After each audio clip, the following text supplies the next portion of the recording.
Welcome, Millennial Pause. Millennial Pause, baby. Welcome to Paranormasight. If you're watching on YouTube, hi, welcome, hello. Let's go. I don't know if it's gonna be linked to the previous game. If it is, we'll hopefully get a recap or something. Jeff, you do you, mate. You do you. Let's do it. Ooh. Okay. So if you know nothing about this game, TLDR, it's a Japanese visual novel. So there's going to be a lot of me reading. My apologies for the wait. Welcome, welcome. How wonderful it is to see you again. I am the storyteller, your guide to the world of Paranormasight. Now then, I understand you might be keen to dive into our story. But there are some important matters I must address first, so please bear with me a while longer. Sure. First, this game uses autosave. Brilliant. The game will automatically save at regular intervals, so you may stop playing at any time. When you wish to access these saves, or memories if you will, you may call them forth from the loading screen. Next, please look up at the upper right of the screen. This is the menu button. Okay, we can see our chat logs. Beautiful. From here, you can check the text log, view files, and adjust your settings for auto mode. You can also adjust the volume and other game settings. Remember that? Remember that. Because last game, there was some little secrets in the settings. If you find that certain effects make the text difficult to read, you can turn it off. I recommend you check the brightness controls and other settings before continuing. Happy with the brightness? Looks good. Looks good to me. Sign me up for midnight race. Jeff will be outside with his swag and his camping chair in line. Confirm. Menu. Oh, I can just hit menu from there. Ah, store in middle mouse's menu. Beautiful. Now, let us go over the basic controls. I don't think I need my keyboard and mouse, so I don't think I need my keyboard, just my mouse. When the game is in your control, you may drag the screen to look at your surroundings. Just realised I don't have YouTube chat visible anywhere. Hold on. Get you guys over here. Cool. the pop noise. When the game is in your control, you may drag the screen to look at your surroundings. You will once again become able to move after this, so try taking a look behind you before turning back to me. Don't fucking jump scare me.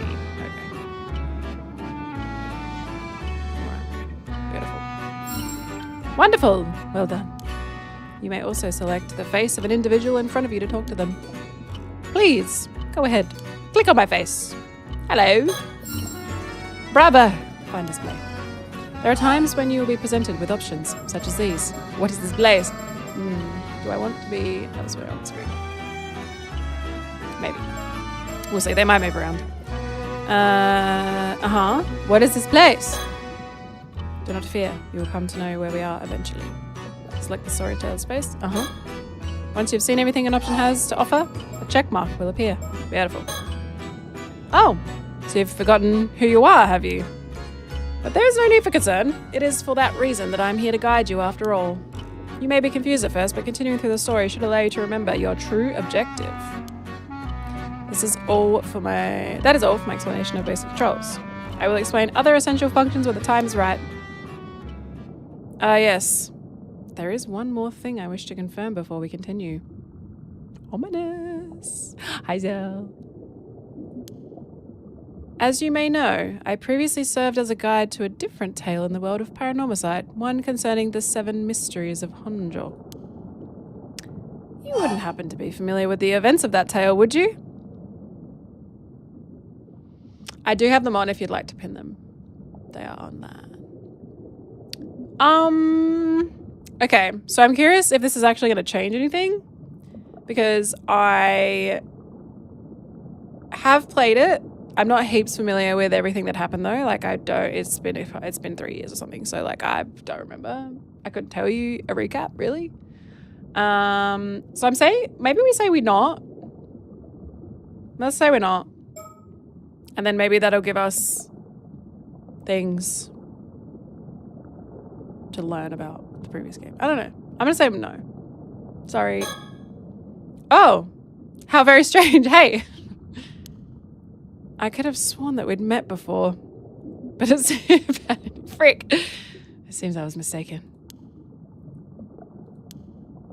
Given my position, this may seem awfully impertinent of me, but if at all possible, I recommend that you experience a tale of this. Oh, before this.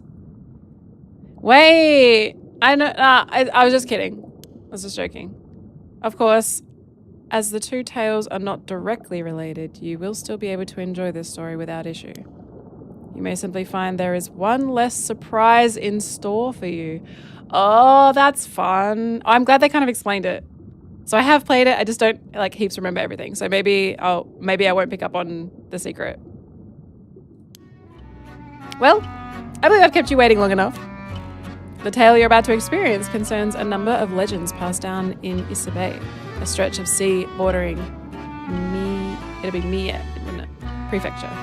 I'm pretty sure, Jeff, it is Japanese. You would pronounce this Ise, wouldn't you? Not eyes. Eyes. Specifically, those legends involving mermaids. Ooh, as the subtitle suggests, our subject this time is the widely familiar mermaid. Since ancient times, a great many legends about mermaids have been passed down in countries all around the world. In Japan, many of the legends famously include the idea that eating their flesh grants immortality. I didn't know that about mermaids. Whoa. I feel like they should give context for that question. Yeah, agreed. Say, yeah, Elder Gods, I was like, I don't know what this is gonna mean. The tale of Yao Bikuni, which continues to be told in such places as Wakasa Province, modern-day Fukui Prefecture, is perhaps the most well-known. These legends have spurred those with a yearning for immortality to seek out mermaids since ancient times. Of course, as I just mentioned, whoa, these are only some of many legends concerning mermaids that exist across the globe. Globers, am I right? Indeed, many have sought out mermaids simply due to fascination with their status as rare and mystical beings. Yeah, that's it. They have also served as inspiration for countless creative and artistic works throughout the ages. It would seem that mermaids possess a mysterious charm that has captivated the human heart for myriad reasons, irrespective of era or culture. New news! Mie Prefecture is located in the eastern part of the Ki Peninsula in central Honshu, the Japanese mainland, right there, and falls within both the Chubu and Kinki regions, measuring 170 kilometers from north to south and 80 kilometers from east to west, has a narrow, elongated shape and is known for its rich natural diversity that differs greatly between its northern and southern regions. I think I'm going to have to turn off the chromatic aberration. It's actually making me feel like a bit blurry. The varied and abundant nature of the prefecture has led it to be known as a land of great beauty since ancient times, even back when it was still known as Ise Province. It was also purported to be the land whither repair the waves from the eternal world, which led to the establishment of Ise Shrine as a place of enshrinement for the goddess Amaterasu. Is there anywhere on the screen I can be that I'm not going to be covering? I think I got to flip myself over and put myself on the other side.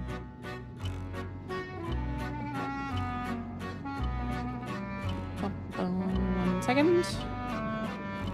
Flip it. Dark Grace is back. We are so back. We're over here. All right. The Eternal World is said to be a realm. The Eternal World is said to be a realm across the sea, separate from the one in which we live, often described as an eternal paradise. Ise was seen as the land where the waves from this world continually broke, connecting the material world and the world beyond. Okay, got it. So we got the shrine, birthplace. I'm not going to remember all this, so we're just going to keep it light on there. So Issa Bay. Also known by the name the Sea of Ise. Ise Bay is an enclosed bay located in central Honshu. Although its exact range varies in this game, it refers to the area of sea surrounded by the land up to the line drawn from Cape Irago in Aichi Prefecture to Cape Dao in Mie. He moved around again. Amaterasu was named as one of the names of the old gods and the elder gods. Was it? I have no idea. Oh, it looks so sick. A general term for half human, half fish. Hi, Strawberry. Welcome. How's it going? The first recorded appearance in Japan of a creature believed to be a mermaid was more than 1,300 years ago in the Nihon Shoki Chronicles of Japan. At the time, the term mermaid was not yet in use, and most records are anecdotal reports of sightings of creatures resembling both fish and humans in various places. In ancient Japan, as well as in other parts of East Asia, depictions of mermaids often blurred the lines between human and fish, frequently portraying them as grotesque monsters. The Middle Ages saw the spread of the legend of Yaobukuni throughout Japan, which claimed that eating mermaid flesh could grant eternal youth and longevity. In the early modern period, the image of mermaids diversified, attracting wider public interest. Mermaid mummies were exhibited in sideshows, and illustrations and literature featuring mermaids became more common. It was also during this time that the depiction of mermaids as having the upper body of a human woman and the lower body of a fish became more widely recognized. Hi, Fiddy! Are you still in the land? You still in the motherland? You having a great time? That looks so cool. That's a sick image. Holy crap. Play of the Nereides? You're home! Oh, welcome home. Looks like you had the best time. Well, maybe this will help you ease back into not being in Japan.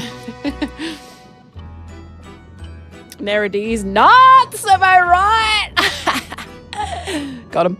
Although the details vary from country to country, the most common depiction of mermaids in the West likely stems from the sirens of Greek mythology, sea monsters that over time came to be represented as a familiar half-fish, half-human figures.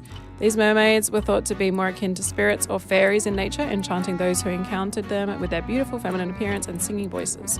Many records of mermaid sightings by sailors during the Age of Discovery have been preserved, and some theories suggest that mermaid sightings and their associated legends may in fact have originated from a sea mammal called a dugong. There you go.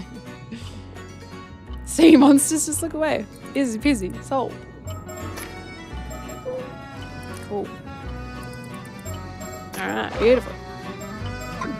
Done.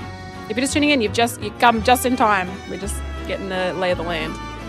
Ah yes, the files added just now should provide a general overview of the terms that come up in our conversation. It seems you've already taken a look, but I do recommend reading them if you have the chance. They may allow you to enjoy the story even more. Words highlighted in pale blue usually indicate that there is a related entry in your files. Now then, allow me to introduce the primary setting of this tale. Here we go. I'm covering the dial. Nowhere is safe in this game! Let me make myself a little smaller. Maybe I'll go here. We will find a spot on the screen where I'm not covering something, eventually. The majority of our story takes place on Kameshima, an isolated island in the waters of Issa Bay. Issa Bay, chat. Not a... What's it like? What's the opposite of a bay? Okay. Maybe even smaller, like some tiny turn off your mic. Okay, thanks. Fuck you. Oh, it's very small. Okay.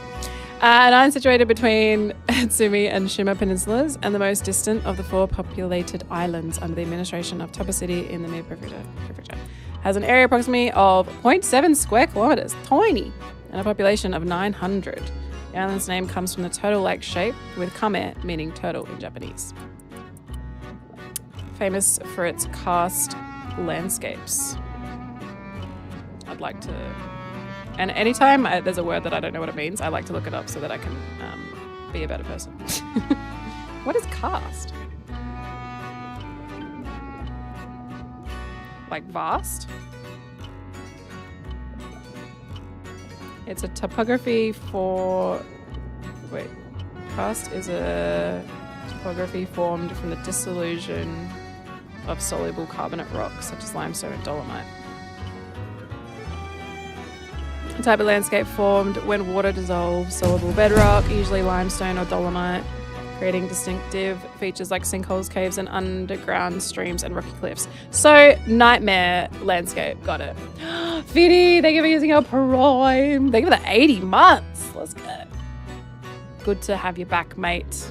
It was very lovely living vicariously through all of your posts and whatnot.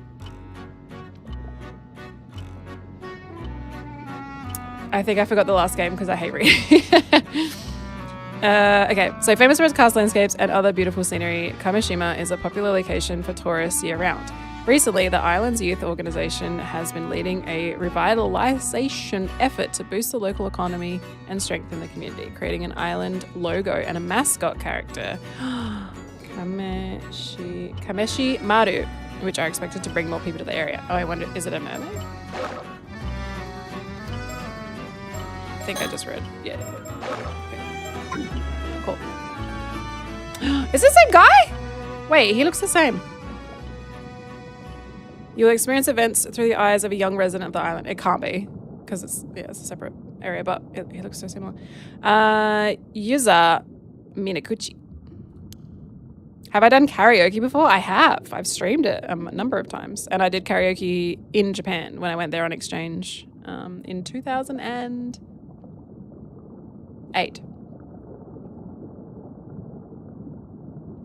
If nothing else, please remember that. I already forgot what he said. Fuck. I was thinking about karaoke. Wow, old. I know. It was 08. Yup. It was the year before I graduated high school. Before Gozo was born. Well, I believe this ends my initial explanation. Bon voyage! And do enjoy the tale. 5 years ago. You know, it's fucked. COVID was longer than 5 years ago. Well, the start of it anyway. This story is a work of fiction based on existing locations and legends. Please note that one of the locations that appears in this game, Kamishima, is a fictional... I was taking my time and now I missed it. It's okay. It's not a real place. Don't take it as fact. Did you come to me or did I go to you? I cannot recall whether it was a dream or reality. I cannot recall if I was asleep or awake. Oh, that last part was really important to not get the bad ending. August 7th, Toba City, Southern Sea. Oh, this is beautiful. Wow.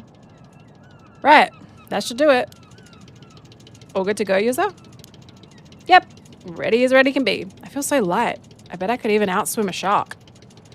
You sure about that? No more than that. No, more than that. I was born for this moment. The legend of Kamishima's patron saint of diving begins today. User good to go.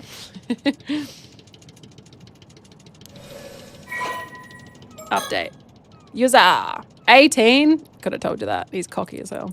A young man born and raised on Kamishima, although generally quiet and serious, he has an eccentric side that often sees him make jokes and wisecracks with a straight face, catching whoever he's talking to off guard. Hi, lady. Thank you for checking in. Make sure you guys get your check-ins in if you're watching on Twitch. After losing his parents in the large-scale maritime accident 5 years ago, he was raised by his grandmother, veteran ama diver Tsuyu Minakuchi. He briefly found work at a seafood processing plant in Toba after graduating high school earlier in the year. But upon hearing that Tsuya had injured her leg, forcing her to retire from diving and causing difficulties in her daily life, he quit his job after only 3 months and returned to Kamishima. At present, he is caring for Tsuyu while looking for work on Kamishima. And he has recently made the decision to follow in Tsuya's footsteps and become an ama diver himself. Not sure what that means. I wish there was a table of contents. These are like basic. I'm having to look up the most basic fucking words. What is that, ama? Nope, it's not asked me anything. Ama diver?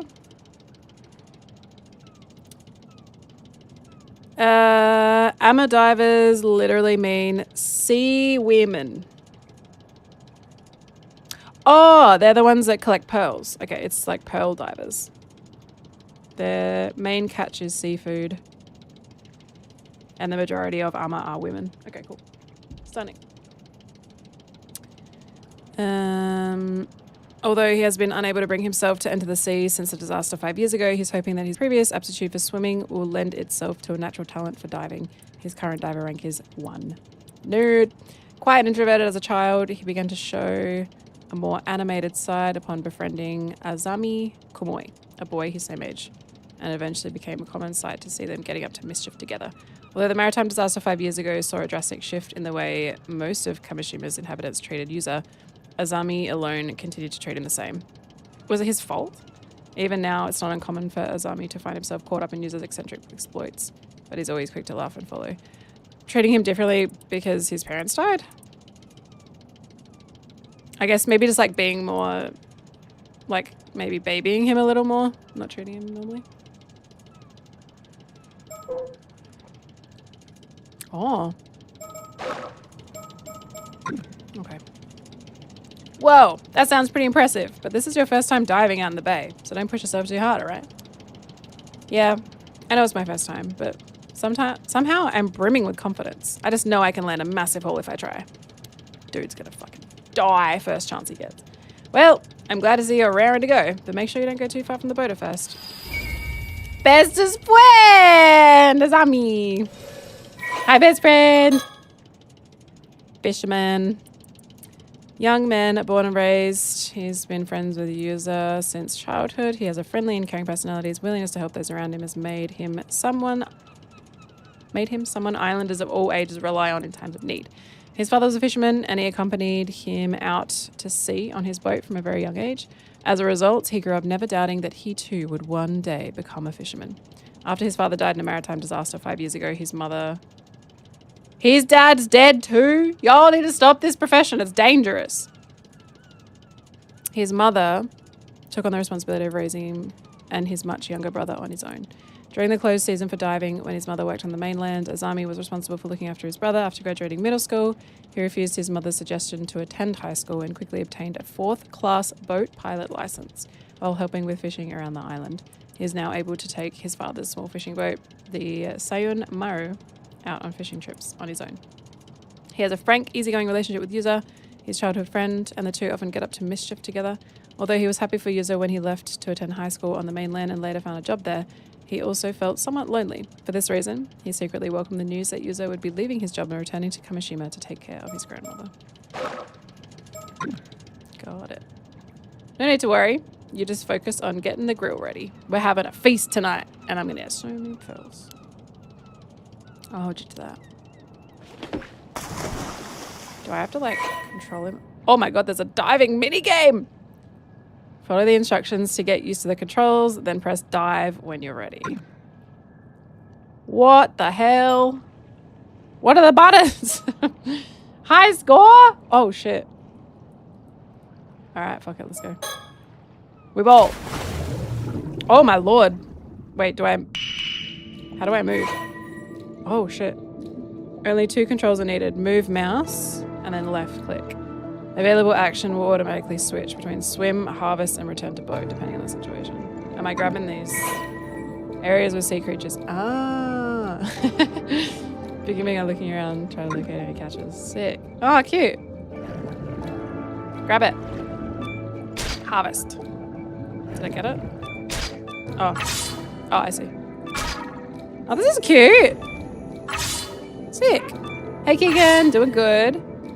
Oxygen gauge will decrease when diving. Be sure to go back to the boat before it runs out. You can return to the boat anytime by turning your viewpoint upwards and selecting return to boat. Remaining oxygen will continue to decrease on the way back, so don't wait until it's too late. Oh, okay, go. Get out. Oh my god. I'm dead. I died. I'm dead! You failed.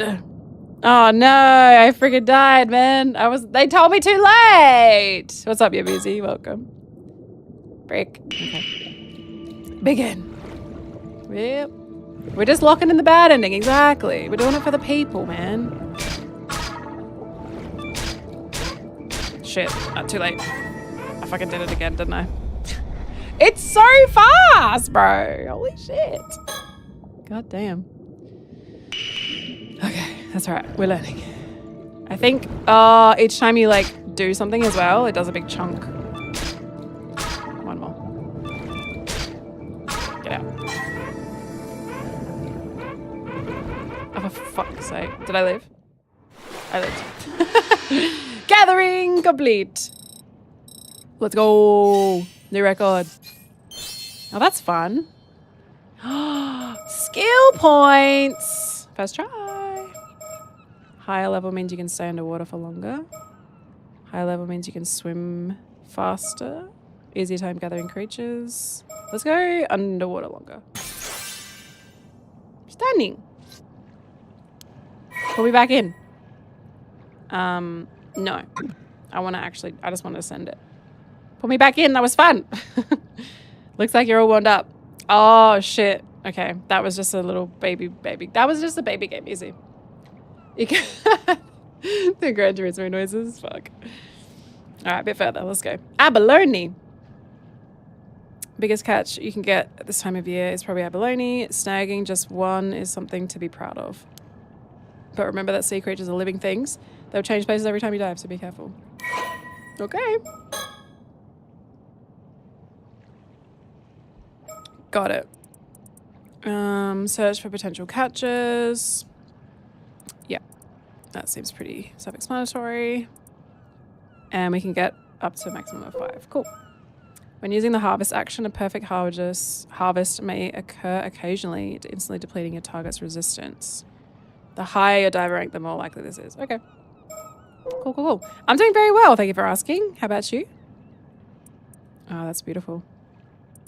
The term ama, most often written with characters meaning sea. Oh, see, I would have learned. I didn't have to look it up. Generally refers to women who free dive for shellfish, seaweed, and other marine products. It's said that they practice free diving both to prevent overharvesting and to help protect the marine environment. Oh, that's nice. Although ama divers operate in many regions in Japan, the Toba and Shima regions are known for having the highest number. These regions also exhibit customs unique to the area, such as the practice of carrying objects with the Saiman and Dorman symbols to ward off misfortune. Even within Toba and Shima, rules and practices can vary greatly. For example, the practice of wearing white attire over the wetsuit is a common practice only in the Shima region. Despite the high population of ama divers in Ise Bay, there are none to be found north of Ise City. This can be explained by the difference in the seafloor composition between the two areas. While the sandy seafloor near Ise allows for net fishing, the rocky seafloor in Toba and Shima makes net fishing difficult. Gotcha.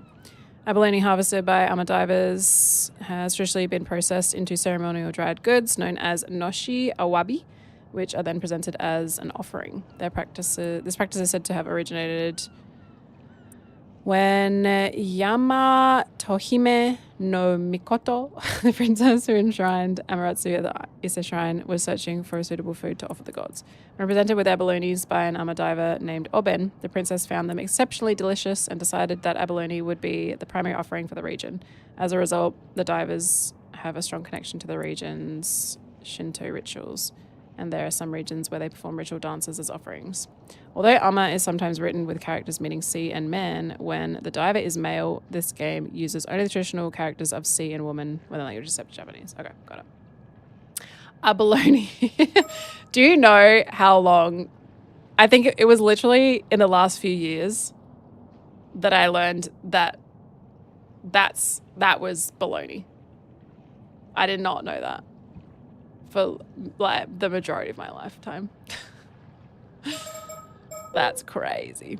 Noble scallop. Oh, that's a big one. A bivalve with shells that come in a range of bright colors such as red, purple, and yellow, also known as an apagai. Cool. It's not like you have to master everything at all at once. We can take off whenever you're ready. I'm ready. Put me in, coach. Let's get it. Whoa. I see a spiky one. Okay, this is much better. New record. Okay, just keep an eye on the breath meter. We could probably do 4. One more. Am I going to get greedy and die?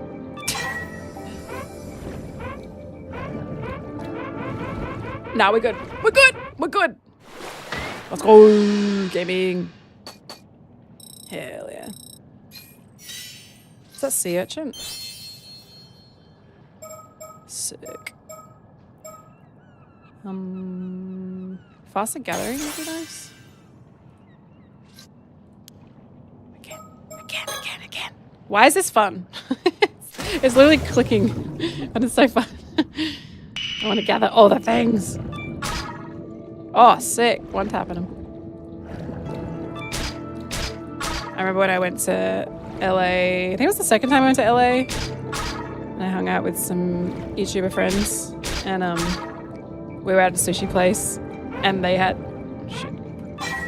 they got sea urchin, and no one was game to try it, and I was like, oh, I'll try it. I'll be the one to try it. I'll be brave. And I nearly spewed, man. It was fucking whack. It wasn't, the flavor was really fishy, but it was the texture. It was just so gooey. Not a fan. Did not like. I was like, maybe skip that one, guys. It's really fucked. It was rough. Cool. Do I have to keep? Okay. Yeah, look, I'm glad I tried it because now I know that it's not for me. But yeah, I probably wouldn't have it again. Oh! Clean the visor up! Clean it up! Thank you, Vinny. Now I can see much better. So clear. Stunning. Let's get out of it. Bloody gorgeous. My eyes have never been clearer.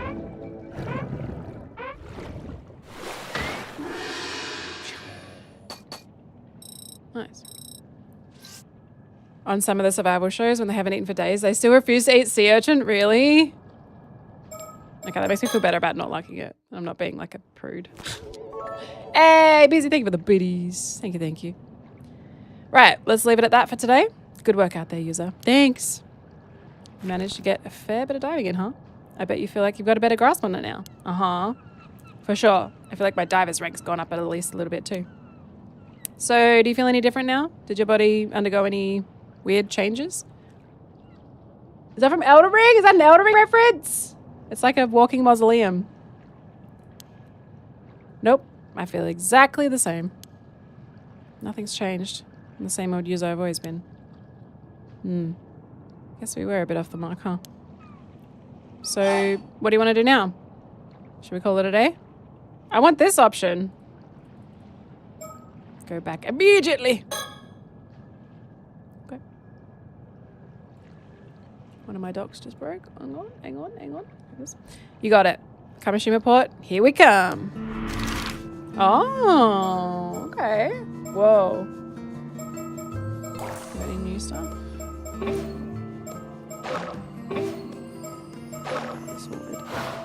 Alright, let's get it. This is slick, man. I don't remember them having... There wasn't any, like, mini games in the previous one, from memory. And I feel like there wasn't a map option either. Remember there was chapter select that we had to keep going back and forth into. Afternoon on the jetty. It's very pretty.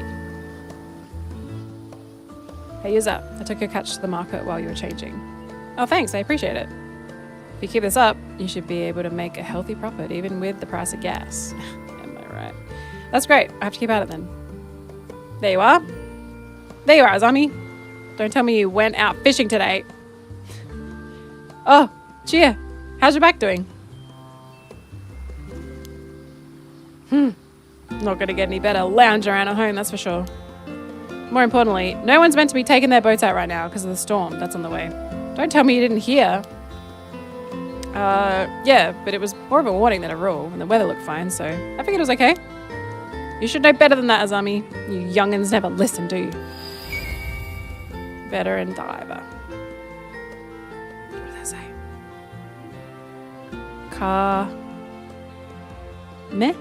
Kameshima?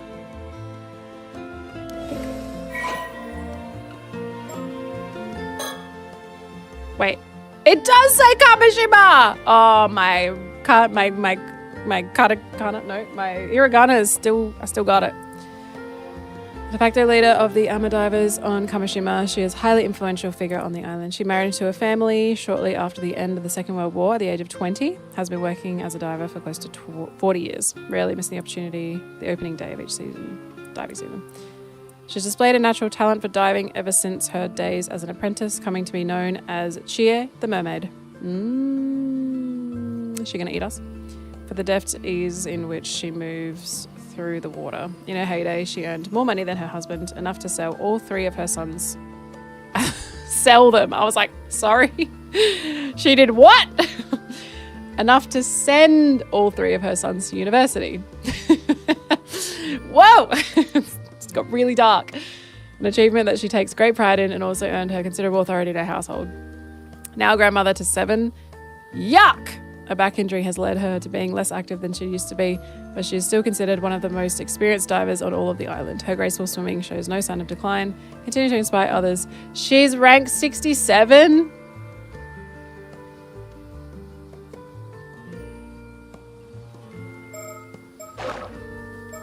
Based. Going out with Minakuchi boy, of all people. Actually, Azami only took out his boat because I asked him to help out. Wait a dang second. Don't tell me you went out to dive. Why do you ask? I did, but why do you ask? Am I not allowed to be a diver? What? Absolutely not! I won't allow it. That face is amazing. No! Illegal! What? Why? Yuz is a member of the association, same as everyone else. As long as he follows the rules, it should be fine, right? Sure.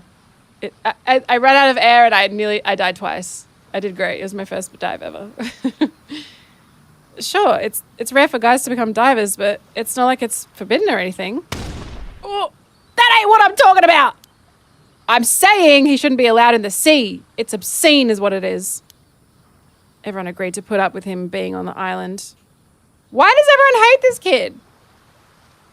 For Tsuyu's sake. But now he gets in his head to go diving, of all things. Have you no sense, boy? No seamen allowed. Seems like I'll have to have a few words with Tsuyu.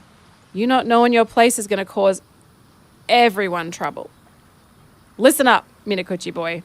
You better keep your head down and stay put on dry land where you belong. No more diving, you hear? Oof. I love the little pouty faces. Hey now, you think that's going a bit far? You don't need to lay into Yuza like that. Azami. What? You really don't think anything of all this? After what his mother did? Nope, not at all. Yuza hasn't done anything wrong. He was a victim of the disaster too. Maybe more than anyone else. Recently, there's been this strange rumbling coming from the sea.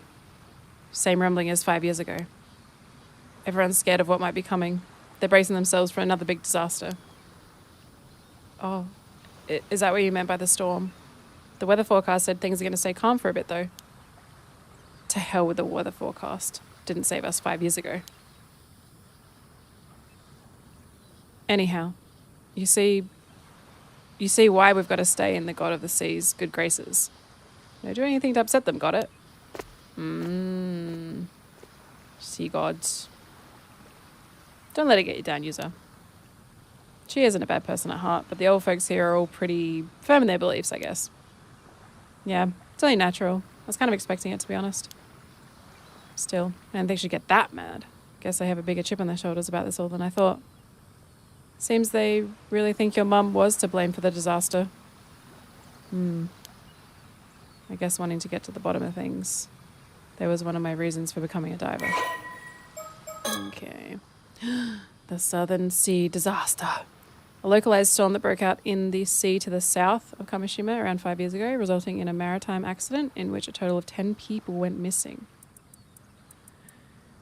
3 fishing vessels that had set out to sea were suddenly caught in an unanticipated storm and foundered, leaving all but one of the 11 fishermen and divers on board missing.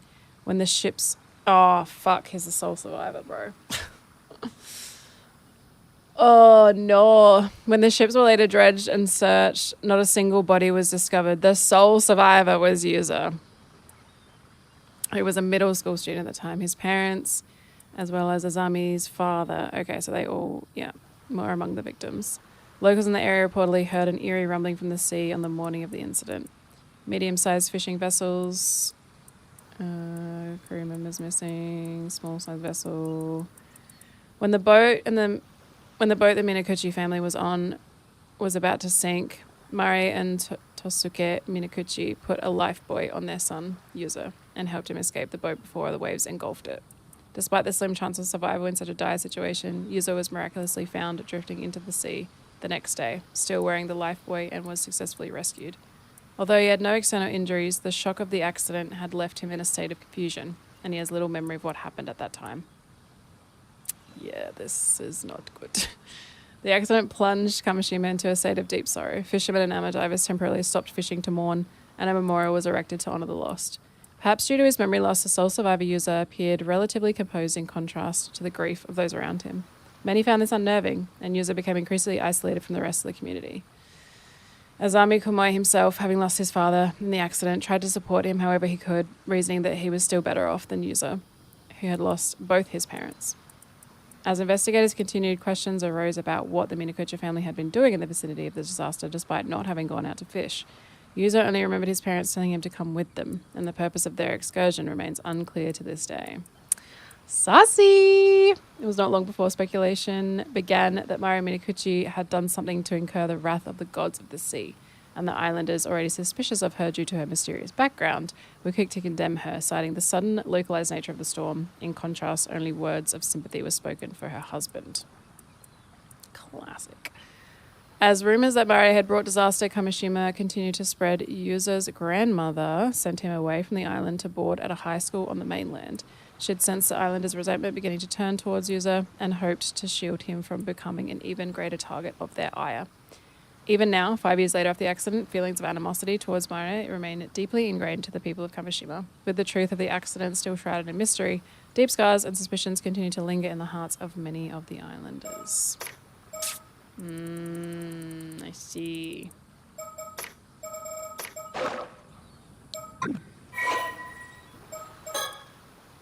That's Mama. That's Mama. Man. A year later. Jeez. More than 20 years ago, she arrived at Kamishima with no possessions to her name, expressing that she had taken a liking to the local environments and wanted to move there. However, she remained tight-lipped about her background, only revealing that she was from a small town in the mountains and she had had to leave her home for undisclosed reasons. And although her requests to move to Kamishima were accepted, many islanders remained suspicious. You have to get permission to, move somewhere? After settling on the island, she showed an interest in the lifestyle and eventually took it up after displaying a talent for freediving, with Tsuya acting as her instructor. During this time, she grew close to Totsuke, Tsuya's only son, and eventually married him a few years later. Oh, so Grandma is Dad's mum. Got it. The two would go on to have a son of their own, whom they named Yuzo. Despite this, Maria was unable to fully shake the air of mystery that surrounded her, and many islanders continued to question whether her presence on the island might cause trouble down the line. Something of a free spirit, her nonconformist ways and somewhat naive personalities meant that she was often absent from local activities, leading to further criticism from a portion of the population. Some also reported frequently spotting her wandering the island after she first moved there, seemingly looking for something or catching sight of her doing something on the shore in the middle of the night. Fortunately, her mother-in-law was a person of no small influence, and no one dared to openly persecute her under Tsuya's watchful eye. The three generations lived peacefully under the same roof for more than 10 years until the sea disaster tore them apart. Since her disappearance in the disaster 5 years ago, a growing number of people have accused her of somehow being responsible, citing her various instances of suspicious behaviour as justification. Goodness. Yeah, everyone's been avoiding that topic until now, but that can't go on forever. Hey, you two! Oh, it's Kukuko. Yeah, you two over there. Can I get some help? Oh, sorry, that was kind of nice. Sorry, that was aggressive. Can I get some help with these boxes here? I need to get them to the warehouse. Local diver. Kikuko Tsui.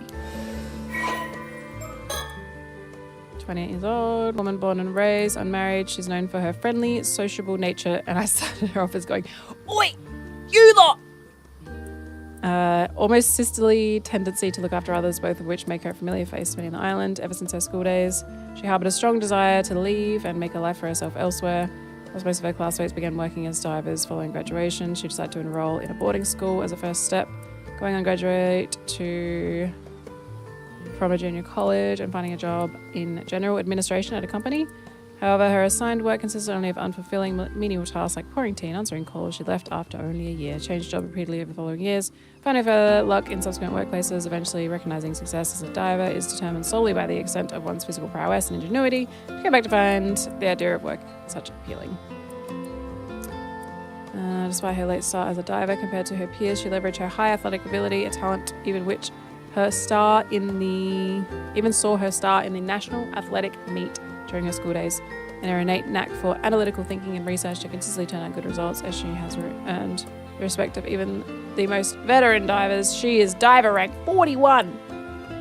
She's had no luck with men, having introduced to several potential partners, only to be turned down by all of them. Her parents, anxious for her future, worry that the large birthmark on her face is to blame. But she remains unfazed, citing her lack of interest in marriage as the primary cause of being single. Yeah, literally, you don't need it, babes. Although she endeavoured to hide her birthmark with makeup while at school, she has since embraced it. Good shit. Literally, it's like not a big deal. People are fucked. Oh, thanks. I knew I could rely on you youngins to help out. Youngins? You're a youngin too. Oh, how kind. Pretty sure the only ones who'd say that though. I was told out of nowhere to make sure anything valuable was stowed away just in case a storm hits. What a pain. So you're getting ready for the storm too? Yep, pretty silly when the weather's this good, huh? It's not like I could say no though. Speaking of pains, I overheard Chia giving you an earful just now. Are you seriously planning on becoming a diver user? Well, that was the plan, but it's looking like I might be forced into retirement before I even begin. Why now? Didn't you come back here to look after Sue? Yes, but I still have to work, and I've always been interested in diving. Gran was also pretty down about no longer being able to dive, so I thought I might cheer her up a bit. So you wanted to follow in Sue's footsteps. Still, you must have noticed that everyone was on edge, just at the thought of you coming back here. If they hear you went diving, there'll likely be a bit of an uproar. Are they really that set against Yuza going in the sea? Never heard anyone say anything like that. Not to his face! Yeah, well, they don't say it where you can hear it. Everyone loves you here, and they know you're close with Yuza. They probably feel they can't be that tough on him when you're around.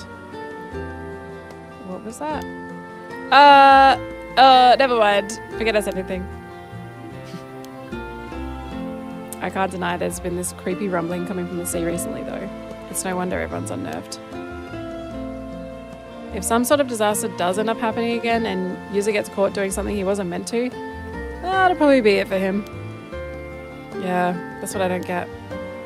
Do people seriously believe Yuza's mum caused that storm? Everyone suffered because of it, including Yuza's family. It's so stupid. Hey, I honestly think it's stupid too. But the truth is, there are a bunch of people who believe it, so making a fuss about it isn't going to get you anywhere, right? Besides, even if this storm doesn't come in the end, a different kind of storm may already be brewing.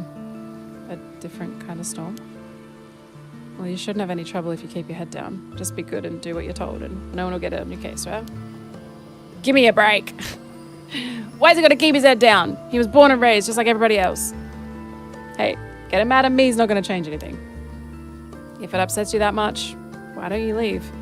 Leaving a place like this behind might be for the best, don't you think? Creepily rumbling around the sea. It's the Kraken. Maybe, but I can't just ask my gran to move somewhere else at her age. Then you'll just have to put up with it. If you want to blame anyone, blame your mum.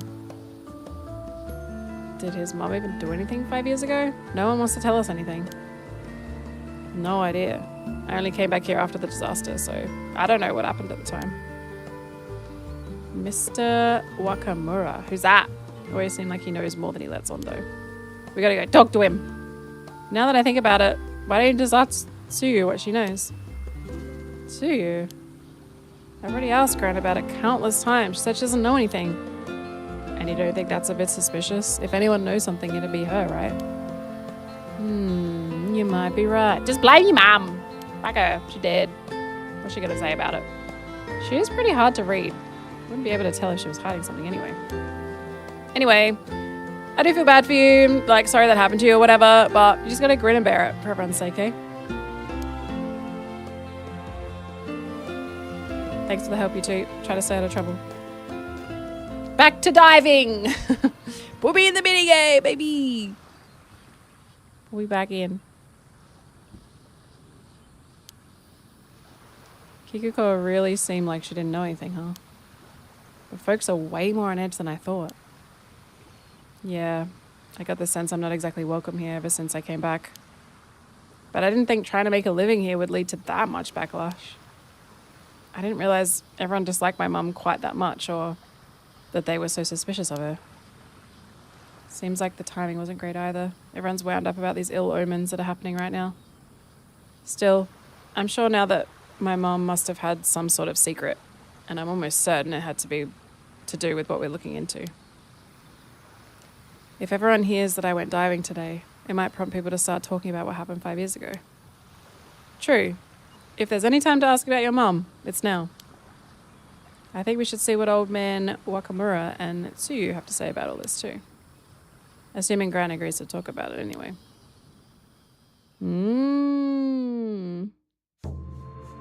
I'm curious if it's gonna have... However... That night would see unprecedented calamity descend upon Kamishima. Uh-oh. What are you doing over there, Gran? This is where it's hidden. Hidden? What is? What Mare, your mother left us. She left something behind. Oh! What the fuck? Gran! She just got fucking laid out!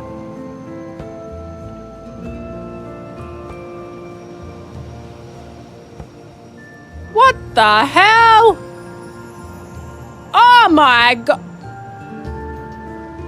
A bunch of people just got fucking murdered. It was all the like vet... Gran Nani! Obasan! Oh no. What the hell is happening? All the women are dead. They're gonna come back as mermaids and fuck everybody up. User!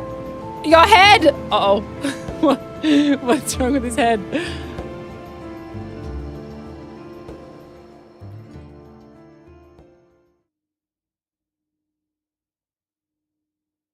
What's wrong with his head?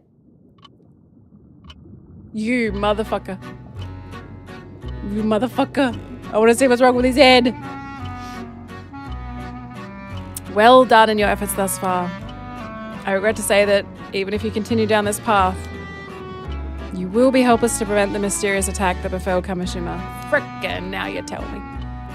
User Minakuchi's bleak fate will likewise remain unchanged. If I may, perhaps it would be prudent to ignore this route for now and turn your attention elsewhere. Once you've found a way to proceed, you may return here to confirm the results for yourself. From here, you will return to your first diving experience, from which you may seek another way forward. If I may, I suspect you might be overlooking something important in those sunken depths. I advise you to take a closer look behind you on your next dive. Oh, cool. Oh, another thing. I recommend saving manually once you resume your journey. If you fail to find another way forward, it'll provide an excellent point from which to try again. I wish you the best of luck on your journey. Thank you. Look behind. Okay. It's kind of a new mechanic, so I didn't think to really do it. How do we pop a save? Save! Slot. Beautiful. Cool. Also, we should take a look in the settings again, right? Because there was some secrets here.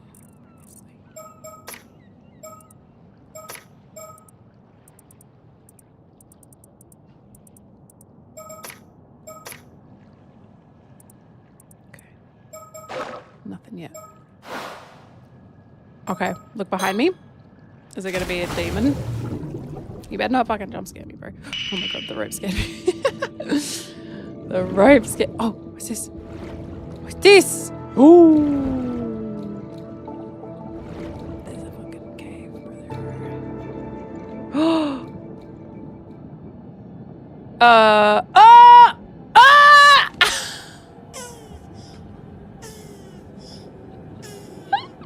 There's a fucking turtle! Oh my god. Ah! What was the word for turtle? I can't remember. They mentioned turtles before. Shit! Thank you, Dave. Is that him? Come here! Thank you. I mean, that turtle definitely come here, if you know what I mean. Oh my lord.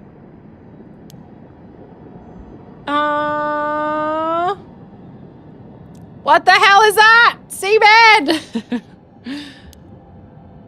Thank you, Dave. Get away from me! It's him! It's got the same jacket. Ah! Title screen.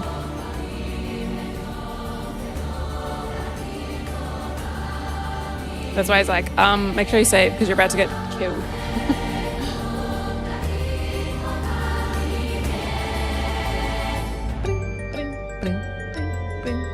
Still slaps. Oh! Encounter an apparition in the depths of the sea as user. Die. Failed. Okay. Huh. Interesting. Very interesting.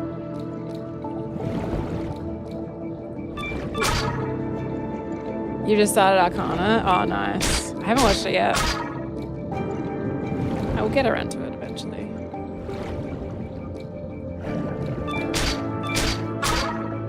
Get a bit. Get a bit. I win. Oh my goodness, the chosen one. Look at you go. Nice.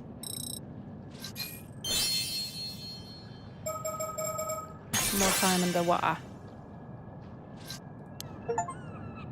Diver rank 5, baby. I wonder if there's more to, let's see if there's anything else to find down here. Look for question marks. I guess that's probably why we would want the ability to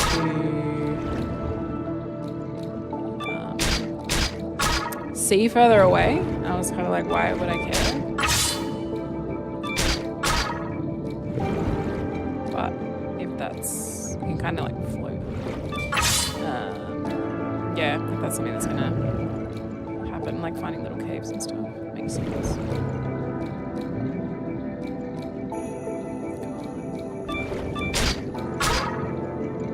Okay, there we go.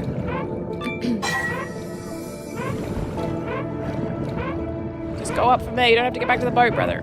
Just go up. Just go up. Jesus.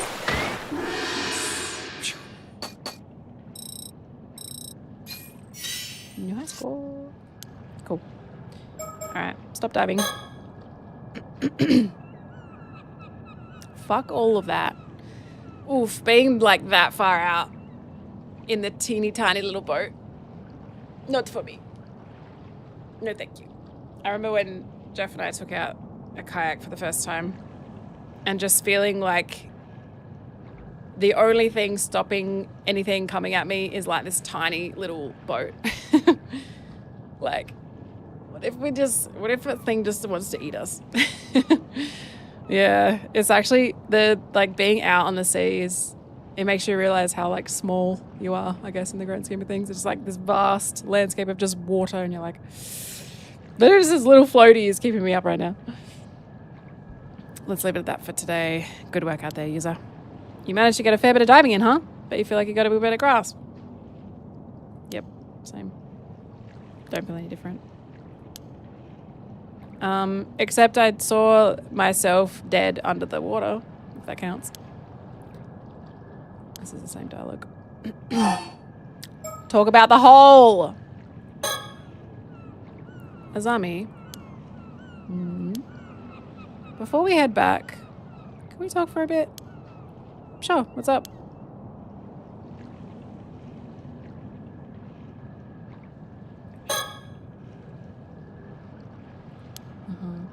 Strict regulations on both the times and place. Diving is allowed. Hey buddy. Think. What am I thinking? Still struggling to process what just happened. I've got to tell Azami. Okay. I've never been so calm being on a cruise with a balcony super late at night. It's scary what could be down there. Yeah. A big cruise ship's a little bit different, I guess, because there's like a law keeping you up. And if like a shark wanted to eat you, you're probably fine. Probably. You never know. But yeah, in a little kayak, fucking spooky. When I was diving just now,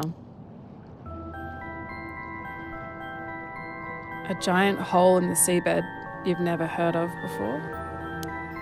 Yeah, the rocks around it look like they'd only recently collapsed. So I think it probably opened up within the last few months or so. Now that you mention it, there was a pretty big earthquake around here about 3 months ago. Maybe that had something to do with it. Oh, that's right. That would have been before I got back.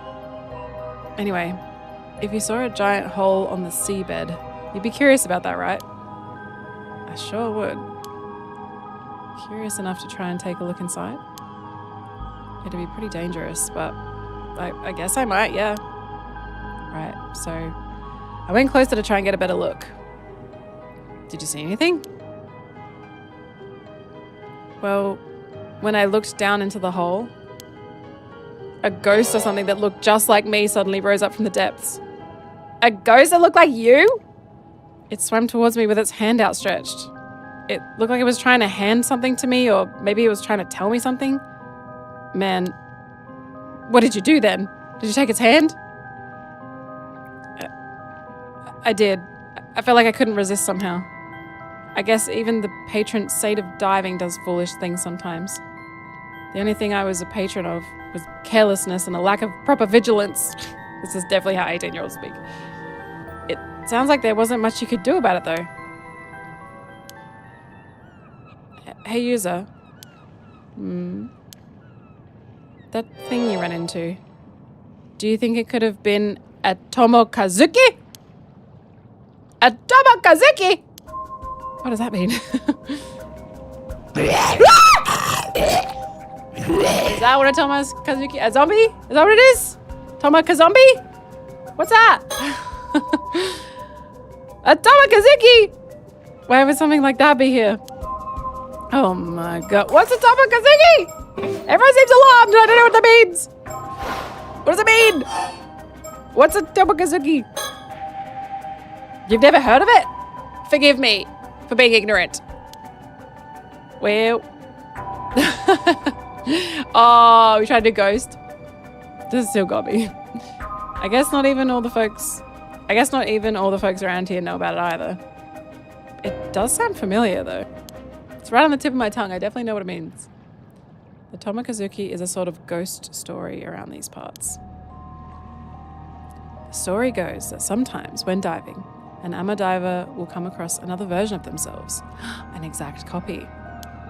That other version of them will be holding out something they want, like an abalone. Something they want. And when the diver reaches for it, the Tomokazuki grabs him and drags him to the bottom of the sea. Whoa!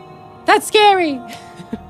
But wait, the Tomokazuki I saw wasn't holding anything. It wasn't? Well, that's different. That's so scary! Maybe it forgot it at home or something. At home? The abalone? Yeah, the abalone. Maybe it left it at home. Maybe the Tomokazuki is more careless than the legends let on. You're pretty forgetful though, so maybe it becomes such a perfect copy of you that it imitated that aspect of you as well. Get roasted. Oh. It knows my every weakness. Now that you mention it though, I think I do remember that story from when I was younger. I hate it when I leave my abalone at my home. At my homie. My homies literally all hate abalone. I guess the fact that I forgot the story really proves how forgetful I am, huh? No worries. It was a while ago, you know. Oh, the music. The music is back, baby. Think. Tomakazuki, huh? Why would something like that be here?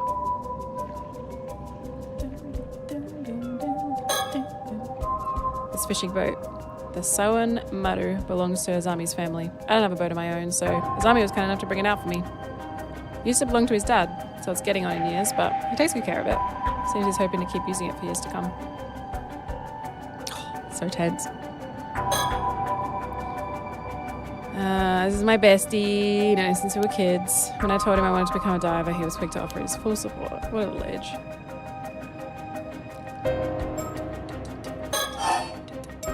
What happened afterwards?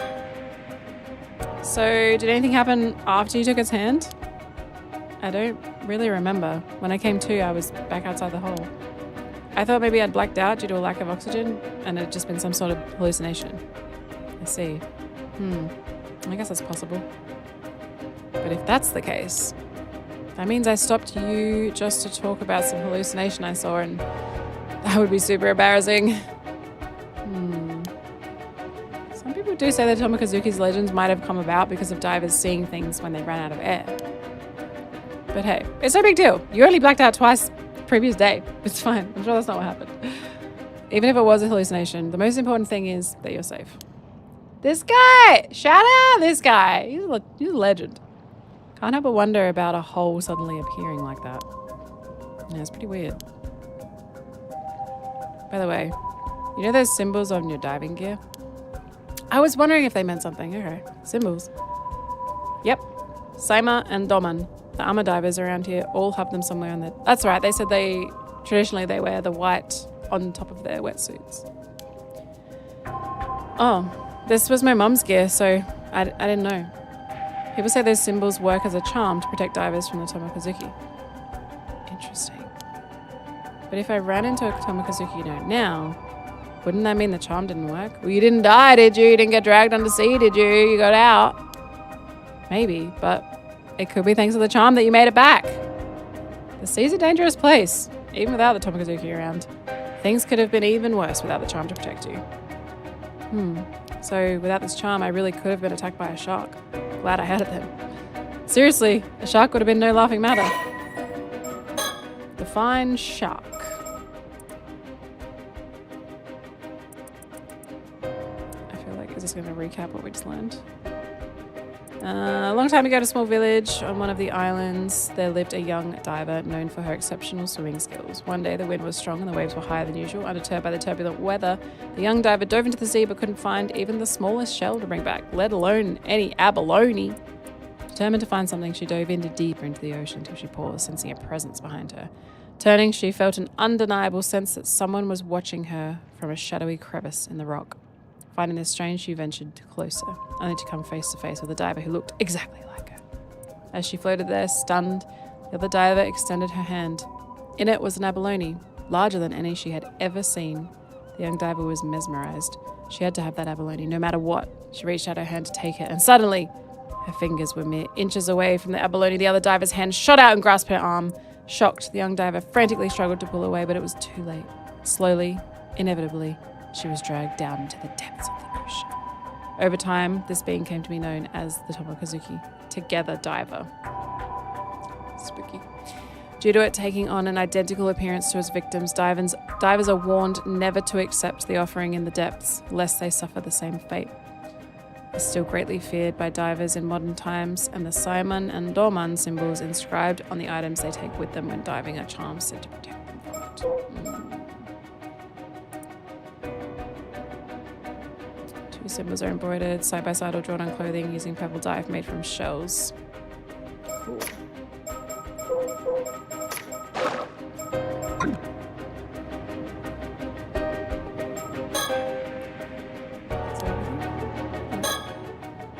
Hey, about the Tomakazuki just now. Do you think it has anything to do with what we're looking into? Unlock past recollection chapter. Huh? New mechanic dropped. My apologies for the interruption. I'd like to take this chance to inform you about a unique ability of yours, the recollection feature. But to make things clear, I must first tell you about the story chart. From here on, you'll return to this screen, the story chart, at breaks in the story. Aha. You see, the story you'll witness will not necessarily unfold in chronological order. This screen will allow you to see where each chapter lies in the grand scheme of things, as well as select where you wish to proceed to next. If the icon for a chapter is not dim, that indicates it has not been fully completed. Okay. Generally speaking, completing a chapter will unlock the chapter immediately after it. However, there will occasionally be times when a recollection button will appear during the story, as you experience just now. Pressing this button will allow you to delve into a memory evoked by certain words in the text, which will in turn unlock a new chapter, a past recollection chapter, for you to experience. A most remarkable ability, is it not? Once you've unlocked such a chapter, it will become available in the story chart for you to pursue as you wish. This ability will be key in unraveling the tale before you, so do be sure to press the recollection button when you see it come up. With that, please enjoy the continuation of this tale. Thank you. Shout out. If so, could your mum have become an armor diver because she wanted to find the Tomokazuki? Oh. But she wouldn't have worn something with this charm on it if that were true, right? Good point. Can I go back to the recollection? Not yet. Is that all you want to talk about? There's more. No, there's more actually. This might be the most important part. And then it goes to the next chapter. Just remember, gone. I realize there's something I need to do after this. Something really important. Make sure you're listening very closely. Hey, so you found a lead down there after all. I'm serious. If I don't pull this off, something terrible is going to happen. Hey, I believe you. Go on. Tell me everything. Shout out. Fucking ride or die.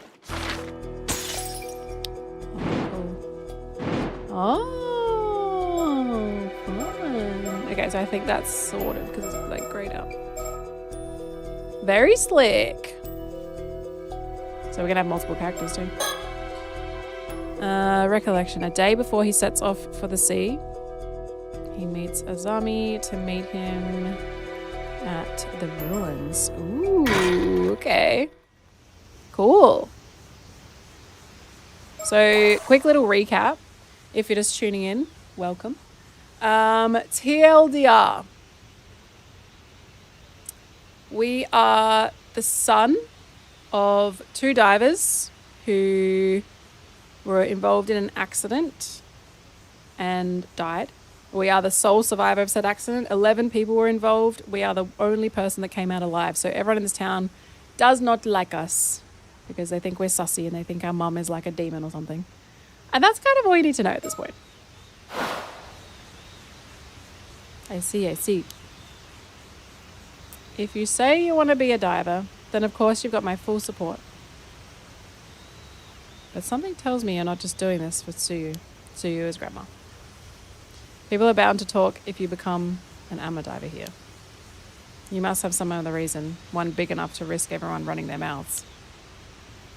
I knew I couldn't hide anything from you, Azami. Wouldn't take me even 0.2 seconds to see through one of your lies. So what's up? Tell me everything. What am I thinking about? I should be able to tell them everything, right? Even though he's got a lot on his plate, Azami agreed to meet up at the moment I said something. He's been looking out for me ever since I came back. Couldn't ask for a better friend. That's right, and we've been off at school and we've come back to pursue diving, which is big in this town. It's like, what was that, population of like 900 people? So very small town. These are the ruins of an old wartime building, the Kante Kisho. The building's been abandoned, so hardly anyone ever comes here, which makes it the perfect place for private meetings. Cool. Ruins. It was constructed to observe the impact point of shells fired from a test firing range operated by the former Army Ministry at Cape Arago on the opposite shore. Similar observation facilities were also built on Sugashima Island and Ichika, a town on the Shima Peninsula. Having been abandoned after the Second World War, the observation post has since fallen into disrepair and the entry is now forbidden to the general public.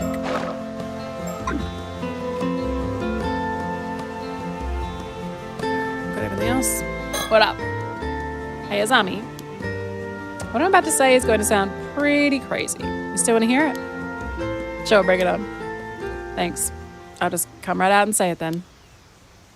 I'm looking for a mermaid and I need to find one by tomorrow. Sir. Is he trying to become immortal?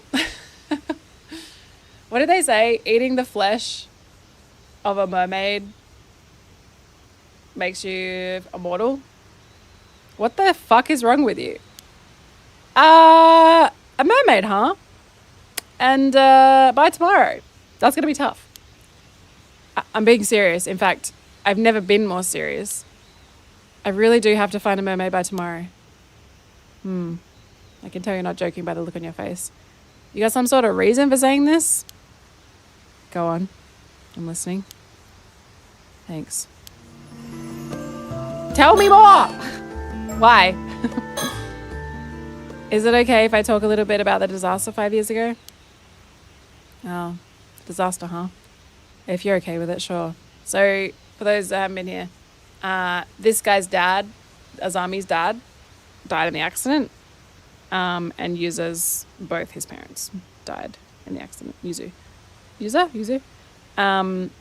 As well as other people in town. Yuza. I was in middle school at the time, and my parents had taken me out into the bay on a little fishing boat. This massive storm came out of nowhere and sank all 3 fishing boats that got caught up in it. I was the only one who survived. I think he knows that, but that's a good recap. Yeah, it was really terrible. So what about the disaster did you want to talk about? Well, I've recently started to remember some things about what happened.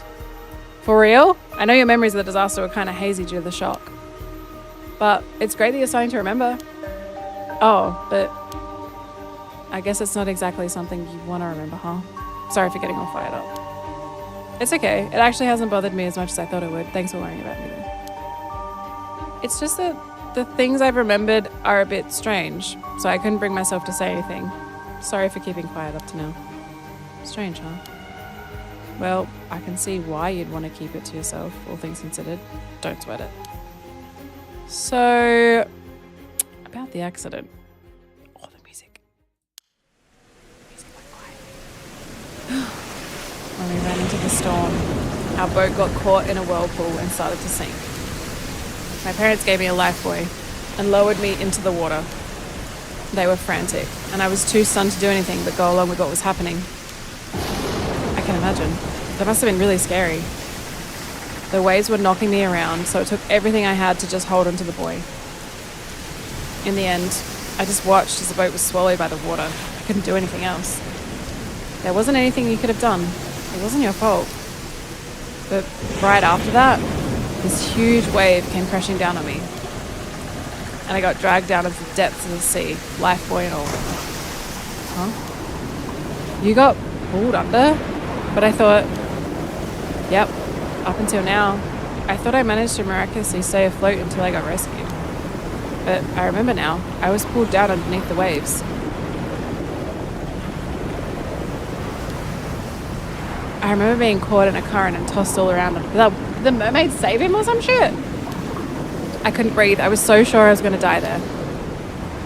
But then someone grabbed my hand. You misspelled it. Are you saying what I think you're saying? I was barely conscious by that point, so it's not like I saw them clearly or anything. But I'm certain someone was there with me. Someone who grabbed hold of me and pulled me to safety. And from what I remember, it was a freaking mermaid. You're saying they were a mermaid? Exactly. So he just wants to give him a handshake. So you were saved by a mermaid? I'm sure of it. And it looked exactly like what first comes to mind when you hear the word mermaid. A real mermaid, huh? But it was a really extreme situation, so it's entirely possible I was just seeing things. Which would mean I called you out here just to talk to you about some hallucination I had. And if that's the case, that'd be really embarrassing. Is that the deja vu that caused us to have the recollection? I'm so embarrassed. I mean, you're standing here talking to me now, right? So you must have gotten out of that situation somehow. And I can't imagine any normal person being able to stay afloat in a storm like that, let alone managing to save someone. That's on me for Same. You'd have to be some sort of superhuman or something. Or not human at all. Man, who would have guessed these were mermaids? There were mermaids here in Issa. If I really was saved by a mermaid, I owe them my life. I'd like to thank them in person if possible. Makes sense. That's literally why he wants to find him, to say thank you. That's cute. So that's why we're looking for them? Well, if we manage to find him, I've got to thank him for saving you too. So I was thinking of heading to where the disaster happened and diving there to see if I can find anything. Wait. Are you sure? You almost died there. I'll be fine. In fact, since I've never gone near there since the disaster happened, I was also thinking I'd like to do something to honor my parents and your dad's memory. Yeah, I'd like to at least offer flowers, or if nothing else. The others here have always kept their distance, but it's not like going there is forbidden or anything. Let's do it. Thanks. I owe you one. What a G. Dude's up for anything.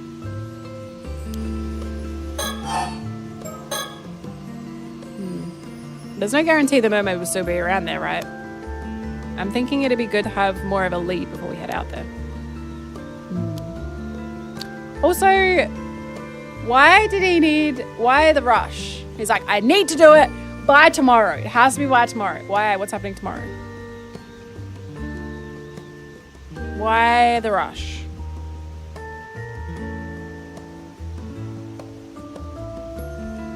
National Mermaid Day. How could I forget? Oh my goodness, that's on me. About that. Do you mind if I say something crazy? It's not like it's forbidden or anything, as I'm eating a forbidden event place. Yep. Again? Is there anything you do know? I gotta check my notes. What's up? You remember my mom, right? What's a mom? I don't know. Of course I remember. Well, she wasn't originally from Kamishima, but she met my dad when she moved here and ended up marrying him. But even to me, she never seemed to really fit in. I can't really disagree there. She never spoke to me much. Some people even outright told me not to talk to her. She said she was suspicious because we didn't know anything about her. No yawning. Sorry. I need to gave us up. I guess that's understandable. She didn't really involve herself in the community activities and almost never participated in local events. It felt like she was always keeping her distance from other islanders somehow. 20 years here, and she was still considered an outsider. Yeah, I've never known how to bring it up to you, but I always kind of wondered. Was there some sort of reason for that? As far as I know. Dad and Gran never seemed to mind, so I figured that's just how she was. But looking back at things now, it was kind of weird. I guess even I thought she was a bit of an oddball at times. You say that, but I think you're getting to be pretty similar to her. Dude, you're also like your mom. You're a fucking freak. That's there's so many insults in that sentence. Holy shit. Damn. Wait, really? Yep. What's that saying? Marching to the beat of your own drum? You're both like that. I never realized. I've been so blind. A blind fool! Yep, there it is. That's what I'm talking about. Freak.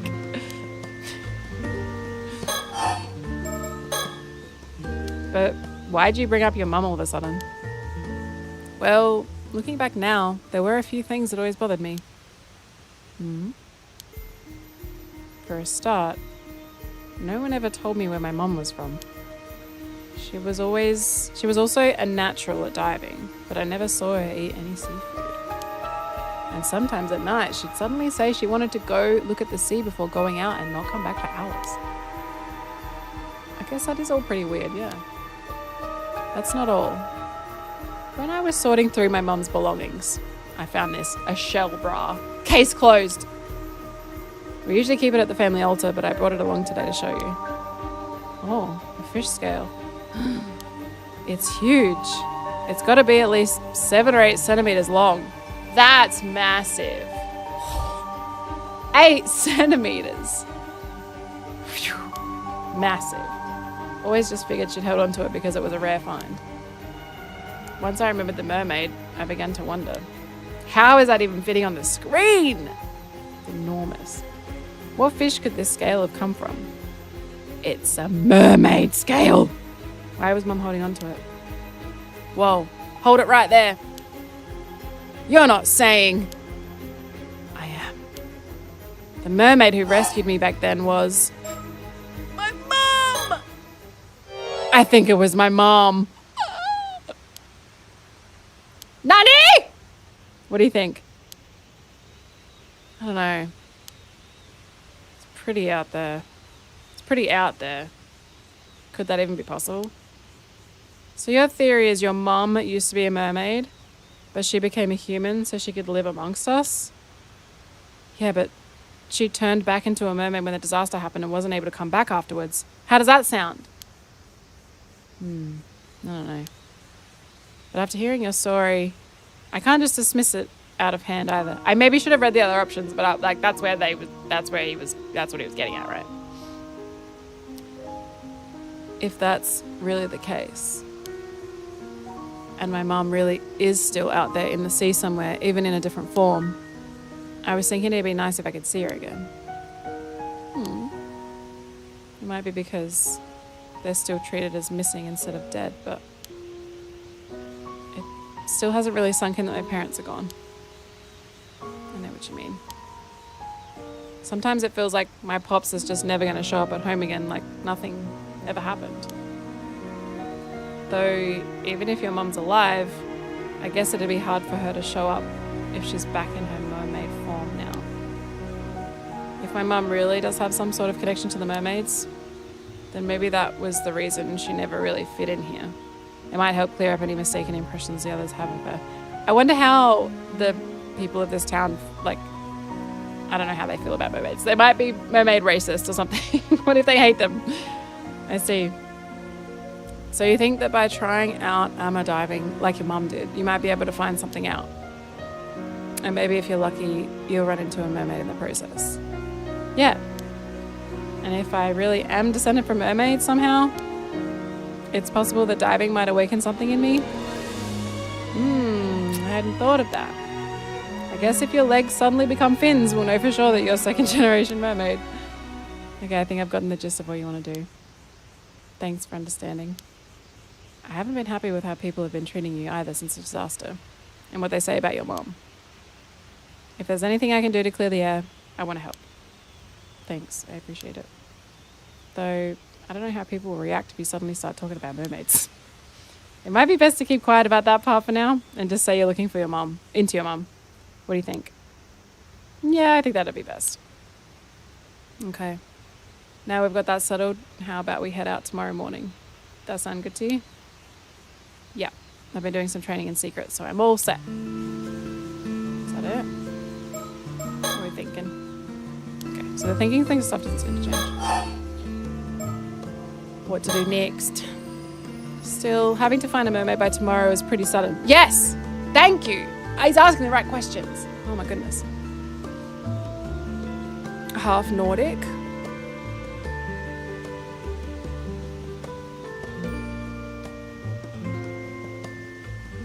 Are mermaids Nordic?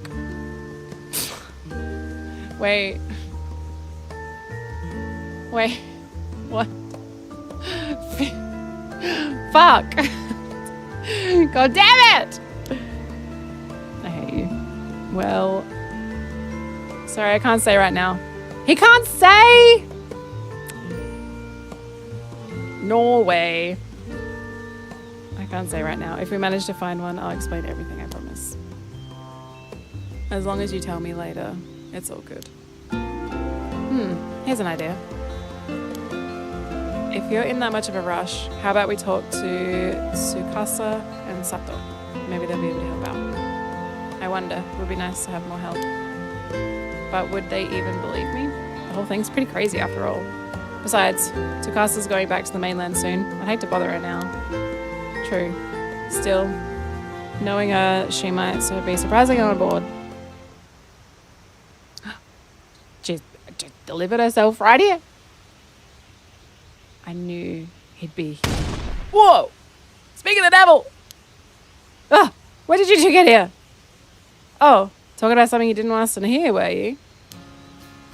Boys will be boys. Childhood friend. Tsukasa! Oh, wow. 17 years old, high school student, apprentice diver, born and raised. She's been staying at a relative's house. Makes trips back to the island on the weekends when trying her hand at underwater gatherings since the current diving saving house began. She's diver rank 6. I think I outrank her. Teachers have been encouraging her to aim for a national university. Been friends with them since childhood. And since leaving the island, she's grown more conscious of the age difference and has put some distance between her and them. Age difference? 1 year? Fair enough. Hit it off with Sato, a girl who came to lodge. Looking forward to showing her around the island. Her still pregnant mother moved to the island alone before giving birth to her shortly afterwards. She grew up in a single mother household. Although she used to occasionally ask her mother about her father, her questions were always evaded. So she stopped inquiring. But the fact that her mother never seems to have any financial difficulty despite not working has led her quietly suspicious. Maybe you went missing.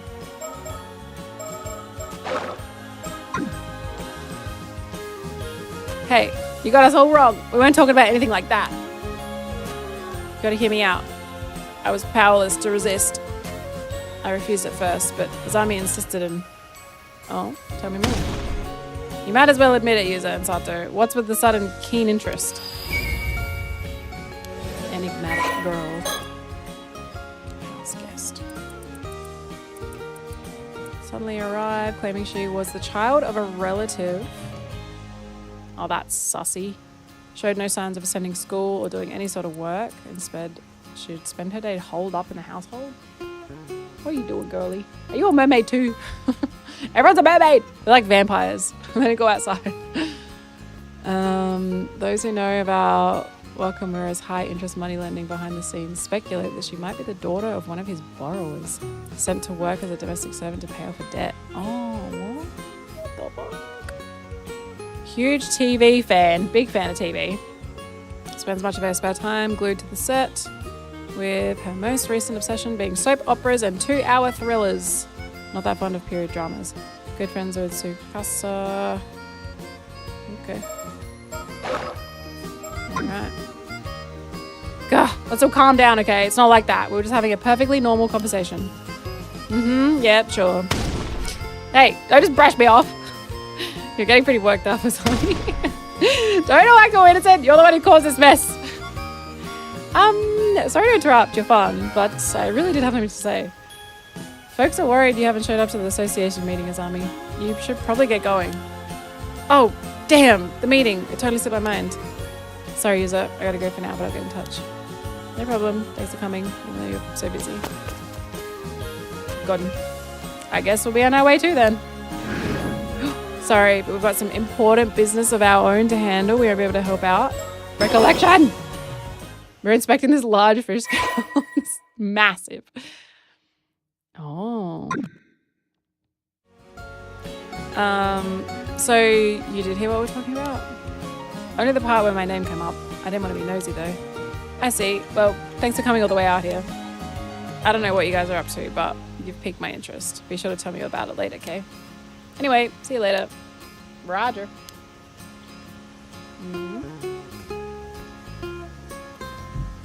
One more thing. You better not forget about the day after tomorrow. The day after tomorrow. What's happened? More info required.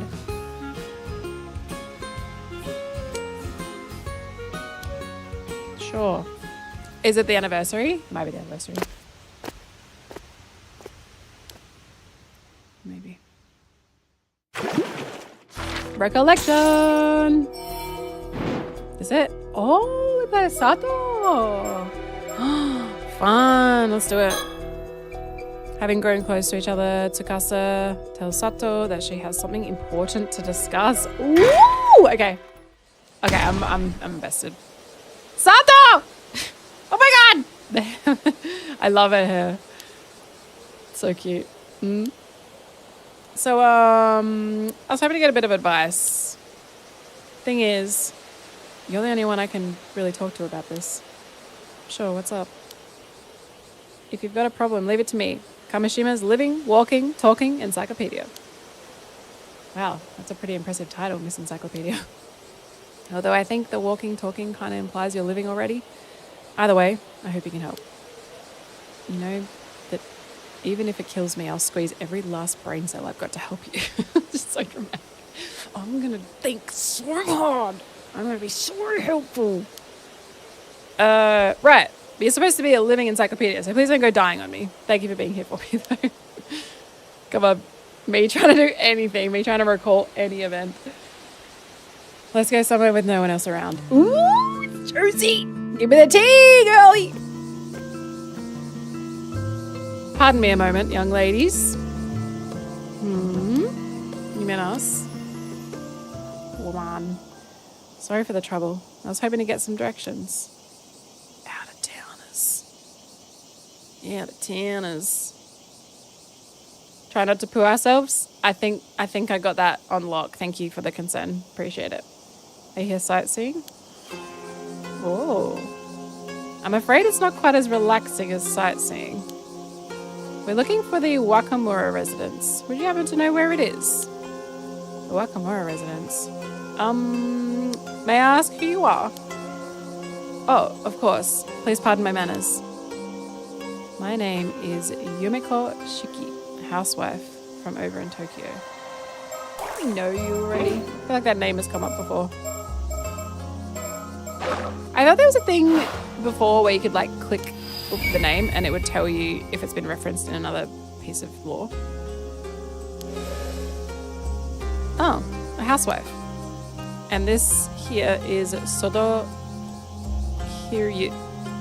He's something like an assistant to me. Milady. Princess. This pose is crazy. My pleasure.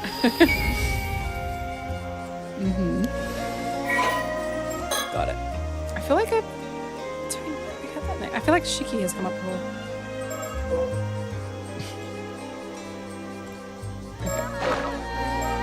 Ooh, music's fun.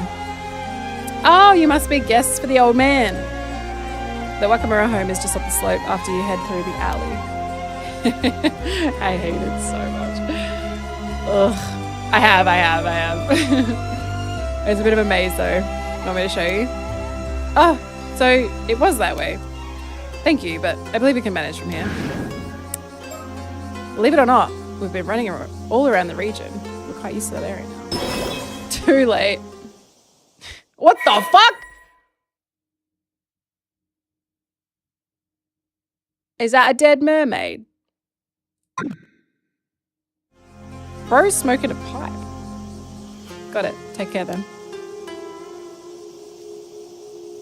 Ma'am, is something the matter? Is she like a freaking... Is she gonna like fucking... Is she like having visions or something? Nope. It's nothing. I'll tell you later. We'll be on our way then. Sorry for stopping you.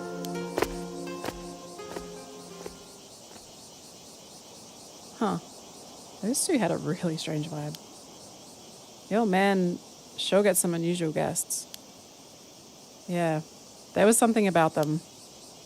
Don't you think that's the kind of aura that sorcerers would give off? She needs to stop smoking a pipe for real. Hi, Ace. How you doing, mate? I know what you're getting at. I've heard those rumors too. I love their pouties. That was so funny. Everyone's saying that old man Wakamura has been super reliant on some shady sorcerer lately. Huh? Sorcerer? What's a magnate? Hold on. We're learning lots of words today. Is that like a rich person? A wealthy, influential, and powerful person, particularly within a specific business, industry, or sector. Got it. Business bloke. Single most influential person on Kamishima. Although born to an ordinary fishing family on the island, he entered his 20s during the post-war economic boom. And through tireless work and juggling multiple side jobs, he managed to amass a small fortune over the years. He went on to invest his fortune into the development of Kamishima, not only upgrading its fishing equipment, but also improving the island's infrastructure to entice businesses to set up shop on the island. Efforts that have earned him the appreciation of people all over. Hi, Laura. How's it going? Nice to see you. Description was written by Magnate Glazy himself, for real. Currently holds many key positions on the island, including serving as head of the Kamishima Fishery Cooperative Association. I know how to read, and it is said that his appointment as the next mayor. Oh dear.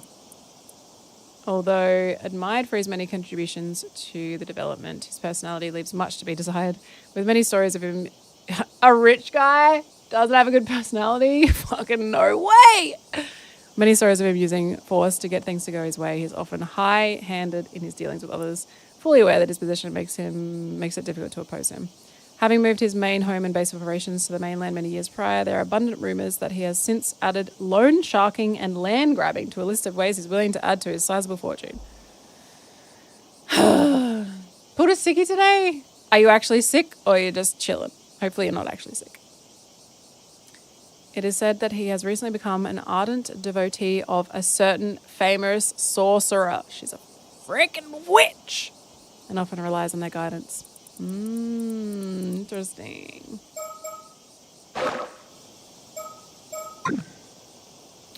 They did say they were from Tokyo. Maybe they really are sorcerers. Confirmed. Everyone from Tokyo is a sorcerer. Whatever. Let's go. Yep. Oh, cool. Ooh, great. Hello, Laura. Okay, this spot should work fine. Chillin', bought a pint from Bunnings and a pint of strawbs. Oh, heck yeah, Minty Health Day, love that. We recently got our yard all done. It's all finished. It's feeling so lovely. It's so nice to have like a somewhat finished house. And we've planted a Japanese mandarin tree and a Tahitian lime, and it's so nice. I swear they've grown a little bit. I'm seeing like a new little branch kind of forming, so it's just like it's going to be like a couple of years before we get any fruit or anything, but it's so nice having our little plants. So fun. We went to a little nursery and bought the plants. It was so nice. It's a whole new world to like dive into because I know nothing about gardening, so it's very fun. And yes, I sound like I'm 100 years old. Let me have it. Also, everyone at nurseries is like so nice. I feel like, I don't know, everyone's just like such good vibes in nurseries. It's very wholesome. Now that I'm actually about to talk about it, I'm getting super nervous. Multilingual garden, yep, 100%. Everyone in the gardens is so old. No. Tsukasa asking me for advice. Something must really be weighing on her. She's usually so quick to decide and act on anything. This is rare for her. I'm thinking. Okay, let's take a look around. You have a cafe lime and a dwarf lemon? Oh, heck yeah. Yeah, actually, ours are both dwarf as well because we didn't want them to grow too big. Now that we're here to talk, she suddenly looks like she can't get the words out. Lemon lime bitters! Huge. Maybe I should be the one to nudge and ask from my side. This little bay is quite hard to find, so hardly anyone ever comes here, including tourists. I like how they have their little spots of where they go and gossip. It's great. What makes it a great place to talk in secret. It's so funny. Okay. Alrighty. You said you wanted some advice, so let's hear it. How can I help you? Well, I do want your advice, but I'm not really sure where to start. Oh, I guess this really isn't an easy topic. In that case, let me start her off with another topic to loosen her up. Big fan of TV. Oh, that reminds me. Did you catch the last 2 hours suspense drama the other day? Oh, right. You said you were looking forward to it. I didn't see it. Ma was watching a period drama. Ah, that actor you like had a good part. He turned out to be the killer, though. Spoilers! Girl! Girl! You just spoiled it! Wish we had a VCR like yours. You can record music shows and watch them over and over, right? That sounds amazing. Oh, okay. How many houses on the island have one? Okay, so what? That's gone now because it's been played. Okay, got it. I know it's a bit of a luxury, but being able to record and keep TV programs is the best. Huh. You love TV way more than I do. It's great you can enjoy whatever you like. It's just exhausted, Alec. I guess you'll be heading back to the mainland now that the Obon holiday is over. I'm not sure what Obon is. I head back to my boarding school in 3 days, so I've only got until the day after tomorrow. Anyway, this game ends. Take it easy here. Take it easy, Zell. Time sure flew by. I'm really going to miss you. Me too. Only 2 days left, huh? 2 days. Oh, what am I going to do? I guess whatever she wants advice on is time sensitive. She's like, I need a mermaid by tomorrow. By this afternoon, actually. All right, what's up? Yeah, about that. Girl, just spit it out. You're killing me. Looks like she hasn't loosened up. Maybe I should start from a different angle. Oh, for fuck's sake. More TV shows. Really can't get enough of your TV. You think I watch too much? How much did you watch this summer? I guess I'm pretty much always watching whenever I'm home. Nice. You should thank old man Wakamura for letting you watch as much as you want. We're hardly ever allowed to watch TV at boarding school. Even at home, I'm always fighting over what to watch with Mum. Makes it damn hard for me to keep up with the conversations at school, you know? TV's just got too much influence on everyone. Can't blame them either. It is pretty fun. The plan you were thinking about for the other day. I guess it's a get-together with the others before you head back? Yeah, that's right. Plans with Azami and Yuza. I couldn't give them much time this trip, so I figured they might be feeling a bit left out. Makes sense. We're pretty close friends. Totally. Even grown up, they still do the dumbest stuff. Just can't leave them be. Maybe I should leave you all to enjoy it without me then. No way! They're the lucky ones to have someone as cute as you come along with me. You ready? Oh my god. Man, can't believe my summer break's already coming to an end. So, yeah, it's kind of sad. Are you done? Speaking of TV. Well, the topic. Saw something on the morning news. What happened? They said an ama diver on the mainland went missing at sea. Oh, yeah, I saw that too. I hope they find her. Apparently they're still searching, but it goes to show how dangerous being an ama diver is. Yeah, even I've had a couple of moments out there that have been way too close. So, for those that haven't been here at the start, this town is like population 900, real small. It's a fishing/diving town. Ama diving is basically free diving. Mostly women only do it. There are some men that do it, but it's predominantly women who do this. And they don't use any gear, so they just go with their breath. And they go down and they collect abalone and shells and things. And then they surface, drop it off, continue. So it's a profession in this town. When the catch is right in front of you, it's easy to think you can go just a little bit further and end up pushing it too far. Sounds scary. You be careful out there. Now that I think about it, a little while back, there was that story about old human bones found on the seabed near Toba. Whoa, I never heard about that one. That's really creepy. Maybe it was someone who went missing at sea. I hope it isn't like a curse or anything. Yeah, the sea can be pretty scary. Fucking oath. Fuck that. Fuck's diving, man. No thanks. The old ama grannies always told us, we islanders live with the sea. Never forget how fearsome it can be. That's why the ama divers wear charms and mind the proper rites, right? Yeah. Gratitude, manners, and restraint towards the sea are never to be forgotten. That's the first thing they teach you when you start diving. Alright, she's loosened up surely. Oh my god. You know, Sato, compared to when you first arrived on the island, you've really brightened up. Might be thanks to all the TV. Oh, was that really that gloomy? Up until about a month ago, it felt like there was a little cloud hanging over you whenever we spoke. it was like you were kind of depressed all the time. Like nothing in the world really mattered to you. And then you found TV. So that's how I came off. Sorry for being such a downer. Yeah, you didn't crack jokes like you do now either. But this you, way better. Having fun stuff going on really brought you to life. Makes sense. I'll try to keep up the positivity. Surely she's ready. The sound of the waves and the cicadas surrounding us. It's a typical summer day. Okay, that's ticked. Okay, a little small talk and she seems to have calmed down a bit. Done? Alright, ready. Alright, here we go. We're finally gonna know what she wants to ask. Okay, I'm ready. I'll just say it. Go ahead. So the thing is, I think I like someone! Ah! Okay, go on. We'll hardly get to see each other anymore soon.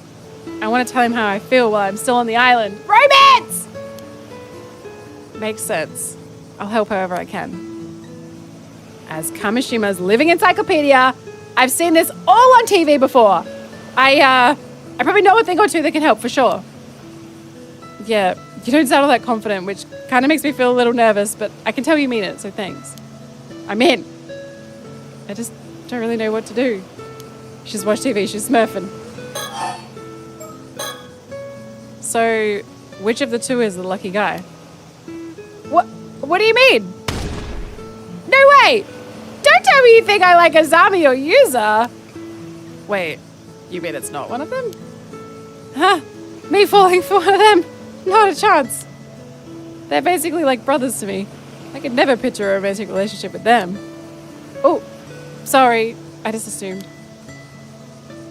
I call myself the living, walking, talking encyclopedia and brag that I've seen it all on TV, but I guess I don't really know anything. Sorry, this is so embarrassing. I'm gonna go die. Girl, it's okay. It's not that serious. Oh my god. She's like, yeah, I'm gonna stop trying to be so depressed. I'm just gonna go kill myself then. Oh my god. Girl. Whoa, don't sweat it, really. No dying. Jesus. But then, who is it? Oh my god, does she love Sato? No point dragging it out, so I'll just tell you. It's Shotaro. He's so dreamy. Look at her face. Ah, Mr. Wakamura's son. I see. He's sincere, smart, and pretty handsome. I can see why you'd like him. Right? He's back visiting the island at the moment, but he usually goes to university in Tokyo. I've secretly admired him for ages. I've always thought he just saw me as a kid. I figured he'd never be interested. But now I go to school in the mainland by myself, and I'm even working as an ama diver.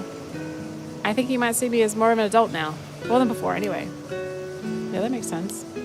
Maybe he saw you as a child because you literally are one, you're 17. So you want to let him know how you feel while he's still on the island?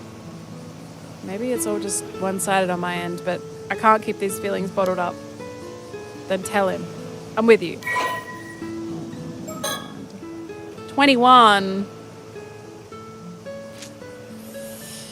21 and 17. I don't know about that, man. I don't know about that. The only son of Shinobu Wakamura. Due to his father's influence, he was pampered. He's also a rich kid, man. You know he's going to be a dick. Yeah, he's going to be a winker. Pampered by those around him from an early age, grew up to be a pleasant, sincere young man despite the attention. Doubt it. He is well regarded by those who don't know him, often been told that he's been blessed with a sharp intellect, good looks, and a variety of talents. He's currently attending a university. He's back on summer break. Although his dad also seemed like a really bad person. Like, are you sure you want to be in that family? Are you sure? Although his father wants Shinobu wants Shotaro to inherit the influence and wealth he's spent much of his life building, Shotaro himself has no intention of doing so. On the contrary, he's skeptical of the old-fashioned insular ways. Okay, maybe he's okay. Of our society in regards his father as the very embodiment of those outdated. Moors, viewing him with utter disgust for his overbearing and vulgar tendencies and superstition. Okay, maybe he's based. Maybe he's right.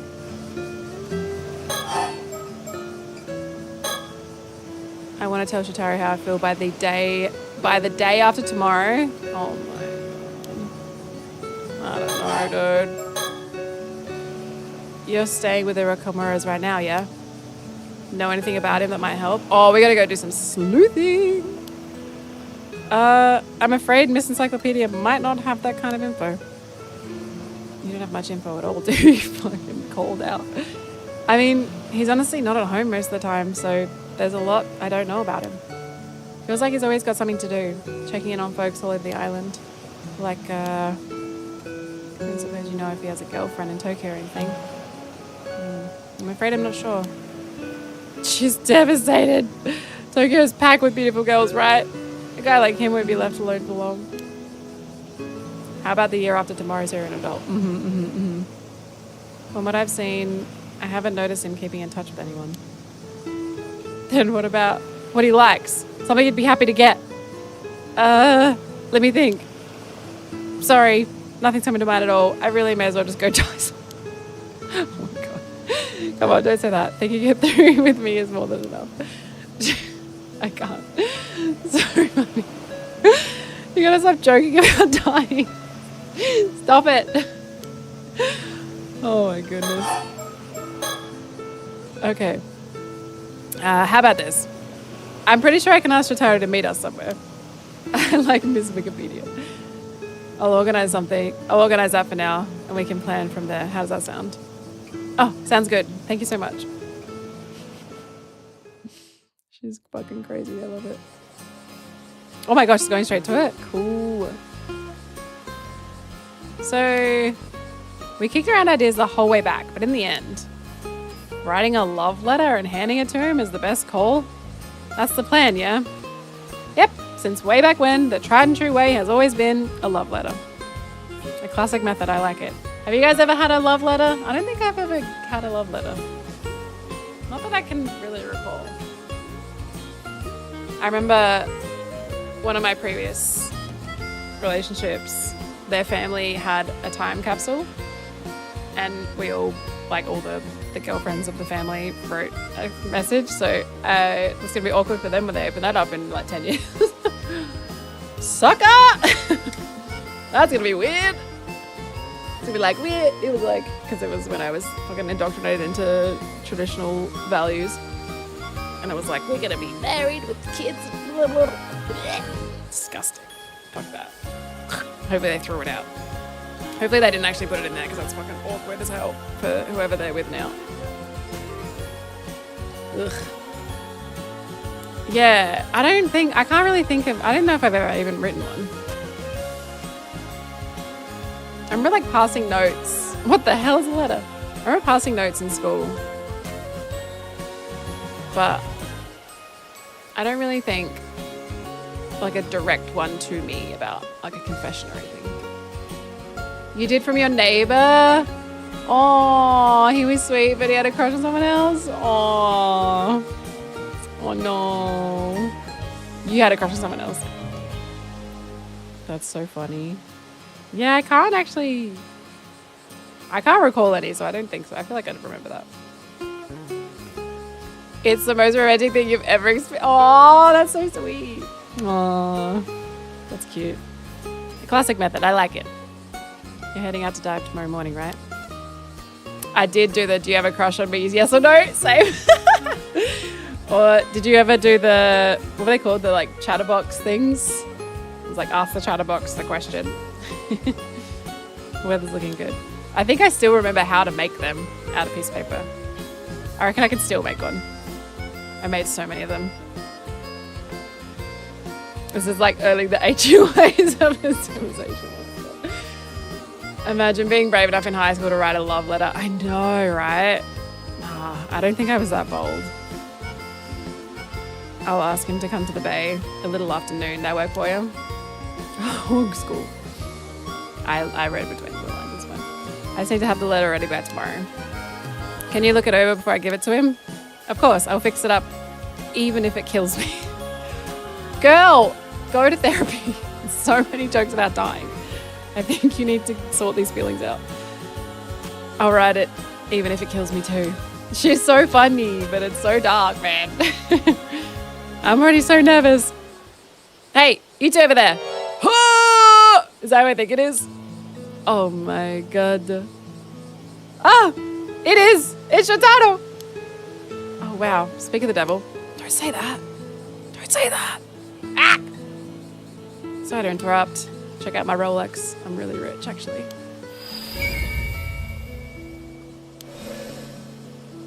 Oh, he's totally glowing as usual. Is something wrong? That's a Casio. Hey. Hey. Don't hate on the Casio. It's got a calculator. Have you seen Nazami? He didn't show up to today's association meeting. Oh, I see. I haven't seen him today. I think I know where he is. I'll go get him. This was before, that's right. Oh, you do? Knew I could count on you. Oh! I'll let you handle it then. He's winking! He's winking at her! Sure, no problem. She's delicious. Oh man, he called me by my name. I'm so fired up right now, let's do this. Yeah, first off, let's find those two. I bet they're up at the Kantakisho ruins. Let's go. Right behind you.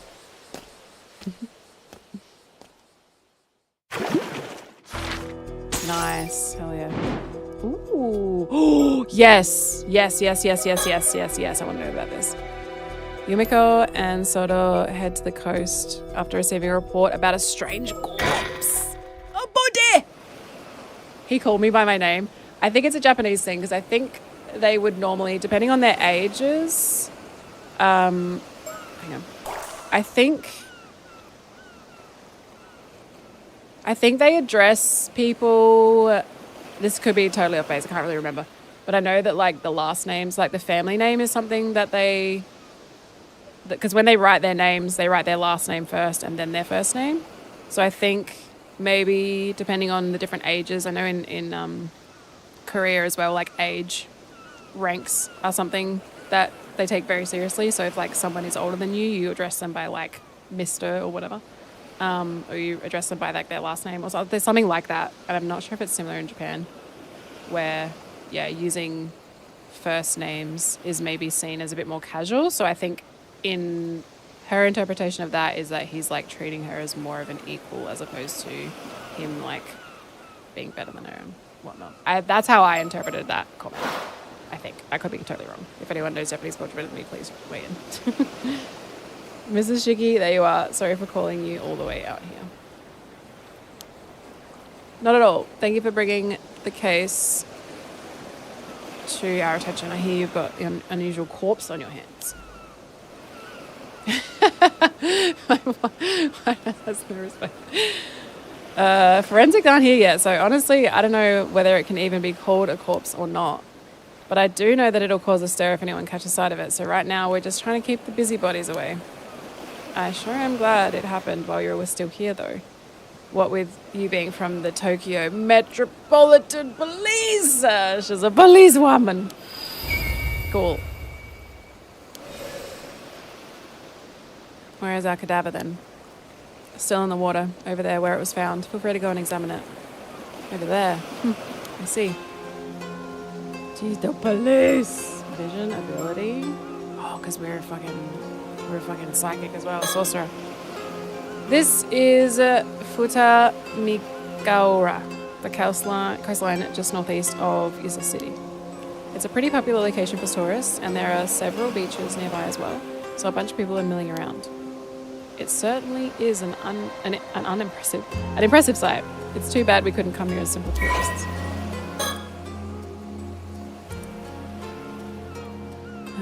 It's the name of the stretch of coastline along Futami town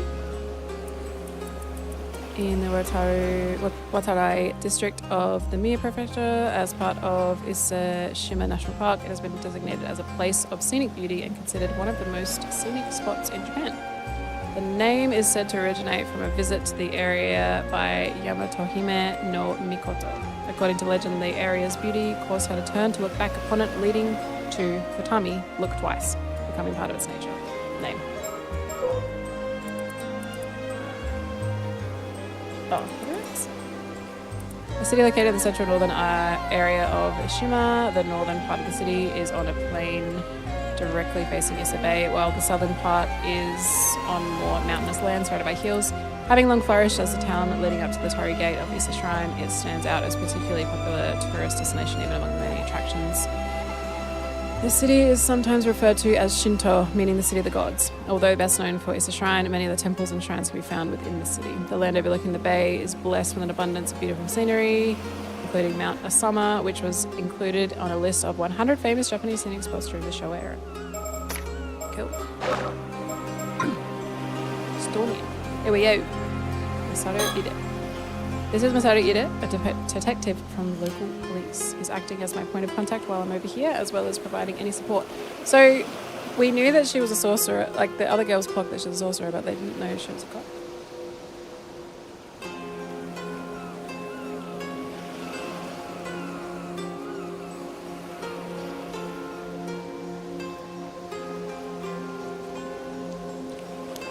I don't doubt it's quite a troublesome assignment. There are a lot of things that need to be kept secret, for one. But he's been very good at not prying into particulars while I'm doing what needs to be done, occasionally grumbling notwithstanding. Given what this case has ended up involving, though, those particulars may not end up remaining undisclosed for much longer. 35. An assistant inspector in the 1st Investigative Division of the Criminal Investigation Department of the Mie Prefecture Police. Say that 3 times fast. Jesus. Kevin finds himself saddled with whatever troublesome task comes the department's way, something he makes sure to grumble about each time, but is a proficient detective in his own right, being diligent in his duties, having passed his promotion exam without difficulty. Although often said to have somewhat unreadable expression, he is quite sociable and makes a point to attend all the department drinking parties.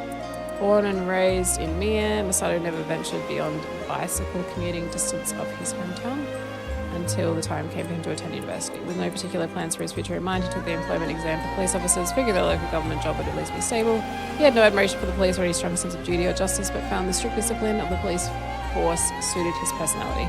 He quietly married a fellow classmate from the police academy. After graduating and at home, he takes on the role of doting father to 2 sons and a daughter. I'm not touching that. If pressed to discuss his hobbies, they would include walking and combination puzzles. Strangely enough, he often happens to be walking nearby whenever incidents occur, leading him to being first in the scene. A full-time cop ain't doing shit as a dad, let's be honest. He gets home and goes, "Hi kids," and puts them to bed. First glance, he seems the sort to find hard work troublesome, but he's proven himself to be quite a thoughtful individual. If that attitude of his is a deliberate ploy to get those he's dealing with to lower their guards, he's certainly not one to be underestimated. The sound of the waves and the buzz from the onlookers fills the air around us. I suppose it's inevitable that the police being around would draw people's attention. I just hope it doesn't cause a commotion. I'll look at the corpse last. Do we know what the situation was when the corpse was found? I just got here as well, so I'm not clear on the details myself. But from the sound of it, a local civilian happened across it about an hour ago as they were passing by. They got us on the scene immediately, so no one else should have seen it. That's a relief. We don't want people working themselves into a frenzy over this. Where's that local now? We've got someone taking their statement in a nearby police box. I'll let you know when we get more info there. Please do. When are you going to examine the body? I'm just checking. I'm just exhausting things. I see. So this is the corpse in question, is it? Unusual is certainly one word for it. It's all dried up now, almost like it's been mummified. But apart from that, pretty safe to say this is a mermaid, right? Let's take a closer look. Do I have to? As you can see, there's no doubt it has a human head. That's the main reason we went ahead with treating it as a corpse. That makes sense. I can't imagine anyone would have seen a creature like this before, after all. If it really is a mermaid, wouldn't this be a pretty huge discovery? Not the sort of thing we'll be able to make public, that's for sure. I don't suppose we have any way of confirming their identity. Is that his mom? No. Their identity? Given the state of the body, it's Probably difficult to confirm based on facial features, but we might have a chance using dental records. Though that would depend on if they've ever had a dental exam. I see. That makes sense. It would seem like the fish half of the body begins from the shoulders downwards.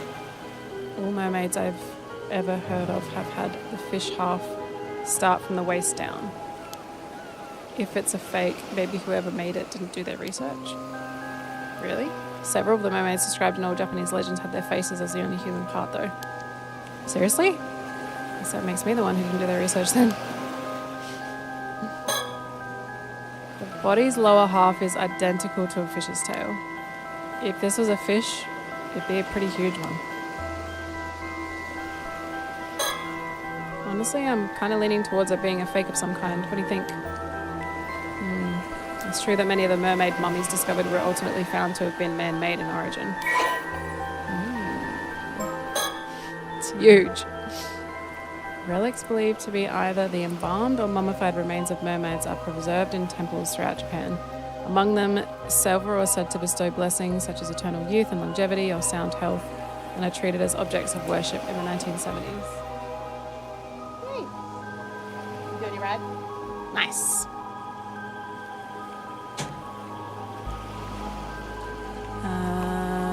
Treated as objects of worship in the 1970s, some garnered so much attention after being featured on TV that people travelled en masse to see them, prompting some temples and shrines to discontinue public viewings. Whatever that post.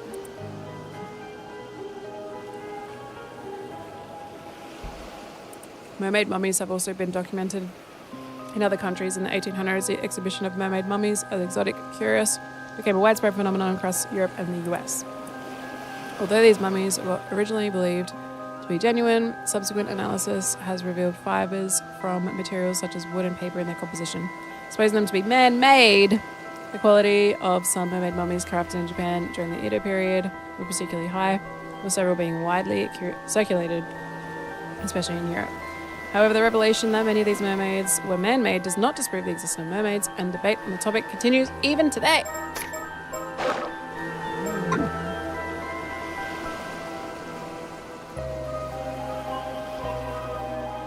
You won't find me complaining if it is. No need to investigate a fake corpse after all. Maybe that's being too optimistic though. We'll just have to see about that, won't we? If this really is a corpse, I wonder when they died. I doubt their body would have ended up this desiccated if it had been in the sea this whole time. Yeah, it wouldn't be mummified, it would be like... Ah!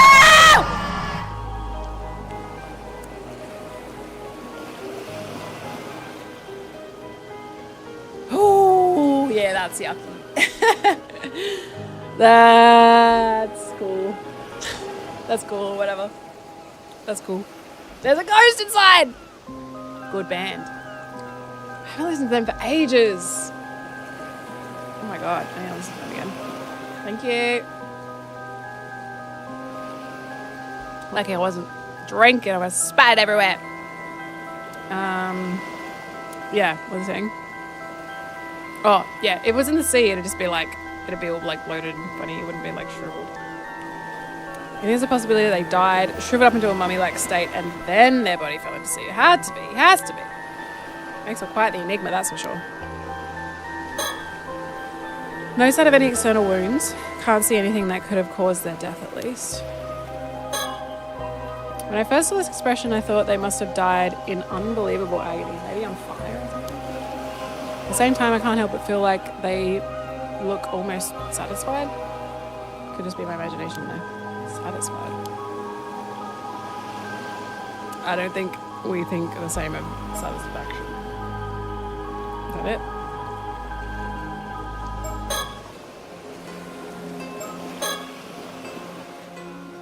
We originally came to investigate another case, but with so many other incidents occurring, I can't help but get the sinking feeling that something troublesome is about to happen.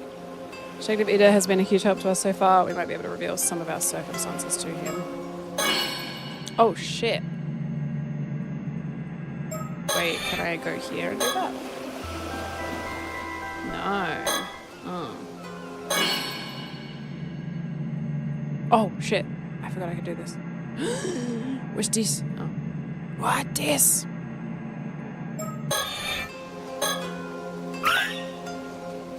Mockingbird. What? Bird mascot stickers. There's 20 of them. Oh, secrets. Reach a total of 5 and 20 stickers collected to unlock bonus content. Oh, man. Okay, I gotta remember I can bloody look around.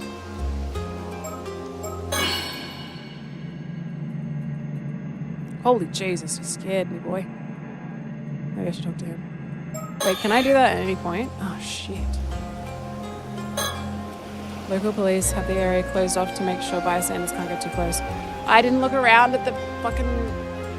Okay, please remind me, chat, if I forget that I can look around. Just say look around in chat. I won't get mad, I promise.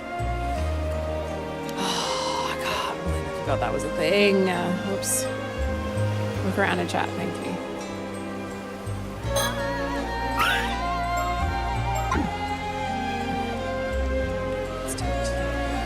Hello. Is there anything that stands out to you so far?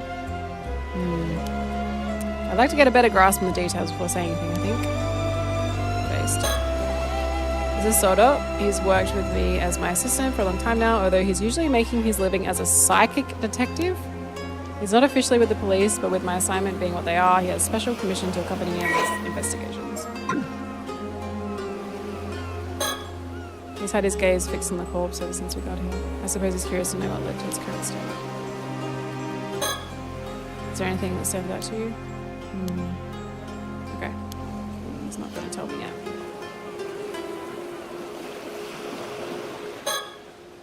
If we really do have a mermaid on our hands, do you think all those stories about becoming immortal from eating mermaid flesh are true? Hi, Neji. How's it going? Oh, so... You're curious about that too, detective? Well, I don't know if I'd actually want to eat it though. Living forever doesn't necessarily mean you'll be happy, you know? Besides, I can't say I find the thought of eating meat from this thing all that appealing. I see. I suppose that's a natural response. But there are plenty of people who would be interested in getting their hands on this corpse for that exact reason. I can see that. We might even have people fighting over it if it gets out. All the more reason to try and keep it hidden. Can you move it?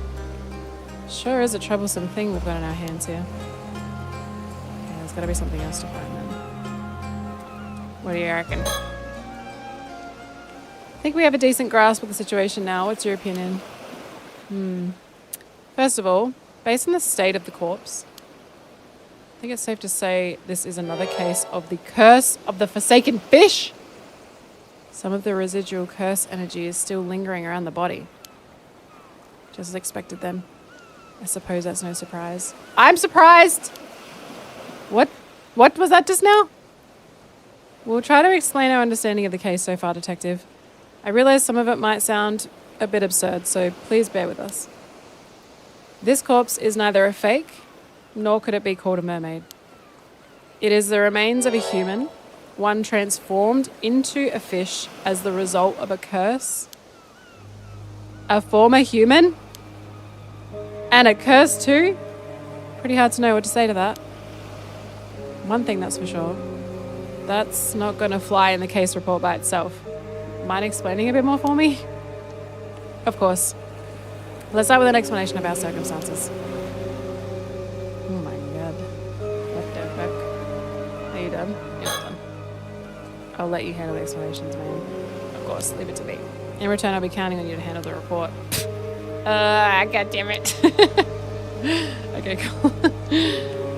Freaking new. Just checking I haven't missed anything. Thank you for the follow. Welcome. Okay. I don't want to miss anything. Okay. First, I suppose I should start with a brief explanation of the department I work for. Wait, are you part of some secret department in the security division over in Tokyo? Are you sure you should be telling me something like that? I'm not going to get caught up in any troublesome business if I do, am I? No need to worry. I doubt it will come to that. Probably. Our work is mostly kept a secret because it's something of a pain to find people who will accept, let alone understand the circumstances each time. But you've been very supportive so far, so I can't imagine that will be a problem. If you really insist, go ahead, I guess. As you say, my department is indeed part of the security division. Its proper name is the Paranormal Affairs Bureau. PAB. Classic.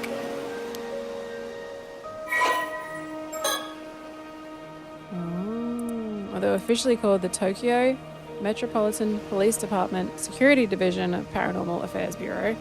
Ah, yes, the PAB. It is more commonly referred to as Paranormal Affairs. PA. Only a handful of people know of its existence, even within the police force. As the name suggests, this unit specializes in the investigation and resolution of cases involving paranormal phenomena. Since the existence of such happenings is not public knowledge, nor is it readily believed to be the general population, the Bureau's activities are conducted in the utmost secrecy.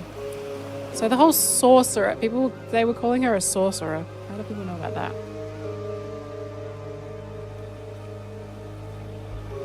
Those two girls knew stuff. As there are currently only 5 members in the unit, including the chief, they utilize a network of psychic contacts across the country to assist with their cases. The current chief of Paranormal Affairs is a man named Kuru Nagagoshi, although said to have been born to a family of psychics who have been involved in keeping the world safe from paranormal phenomena for generations. Kuru is an elusive figure. Very few have met him in person, and he is rarely seen in the office. It is said that this is because he has often been the target of curses. However, some theorize that it is in fact because Kuru is not actually a flesh and blood human, with some going so far as to question whether he really exists. Oh my gosh. Hi, Swarm. His seat in office is usually occupied by his familiar Anua, a legendary creature found in Japanese folklore. The Nuet resembles an ordinary white's brush and acts as Kiru's messenger. I don't know what these words mean. Leading to bizarre scenes of police officers earnestly reporting their findings to a bird. Got it. The term Nagagoshi case serves as a code name used to refer to cases. Okay.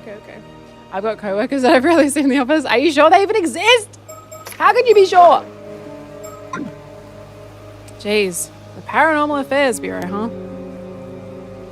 Though, if there really are cases of spiritual phenomena causing harm around the place, I guess it's not that hard to believe there'd be some sort of organization to deal with them. Precisely. I'm glad you're so quick on the uptake. Well, after seeing that corpse over there, there's not much else I can do but believe it, you know? Does that mean you have spirit sense or some sort of other psychic powers? Not to any notable degree, I'm afraid. As I mentioned, I'm primarily a housewife. Lies, you've got psychic vision. If you ask me, I'd rather sort this all out and get back at home to my husband as soon as possible. Right. Soto here was my husband's protege when he used to work as a psychic, though. He helps me out on any work I'm assigned to. I'm responsible for handling any spiritual work that comes up, yes. Spiritual work, huh? Hearing you say that like it's just another job really makes me feel like we're talking about another industry entirely. But if you really are just a housewife, Ms. Shiki, why are you working for a special unit like that? I know it's none of my business, but if your husband is a psychic, wouldn't all this be more in his line of work? True. Personally, I'd also rather our roles were reversed. But there are several reasons why that unfortunately can't be the case. I see. I don't really know your circumstances, but sounds pretty tough. Either way, I should be good to put this down as a paranormal affairs case, right? That should be fine, yes. We can leave the rest of the investigation to us. Hell yeah. Also handle the report, more specifically, Soto will. I'm so pissed. Really? Thanks. That's a great help. Not again. Okay. Her age is a secret? I know. A woman who balances her work as a housewife with her position as a full-time employee of Paranormal Affairs, a secret department within the police. Although the very image of a refined lady in appearance, she has a surprisingly free-spirited personality and tends to find anything she has no interest in too bothersome to take seriously. Things that do catch her attention, on the other hand, often command all of it, and she'll actively involve herself into looking into them.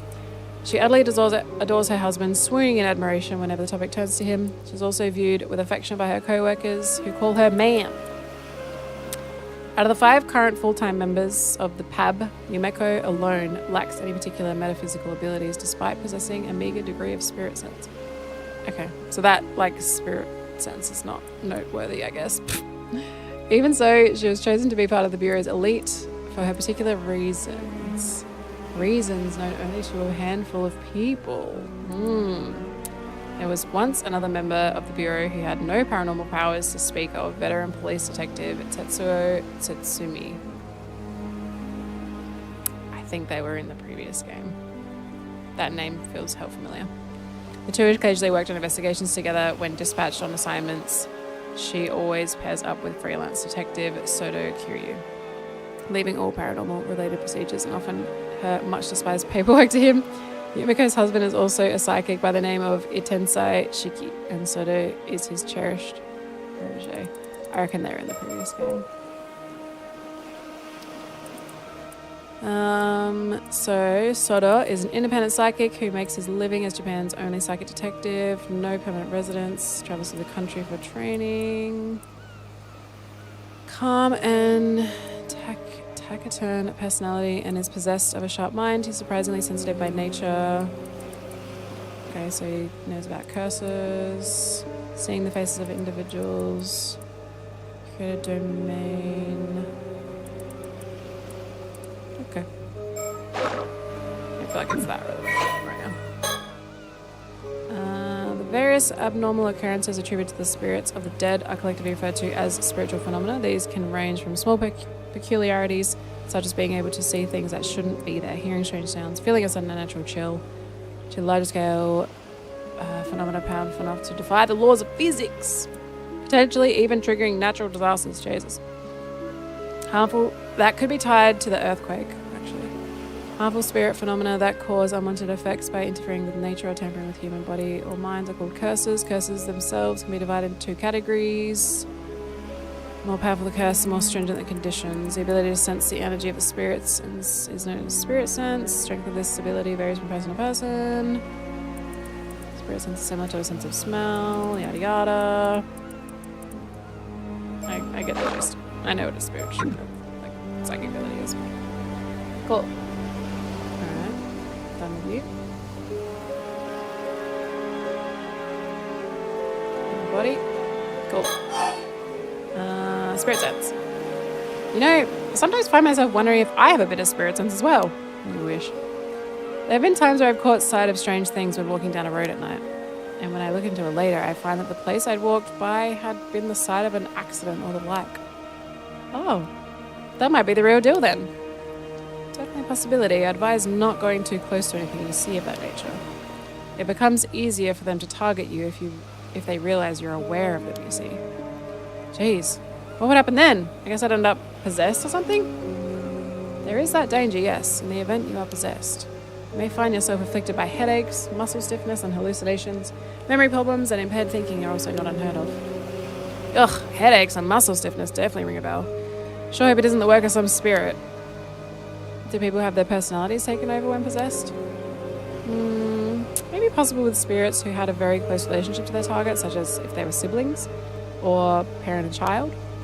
But you almost never hear about people being taken over completely.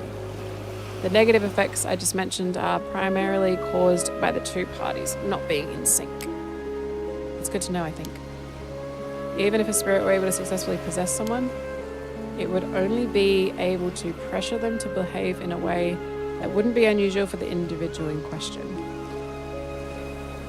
So, old mate looking for his mom could maybe be scary, I guess?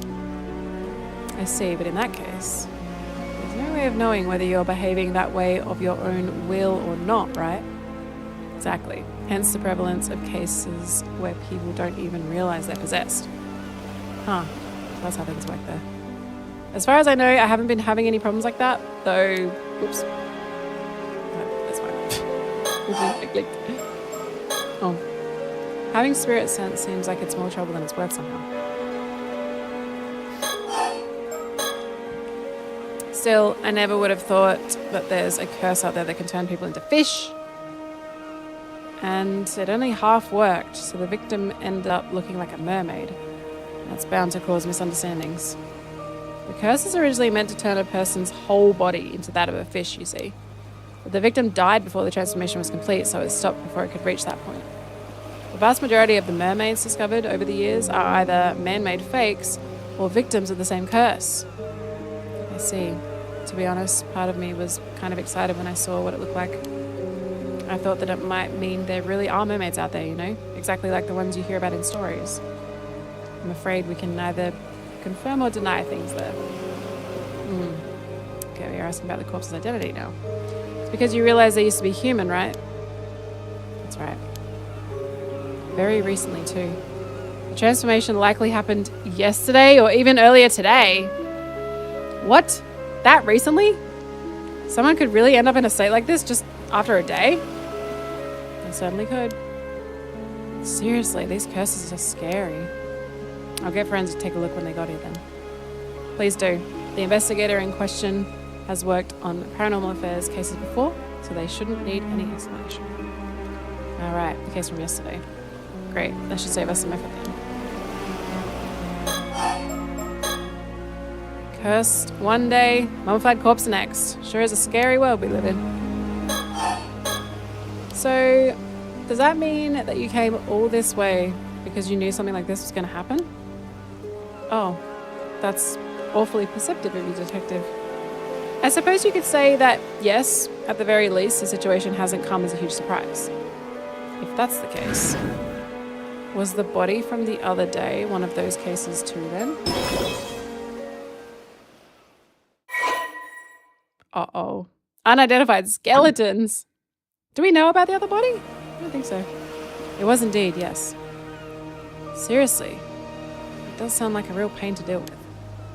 I bet our chief knew all about this when he assigned me to the case. If it lessens the burden, you've been a great help to us.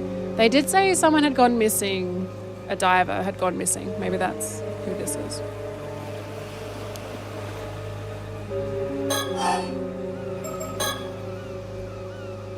I don't mind occult stuff, so I've been asking all these questions out of curiosity. But it's probably best I don't get too involved in this paranormal business, right? You must have had a good reason for keeping it under wraps after all. I think that would be wise, yes. Ma'am? My lady? What is it? Perhaps I could use my shotgun ability and see if it produces any results. That's an excellent idea. Almost forgot we had such a handy trick up our sleeve. Shotgun? What does that do? Patience, detective. You'll see soon enough. Right.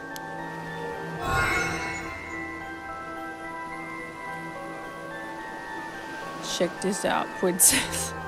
There, it's done. Oh, so it went well then, did it? Well done. I didn't see shit! What's all this about? Soto can see the face of the deceased from a piece of their remains. However small, he can then sketch their features based on what he saw. Oh, so that's how you got a sketch of the victim in the other case. An ability like that would be priceless if we could use it on the Force, you know.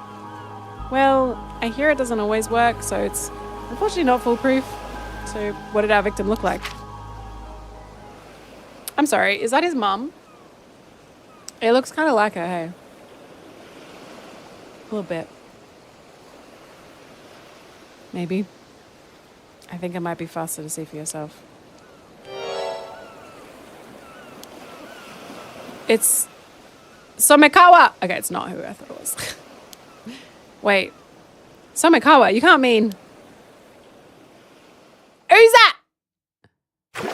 Do not leave me. Oh! Oh! Cliffhanger. Cliffhanger! You bastard. Wait, look at that timeline. Which one should we go to? I reckon this one. Oh my god. This is getting juicy, dude. So Shiki arrives in Toba City to investigate the discovery of skeletal remains of the assistant. Hi, Virtual Raptor. Welcome. This is a Japanese visual novel. It's the second one in the... It's not directly linked story-wise, but there was a previous one a couple of years ago with the similar name. So PARANORMASIGHT is like the game, and then the subheading is the different cases. So the previous one was like the 7 Mysteries of Honjo, I think it was, in 2023. And this one is called The Mermaid Curse. Highly recommend if you like a good story and a like detective vibe. It's very fun. Welcome, ma'am. I've been waiting for you. The site where the bones were found is a little ways offshore from this beach. So this is now pre the events we just experienced. You went ahead and started the investigation, I see. Thanks for that. Not at all.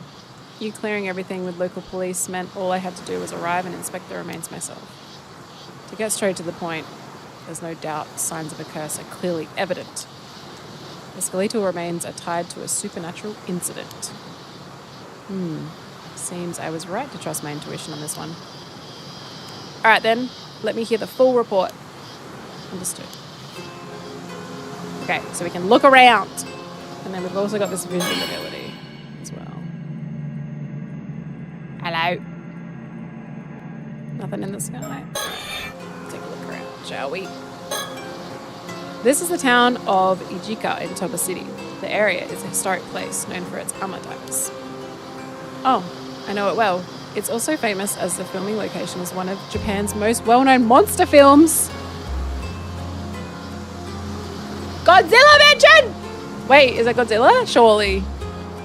I wouldn't know about that myself, but you seem unusually well-versed in that area. Those old tokusatsu films are the best. You should watch some for yourself. Monsters Inc. University. Crazy. As you wish, I'll look into it. I want to know about the movies. It's a fishing settlement located within Toba City on the eastern tip of the Shiba Peninsula. The area takes its name from Ichikajima, an island offshore of the region. It is said that the hollow in the center of the island was so reflective as to resemble a mirror, leading to Yamatohime no Mikoto, giving it its current name, which is written with the characters for stone and mirror. The Rias coastline is a particularly beautiful sight and is well known as a spot to watch sunrise. It is also notable as the filming location of the first entry in one of Japan's most famous monster film series. It sees many visits from fans. It's gotta be. Gotta be.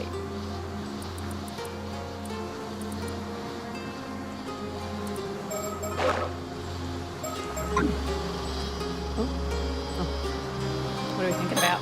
What you thinking about? I'd already planned to come here to Toba in near prefecture together with Soto on another case. But the news of skeletal remains being found in the area caught my eye, so I sent him ahead to investigate. As expected, it turned out to be the result of a curse. Likely a troublesome one. I would expect that most curses are quite troublesome, I would say. I wouldn't expect them to be chill. That is a cute place. A diligent and earnest young man, his mentor, my husband, has nothing but praise for his skills, so he has my complete trust. I know I should rely on him too much, but he's so good at noticing the finer details that I often find myself doing so. Oops. Alright, what up? State of the sea. You can see the sea. You can see the sea from here all the way to Kamishima. Do you sense anything out there? I do. The waters south of Kamishima are saturated with the powerful presence of the curse of the raging waves. You can sense it even from this distance. That's how strong it is. Is that so? Looking out to sea, I can't see a thing. I just hope this means we've made it in time. Even during the disaster 5 years ago, the energy was never this overwhelming. The seal has broken. There's no doubt about it. The bloody cicadas, man, it's reminding me of Evangelion. That whole show is just like so annoying. It's already broken. That isn't good. The sea still seems calm though. Does the storm not break out immediately? Yes, something seems to be holding it back for now. So there's a silver lining at least. It seems stable for the moment. We probably have 2 or 3 days of safety. Get in the cicada, Shinji! So loud, Dev!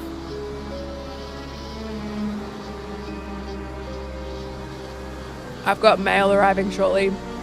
Are you cool to get it, or do you need me to grab it? Then we've got a bit of breathing room. Perhaps there's still something we can do. Curse of the raging waves. Curse that causes an outbreak of turbulent waves and violent storms. Okay, sweet, thank you. It said that the curse was born from the resentment of the former residents of Tashima, an island once located to the south, after someone brought about its destruction. Some believe that several of the disasters that have struck Kamishima in the past were actually caused by this curse in some manner. The person accused of bringing this curse was called the Raging Waves Curse Bearer and was shunned. Is that his mother? I wonder. I don't want to miss any of the little birdies. Hi, Jave. How's it going? Hope you had a nice day. Welcome. I really thought I was in a spot where I wasn't covering it. It's fine. It's fine. I hope we can do something about the curse of the raging waves while it's still being held back. Yes, but despite all efforts, we still haven't found a way to lift the curse. We might have quite a struggle ahead of us. That's really the heart of the problem, isn't it? And we have no idea where your ancestors' keepsake is. I apologize on behalf of my family. What keepsake? What's that mean? No, I haven't. Shut up. To begin, shall we review the details of the case?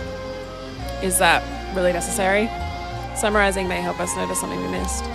Not a day goes past that I don't admire your diligence. Sort of. My thanks. I'll strive to be brief. A few days ago, a fisherman off the coast here hauled up a long, rod-like object. It resembled a human bone, so he notified the police. It was about 10 days ago. So he fished it up completely by chance. Following that, the police conducted an underwater investigation of the surrounding area. They discovered multiple skeletal remains in a fissure beneath the rocks. All the remains were already severely deteriorated, with each being several years to several decades old. As a result, forensics struggled to identify the victims. There was just too little to go on. Only fragments of the skull remained, so facial reconstruction was apparently not possible. Hardly surprising in such a state. Still, with your ability, we hardly need facial reconstruction, do we? Indeed. I'll report my discoveries shortly. Have a look! Go on then! Cool. Just checking.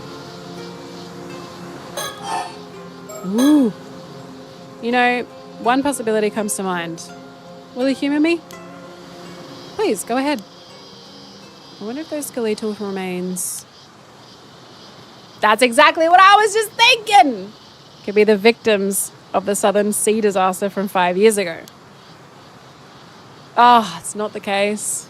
No. Darn it. Please don't sound so... I thought he was going to say, please keep your ideas to yourself, lady. Please don't sound so defeated. Forensics confirmed 5 bodies in total.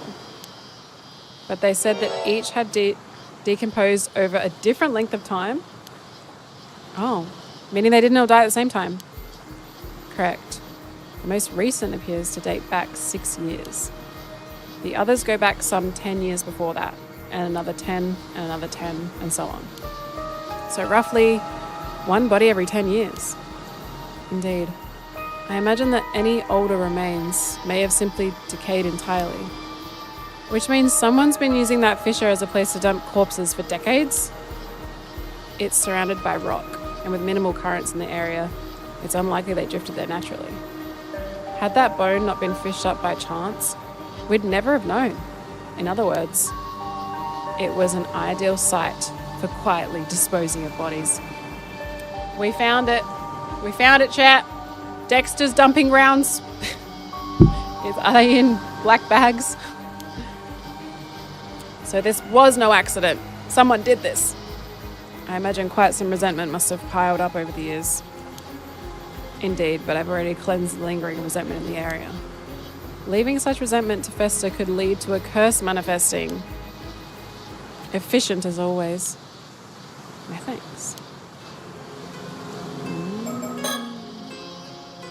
multiple skeletal remains found resting on the seabed. Something smells fishy, and I don't mean the bones. To be frank, I'd prefer to head home sooner rather than later, but it seems that won't be an option. She so badly just wants to go home, and I fucking love that for her. She's like, I just want to go hang out with my husband, man. I don't want to have to work. This sucks. There is one more point of concern that all the remains have in common. Each body bore a clean, precise cut, clearly severed. Severed? You're saying they were sliced straight through the bone? Exactly. Each was sliced down through the bone, all with a clean cut as smooth as the last.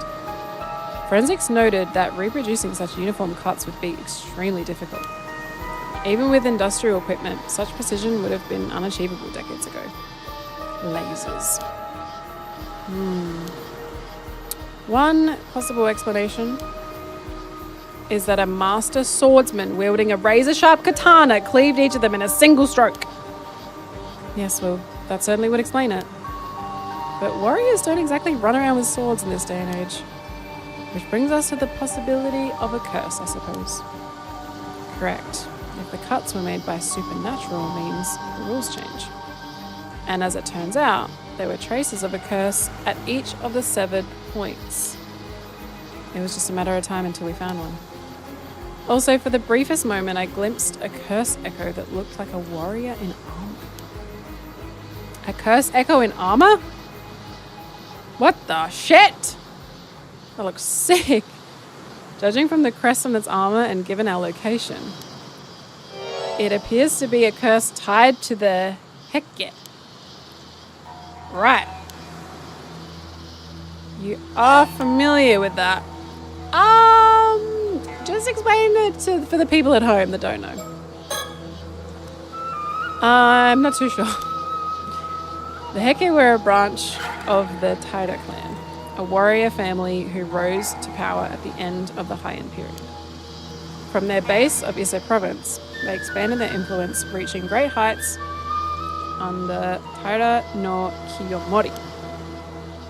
But in their pride, they were defeated by the Genji, which is what is now known as the Genpei War. Ah, of course, yes, I knew that. It was just for everyone else that didn't already know that. The tale of a Heke preserved just how prosperous they were before this. I was looking at the background, my eyes just got overloaded. Just how prosperous they were before they fell. Many who lived through the downfall carried deep regrets. Their resentment is especially persistent. Many traces remain even today, and they can be quite meddlesome. You're welcome. I'm a woman of the people. So much going on. So cool. What up, fishies? Indeed, you hear about it all over the place. I guess even by expert standards, it's quite the problem. Abbreviated genealogy. They were part of the Ise Taira clan, which were itself an Ise branch, prominent samurai family of the Heian period. Although the entire Ise Taira clan was greatly influential, they refer to the particularly prosperous lineage, known as one of the most prominent samurai families of the Heian period, alongside the Minamoto clan. The Taira clan were originally based in the Kanto region. Shout out Kanto region! However, following 4 generations on. That's enough. That's out of each of this. We'll get over that. What's more, the katakana that cursed echo. What's more, the katakana that cursed echo carried, I believe it may have been the famed blade, Nukemaru. Nukemaru! Yes, a blade passed down through the Heke, once wielded by Taira no Tadamori. I see. It seems your love of swords has proved rather useful here. So what you're saying is that these skeletal remains were cut and killed by the power of Tadamori's curse? I can't say it was Tadamori himself, but I am confident it was a curse from someone within.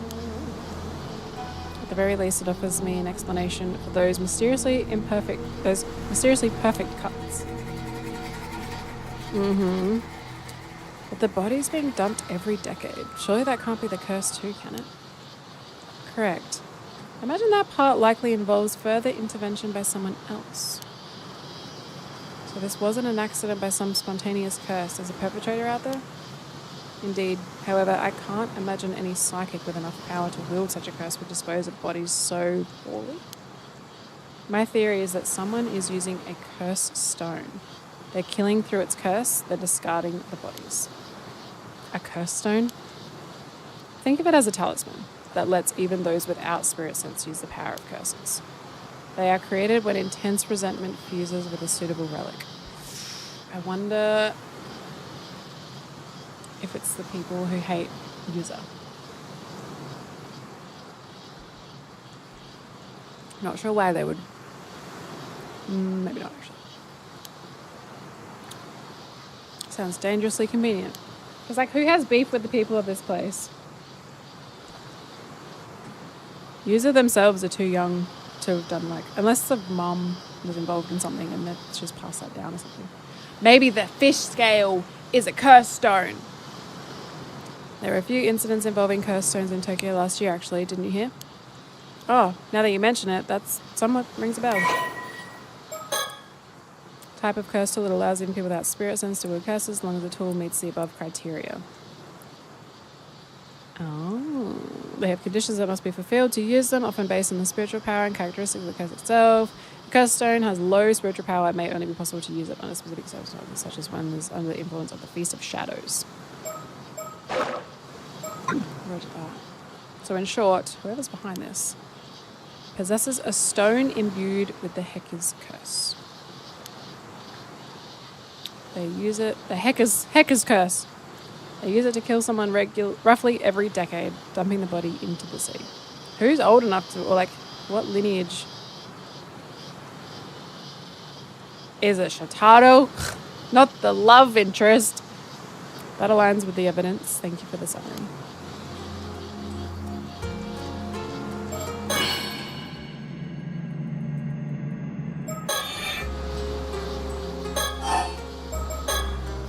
Now then, about those remains. Hello, potato! Oh my goodness, thank you for the 23112. I thought of you the other day because it's so funny when no one on Team Equality is online, your stream is the first thing that pops up, and your last stream says something like, I finally got a new camera. I was like, I can't remember. It's got like your stream title from like years ago, and it's so funny to me. I don't know, it's just like randomly placed you as like the header. It's so funny. I love it. So every time I go to the team and no one's on, I'm like, oh, Tato stream. Were you able to use your shotgun? That's right. I hope you're doing great.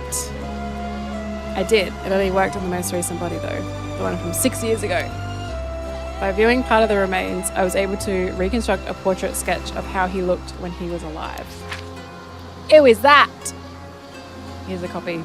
I've already provided one to the police as well. Impressive. That ability of yours remains quite the asset. Yes, that'd be great. We'd love that.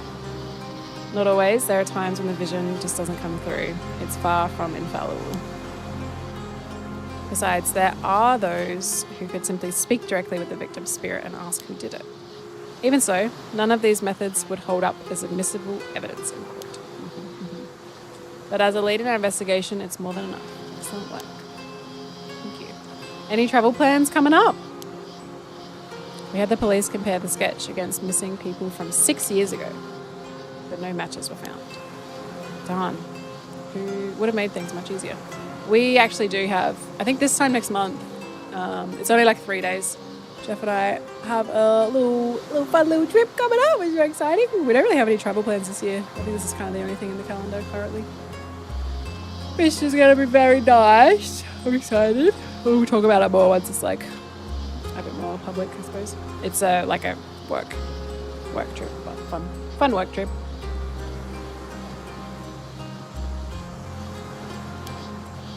Detective Ida is continuing the investigation. Not until the end of the year. All the business is going to the, money's going to the business, for sure. Feel that. Detective with the local police, I've heard he's good. so let's hope you prove that. Yeah, I've just been living vicariously through everyone that I know who's traveling. Because we're the same, but like into the house. Our yard's all done now. Feels so nice. You'll be happy. Started to kind of get into gardening a little bit. The most that we've done is plant 2 trees in our yard, which has been very fun. A case in which multiple human skeletons were recovered from a deep fissure. Initial estimate indicated at least 5 bodies. Yeah, just been watering them, looking after them. They're already looking, I feel like they look like they've grown. And I don't know if it's just me wanting to see that, but I feel like one of the little branches on the mandarin one is like definitely extended a little bit. We did a Japanese mandarin and a Tahitian lime. This is just kind of like recapping what we just learned. Hi, Brettles! How's it going? And now there's this curse stone imbued with the curse of Heckers. This whole thing is turning into quite a headache. Even with so little to go on, Soda deduced all this. Pretty impressive. I have to remember to give him kudos later. Or a raise. I'm sure he would like a raise. Say, Soda, that sketch of yours. Maybe we should show it to some of the locals. Good point. Someone might recognize him if they were around here 6 years ago. If we can identify... Less of that! You're gonna lose your shit. If we can identify the victim, it could help us trace the one who used the curse. I guess we can't just leave things be now that we know there's a curse involved. Honestly, I'd rather not deal with it. She just wants to go home, man. There you go again. Are you sure that's something you should be saying out loud? Obviously not. I just want to get this over with and go home. We all know how much you love your home. Shout out. The nice thing about SA is you've got 9 months to get into it instead of 4. Yeah, no snow here, baby. I'm doing well, Braddles. Hope you're doing good. Hope you had a nice day. Ma'am, behind you. Behind me. Here we go. Who's that? Someone from town passing by? Are you okay, ma'am? She bolted?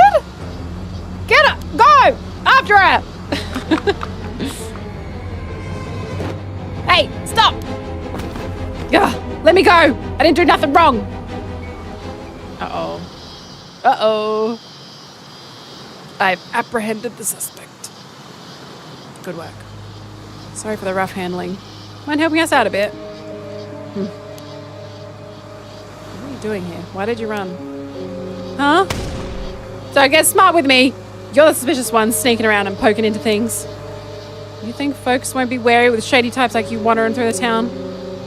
Oh, I see. Sorry if we gave you a scare. You guys are wearing capes. You don't exactly look trustworthy. We're with the police. Nothing shady here. This guy looks sus as hell. He looks like a fucking alchemist. You're with the police? Seriously? You heard about the skeletal remains found nearby. That's what we're looking into. You don't look like police. So, do you live around here? There's something I'd like you to take a quick look at. Do you recognize this face at all? We believe he may have been around here about 6 years ago. Oh my god, those cicadas are crazy loud. Nope, don't know. Then could you point us in the direction of someone who might know about people coming and going into town? No idea. Ask whoever you want. Can I go now? I've got nothing to do with this. Don't know a thing. Yeah, it is. Alright. Sorry for holding you up. Oh, she's sassy. What a peculiar woman. I mustn't run away. I mustn't. It's like her mind was somewhere else entirely. Well, either way, we should talk to more people in town. Nah, it's okay. Agreed. Also, could you ask around and find out who she is? Of course. Several hours later. I've just learned a few things. Excellent, let's hear it. What you thinking about? We split up to ask around town. But all the leads I found didn't actually lead anywhere. I'm just not cut out for this kind of legwork. You love them? Oh god, I hate them. I'm so scared of them. We had like a plague when I was a kid. Yes. Got a duck! Look at this cool guy! Oh, what a cutie! Maverick Manny. Oh, I love him. Yeah, we had like a plague when I was younger. There was so fucking many. There was like, oh my god, it was so scary, man. They were fucking everywhere. They were fucking massive, and they were like buzzing up against the walls and shit, like the windows. They were fucking freaky. Ugh. And like, and then they would die, and their weird little corpses were everywhere, and they were crunchy and squishy. Ugh, just fucked. I fucking hated it. I was so scared of it. The port and town centre are down that way, so this area is so completely outskirts. It's a quiet town, so a stranger loitering here would definitely attract attention. That's a good point. Yeah, fuck that. An emergence? Fuck that. No. I don't like bugs at all. I don't think there's any bugs that I would want anywhere near me. Dragonflies? Horrific. So scary. Like, no. Nah. There's not a bug I like. They're all fucked. They're all terrifying. Lady beetles are fine. They're cool, actually. Yeah, you're right. He didn't so much as flinch at the thought of tedious door-to-door investigation, not to mention he's good at it. Having him here is a huge help. Ugh. Bugs, man. Horrible. I also asked around about that woman we encountered. Apparently she isn't originally from this town. An outsider. Is that so? Indeed. Apparently she wandered into town about 5 years ago. She's been living alone in a cheap rental apartment on the outskirts of town. When she first arrived, she had nothing but an old wooden box, which she was clutching as if it was dear to her. Nothing but an old wooden box with a cursed stone in it! Supposedly, she used to work as an armor diver. Around when she first moved here, she'd occasionally go diving for fish. But these days, she keeps to herself, and no one's ever seen her diving anymore. No one really knows how she supports herself, and many of the islanders find her unsettling.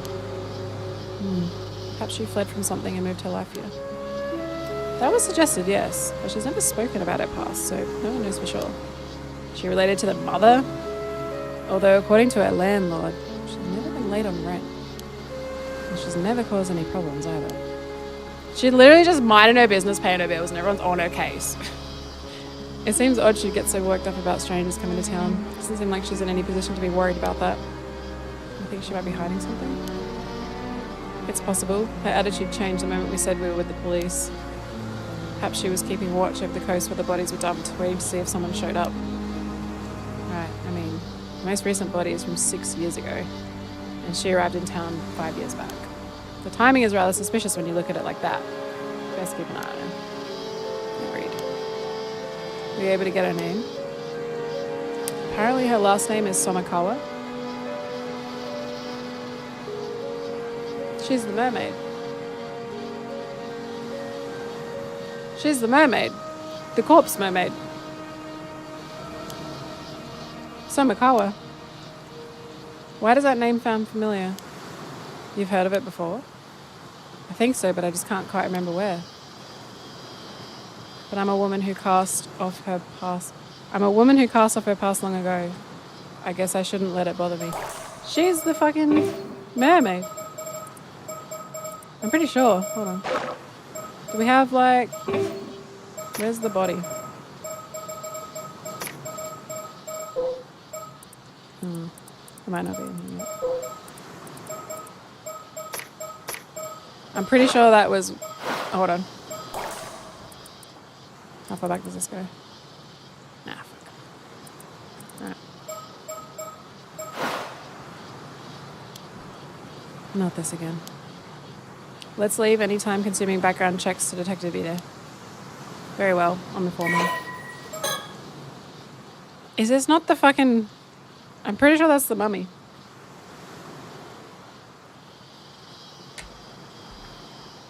Okay.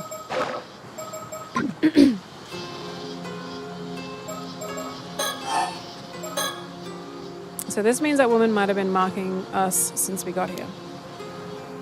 It's possible. I apologize for not noticing sooner. Because the previous bit that we did, where we found the corpse and examined it, is after the events of this right now.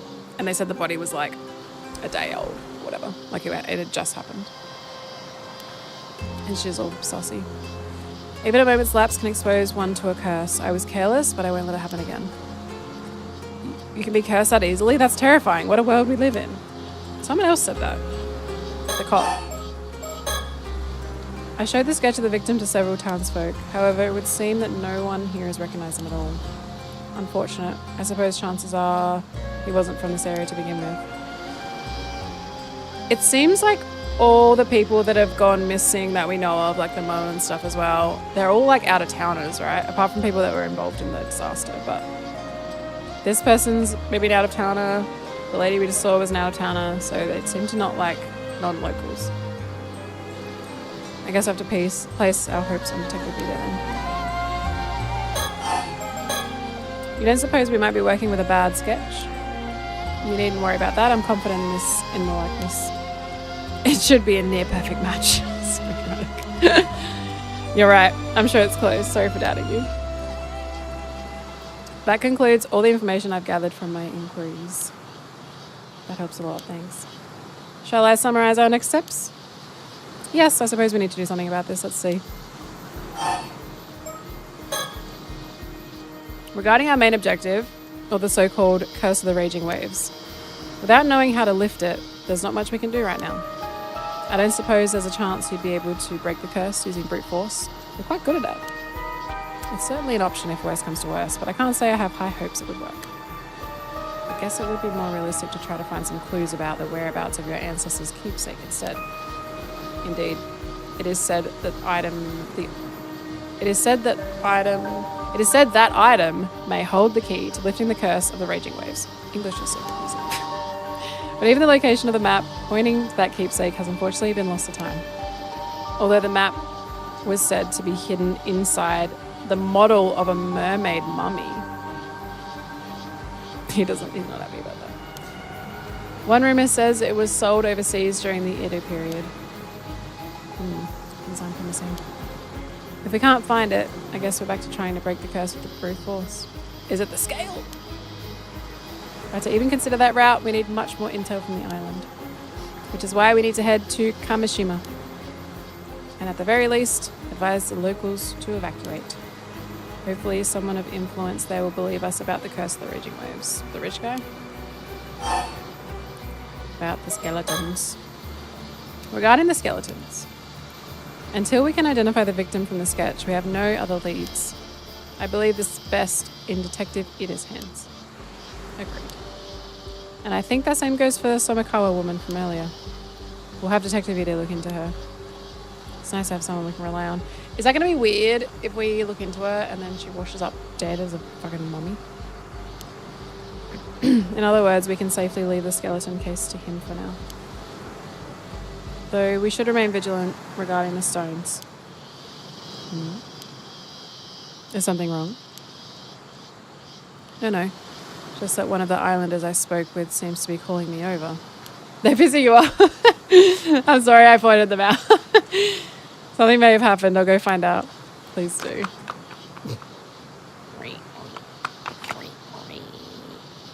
Ma'am? What is it? The person who called me over shared a new piece of information. They were told to keep it a secret, but opened up since we were with the police. Sick of these bugs. Earlier this morning, down by the shore, they apparently found something that resembled the corpse of a mermaid. A mermaid! That same person reported it to a local authority and was immediately ordered to tell no one, not even the police. You're kidding me. The local authority then contacted an unknown individual. Soon after, someone came and secretly retrieved the corpse. That couldn't be more suspicious, could it? Exactly. They were uneasy about the whole thing, which is why they confided in me. What shall we do? Did they describe what the mermaid looked like? Yeah, they said from the head to the shoulders it was human. but below that entirely fish. So it was not the classic mermaid from fairy tales, it would seem. Only the head was human. As they said, it was completely dried out, almost mummified. The face was unrecognizable. But they thought it resembled a local ama diver. Wait, that's not who I thought it was. Tamiko Suma. Hey, Sai, what's going on? Welcome. What? What? Apparently she went out diving alone this morning. Oh, wait, I'm getting confused by who's who.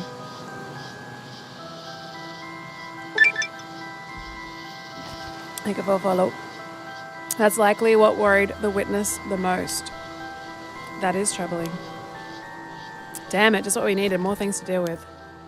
First things first, let's deal with this mermaid story. Okay, so that's going to take us back to this. I swear... Oh, shit.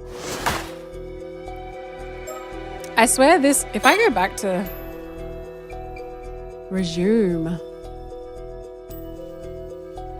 What happens if we go back? I want to look at the corpse again. Maybe not.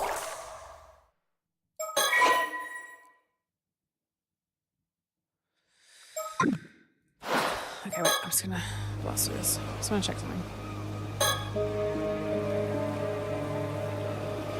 I doubt much time has passed since the victim succumbed to the curse of the forsaken fish. It would probably have been more difficult to determine the cause if it had happened a while ago. Damn it.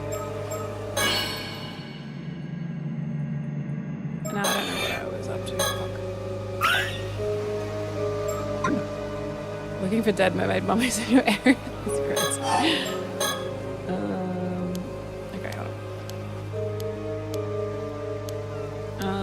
I don't know if I could just go back, if that's gonna like undo.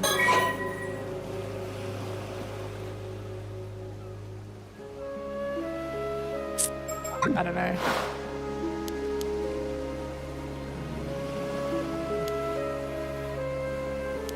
We'll just blast this. Surely...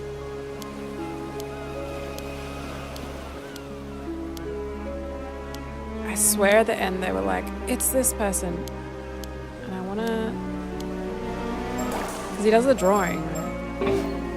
And then he's like, it's this person. And I swear it was Somikawa.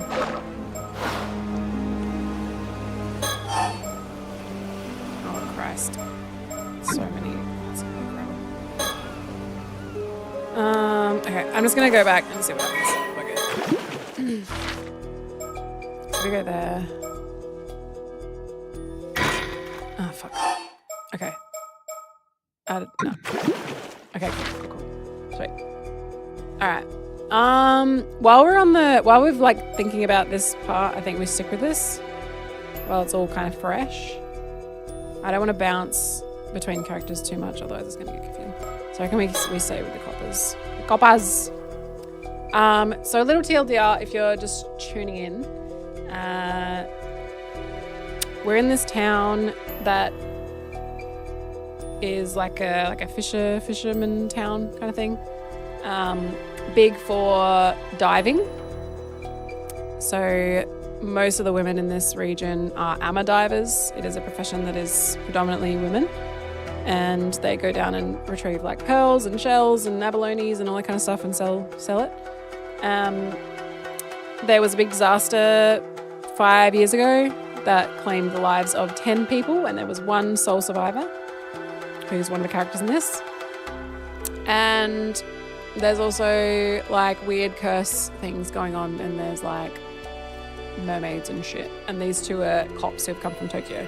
So we're in like a small little town, like a rural town of like 900 people. And a corpse has been discovered, and we're trying to figure out what the shit is going on. Mermaid corpse has been discovered on the beach while Yamako and her partner are investigating its whereabouts. They run into an important local figure. Is he part of the... He might be. He looks like a samurai.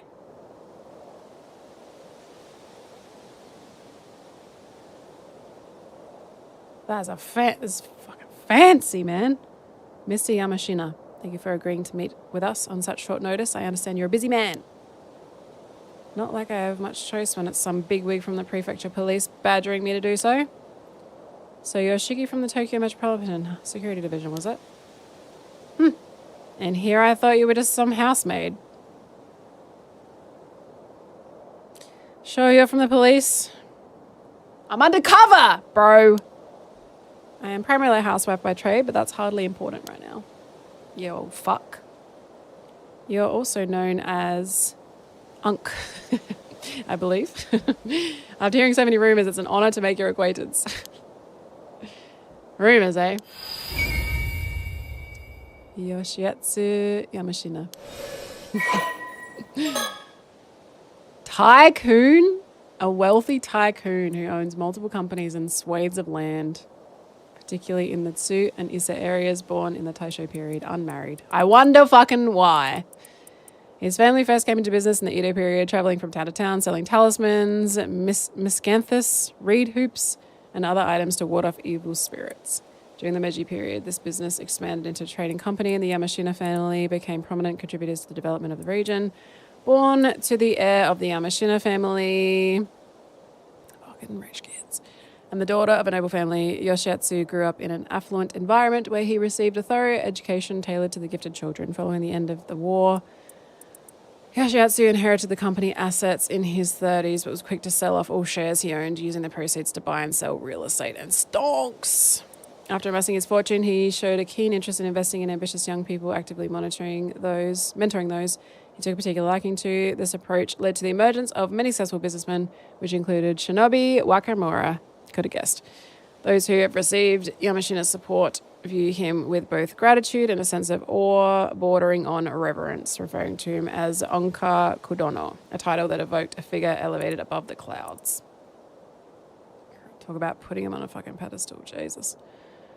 Yamashina has always shown a strong attachment to wealth, even going so far as to partake in illicit activities such as illegal donations, tax evasion, and insider trading. Rich people don't do those things.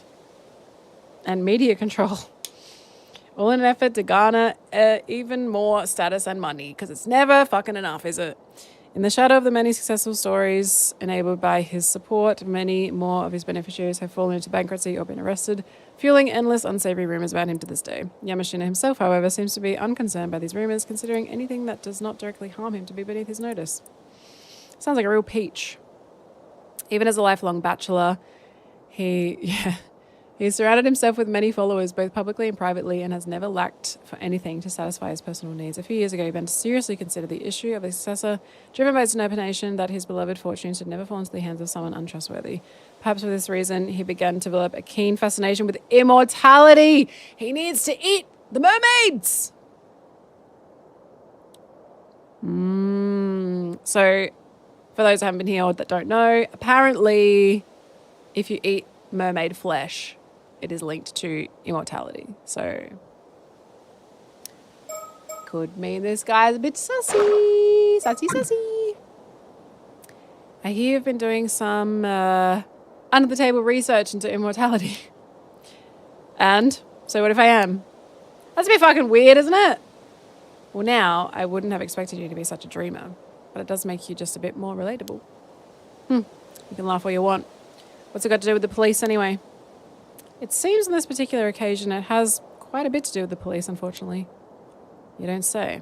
At least the cicadas have stopped. Any birdies? Yes! Oh, that's a cool one. These are just little collectibles. Kiting killer. Oh, he looks cool with his robes. Looks sick. I like how I've just been using this ability to find secrets. I don't know if it does anything else. What are we thinking about? After looking into the corpse of the mermaid found earlier this morning, it seems highly likely that it was taken into the custody of Mr. Yamashina here. He's quite the big shot around here, with plenty of weight to throw around politically and financially. Does it taste like salmon? Of course, all the local police know of him and his moniker. We had to get one of the higher-ups to act as intermediary to even get a meeting with him. Personally, I'm happy as long as we can get the mermaid corpse back from him. Although I certainly won't complain if he tells us anything about the curse as well. I hear he's quite a curmudgeon, so we have to watch our step when dealing with him. That just means like a grumpy man, doesn't it? It's like grumpy. These splendid gardens all fall within the grounds of Mr. Yamashima's Visayas City estate.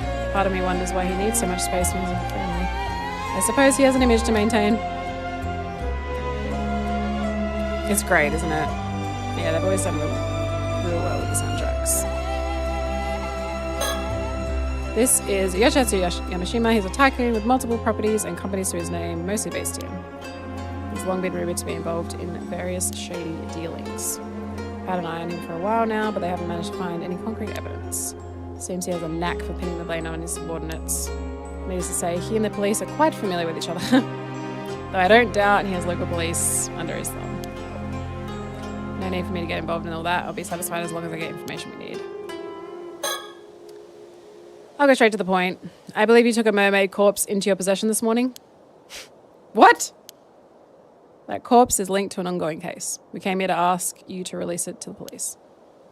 No idea what you're talking about. Of course, you will get something in return. We have some information I'm sure you'll find profitable in exchange. Like I said, no idea what you're on about. If that's what you came here for, then scram. Pity. I really thought you'd be interested in what we had to share.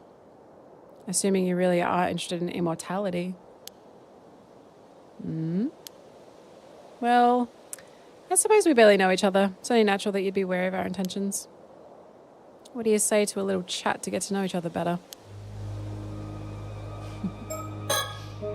All we have up our sleeve is information on immortality. I suppose we'll just have to hope he takes the bait. Apparently he wears that crested hakama every day. Not exactly casual wear for most people. Wearing something like that in summer, in the summer heat, that's commitment to keeping up appearances.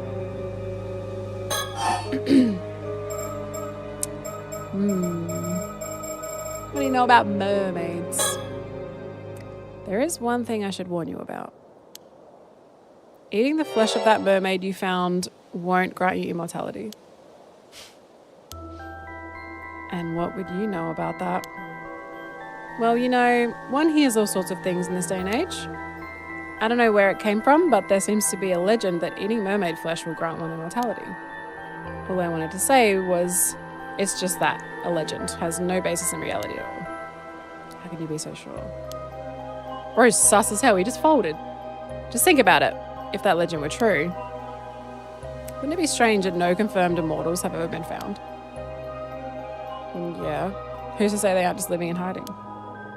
The legend of Yao Bikuni is passed down in over 100 places across Japan, yet not a single verifiable immortal has ever been found to show for it.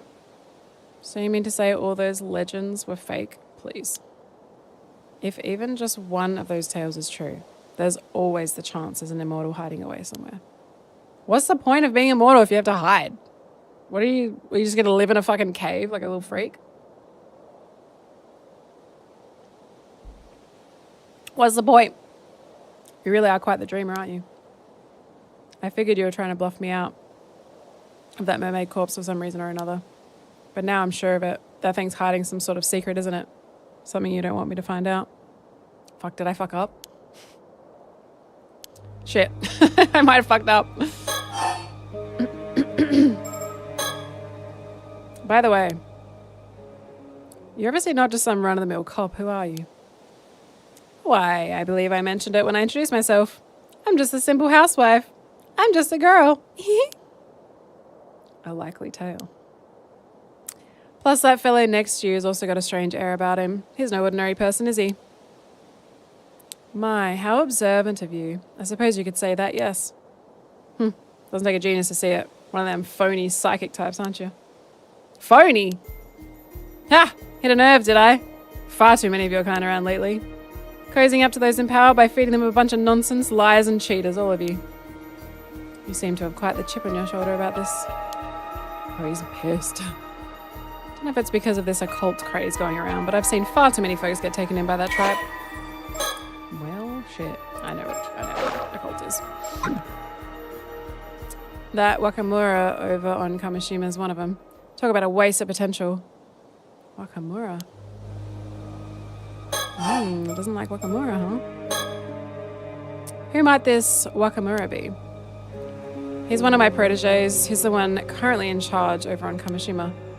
Used to have high hopes for that one, but That changed when he came under the thrall of some phony sorcerer in Tokyo.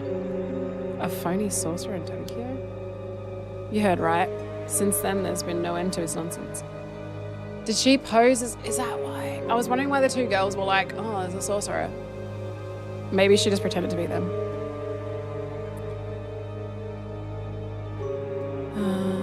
Okay. Just his haircut.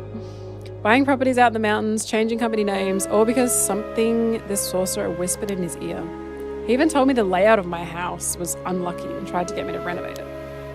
Just recently he was going on about some curse causing a big storm, that sort of rubbish. A storm caused by a curse, you say? He even said the storm 5 years ago was the same curse. He's been trying to wheedle me into helping him find some way to stop it.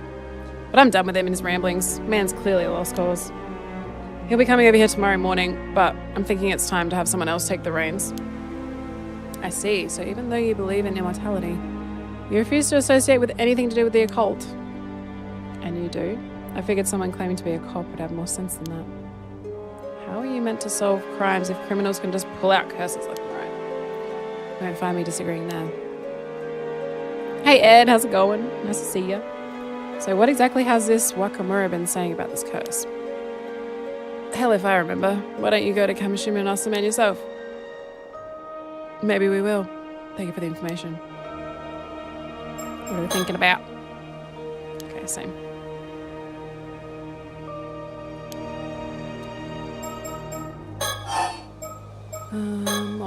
Is there anything you can tell us about the phony sorcerer this Wakamura is devoted to? Wakamura went on about there's some big shot who appeared on television. I never heard of him. As I said, ask him yourself. Of course, we'll be sure to do so. So you admit you have the mermaid corpse then? Oh, don't worry. We assumed as much from the start. If I'm not mistaken, that mermaid was in a sort of mummified state, no? So how do they end up with it later? I'm so confused. Dare you be eating it as it is? Surely there's no harm in handing it over, huh? So you can hog it for yourself? You won't fool me that easily, so he does have it. You don't think that a rare specimen like that ought to be placed in the care of a proper research institute? I'm saying that I'll get a specialist research institute to study it. Problem solved. I suppose so. I'll make sure that mermaid gets studied properly. Don't you worry about that. Hi, Anne. He does have it. I can keep asking about this. Okay. Must be more after I do my dialogue lectures. Sunshine. 108. Let's go. Can't say I care much about who you are anymore. Whoa. You going around with some phony psychic tells me all I need to know? How dare you? Soto, calm down. He can think what he wants. I hear you've been putting quite a bit of effort into training up the younger generation recently. What's your take on today's youth? Useless, the lot of them. Bunch of pushovers that have let all this new generation tripe go to their heads. We're the ones who built this country back up after the war, but they're the ones out there strutting around like they're in the place, far too big for their britches. What a scathing review. Would our resident member of the new generation like to comment at all? Please don't call me that. I hear you've been searching for a successor, though. Given your strong opinions on the matter, I take it that you're struggling. Though I can see why that could lead to a desire for immortality. Yeah, he hates everyone, so he's like, I'll just live forever and keep my millions.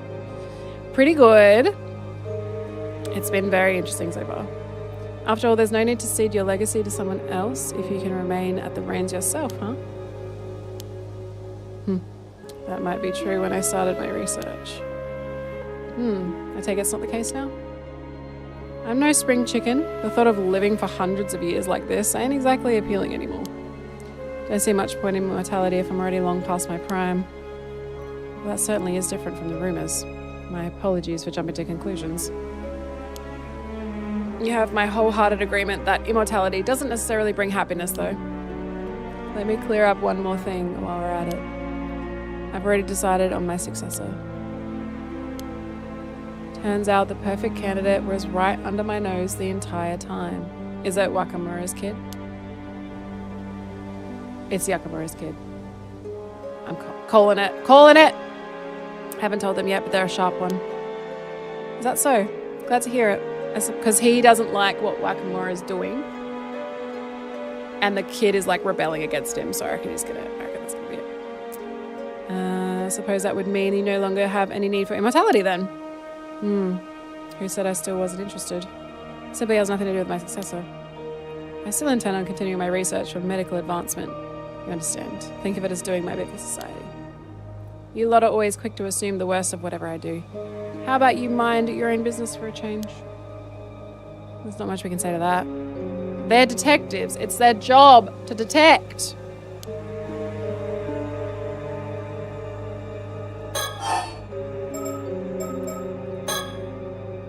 I've already chosen my successor, no need to harp on about it. Already written up my will and passed it off to my lawyer. You be sure to let your friends at the police know too. By the way, you're quite well connected around these parts if I'm not mistaken. Let's go! We saved $20. Heck yeah. Yeah, it's actually sick, isn't it? It's honestly, if anyone ever wants to get like merch or anything, honestly, it's better for me if you guys just order Threadheads. And it's cheaper for you guys because it's a much bigger company than where you can get my merch from. And I get 20%. You guys get 20% off and I get 20% commish. So just buy Threadheads. Their stuff's fucking sick. I love it. Oh, really? Oh, that's sick. Love that. This doesn't have anything to do with what we came here to talk about. But I was wondering if you happen to recognize the person in the sketch. Seems he lived in the Isashima area around 6 years ago. Unfortunately, the conversion on my merch store is just like cooked because it's USD. So yeah, Threadheads is the way to go. That's where most of my cool shirts are from. Hey Finn, how's it going? Yeah, I love the Stephen Rhodes stuff. It's so good. I assume you've heard the news about the old human bones found on the seabed. This is a sketch of one of the victims from that case. You sure you have no idea who it could be? First I've heard of it actually. Got no interest in things that have nothing to do with me. Righto. How about this then? If you agree to give up the mermaid, we'll tell you what we know in return. For someone who doesn't seem to believe in the occult, you seem awfully fixated on this mermaid and immortality. Which suggests to me you've found something you consider quite conclusive. No, what do you want about now? Well, I happen to know a bit more about mermaids than most people. Ma'am, are you sure? That's fine.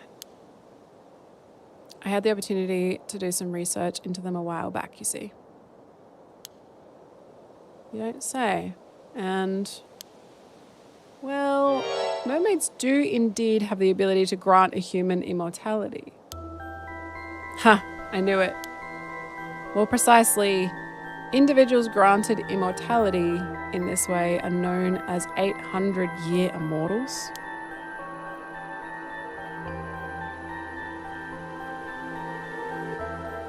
So they have a lifespan of 800 years. That's not immortal. Close enough. That's right. As the name suggests, they gain 800 years of remaining life. During this time, they won't age a day, and even if they die, they'll resurrect immediately. Sounds like a real blessing. I'm afraid it's anything but.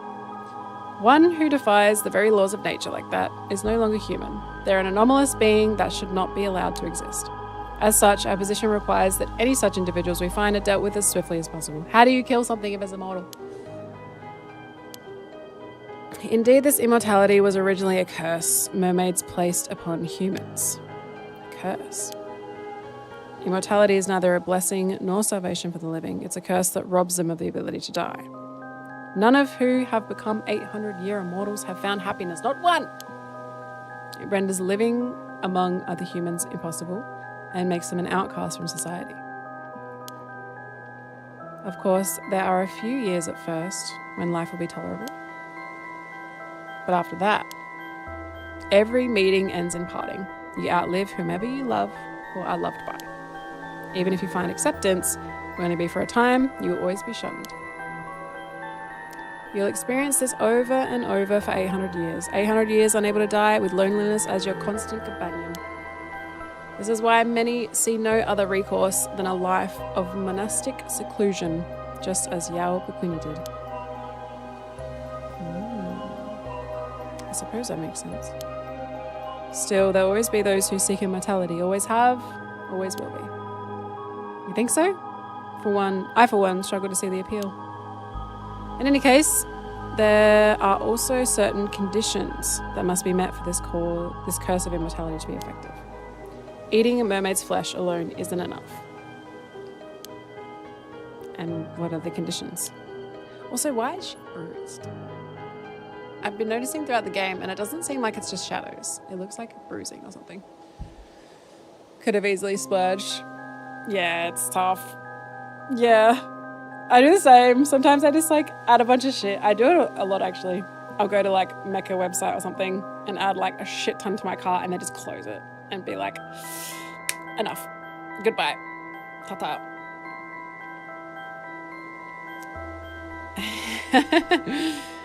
Yeah. Sorry to disappoint, but I'm not aware of the specifics there myself.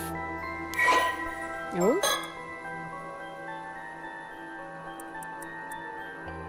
Yeah, they're like, hey, here's an extra 20% off if you check out in the next 20 minutes. I actually do that sometimes when I do need to buy something. I'll add it all to my cart and then just let it sit there. And then sometimes you end up getting a discount code and I'm like, fuck yeah, get wrecked.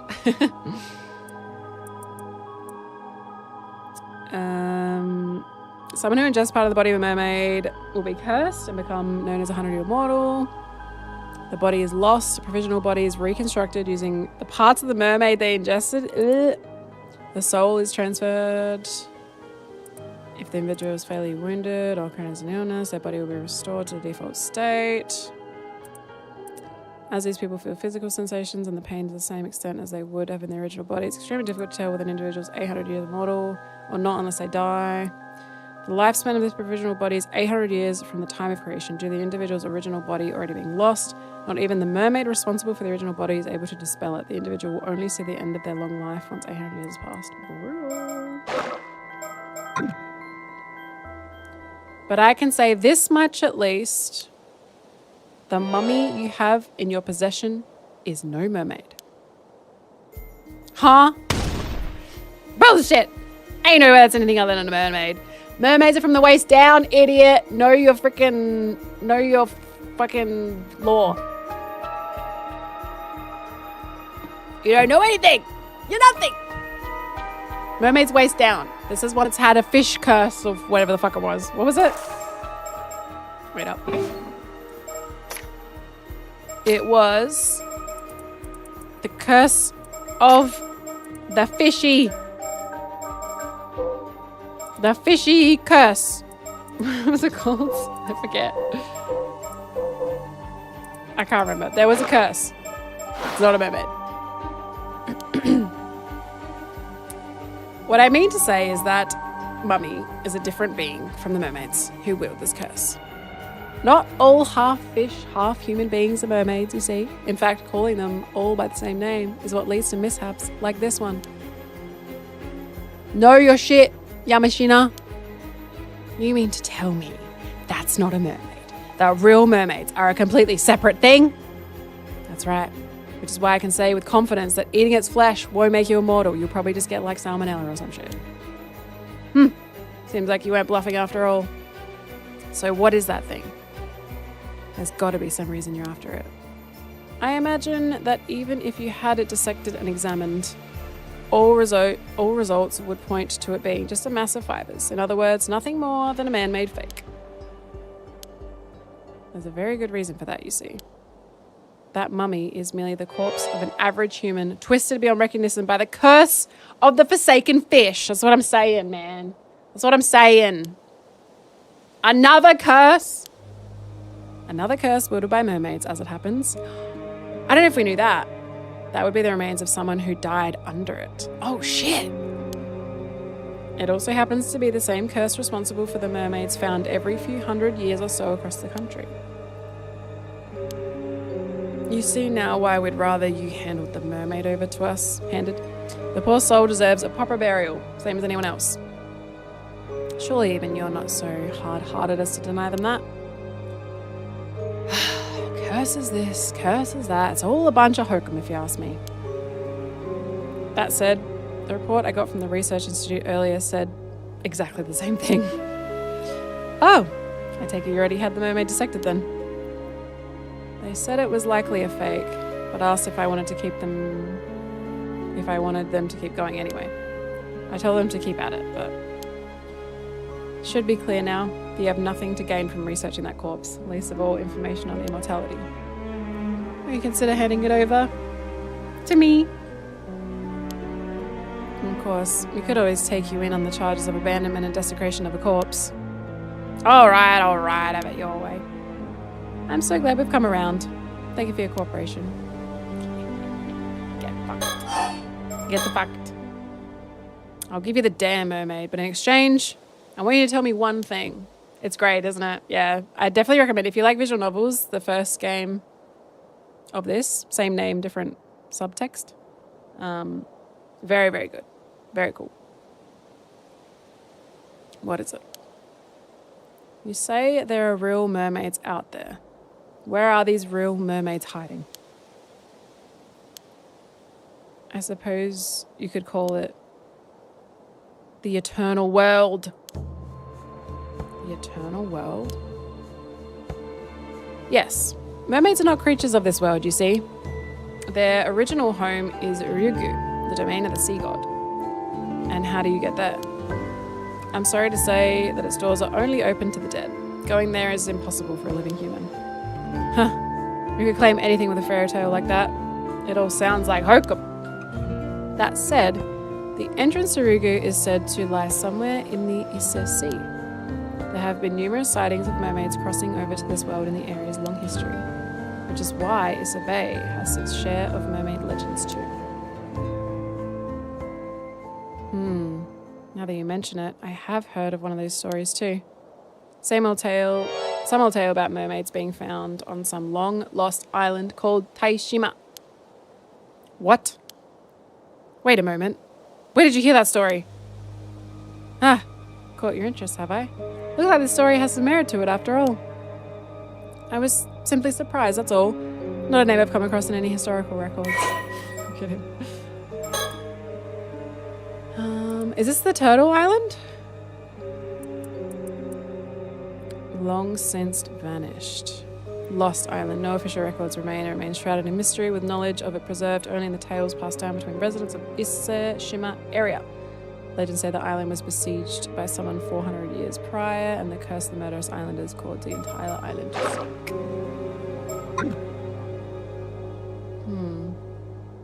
Just something I heard from one of the young'uns I have out there looking for mermaids. See, sounds like you've got a capable young hand. Don't suppose it would be possible to meet with this individual. Nope, not happening. Unless you're willing to spill the beans on everything you know about mermaids, every last bit of info. Maybe, just maybe, I'll consider it then. It's clear you're no ordinary housewife after all.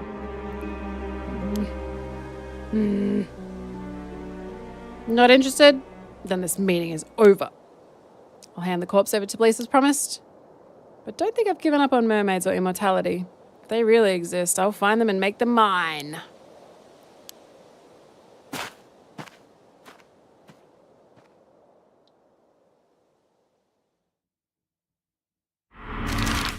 Oh, shit. Wait. Oh, fuck. Did I look around? I did look around. I gotta remember.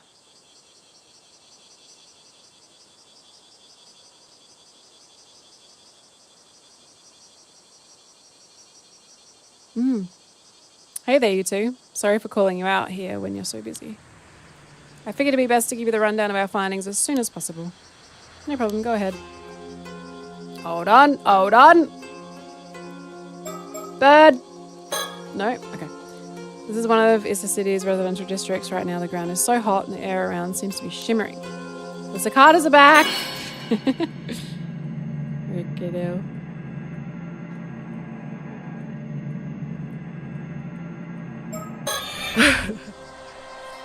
Emio the Smiling Man. Oh, I never heard of it. What up? Despite the heat, Soto looks unruffled as ever. Do hope he isn't just pretending to be alright. Let's hear what Detective Ida has to say. Okay. No stickers. Hey coins, how's it going? What do we have here? This? It's a poster advertising Kamishima. Something about it catch your eye? I was just thinking, surely it'd be better to put somewhere tourists will actually see it. Good point. Maybe there's some posters left over. Why is that not ticked? There it is. Okay.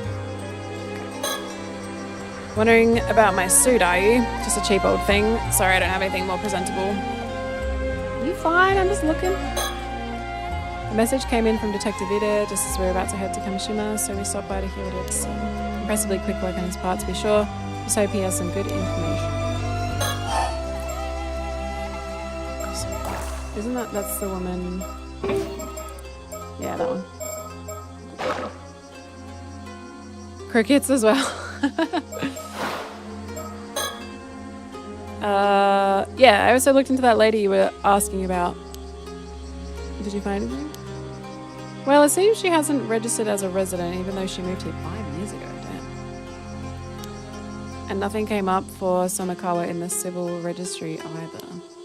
So I'm afraid I don't have anything on who she is or where she came from. Paralyzed? I have never heard of it. Is that quite common? Happens. It's not unheard of for folks from the countryside to come here for work and just drift on with no one really knowing who they are. Apparently it was really common during the post-war growth period. Seems we have quite the mystery woman on our hands.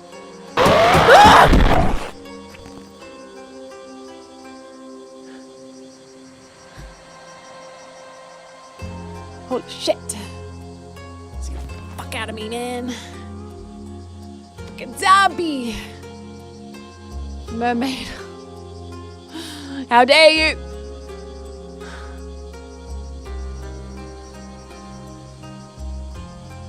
Oh man, Jason got me so bad with that the other day. I literally I clipped it on my end. I don't think anyone clipped it. I grabbed this as like a weapon. I was like instinctually just grab something. Holy fuck. What's this?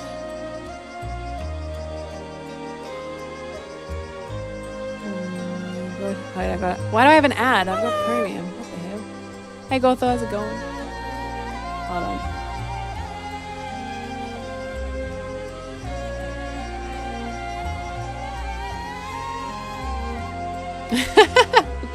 Metalocalypse! Why am I getting an ad? Let's see. How's your ride, Jeff? There's something I've been wondering about. Let's hear it. Good ride? Nice. I'm awake now. You have some idea who she might be? Well, have you heard of the Kamishima Southern Sea disaster? It was a big maritime disaster that struck 5 years back. I have, yes. One of the victims of the disaster was an ama diver and housewife by the name of That's Yuza's mum. It has seemed her maiden name.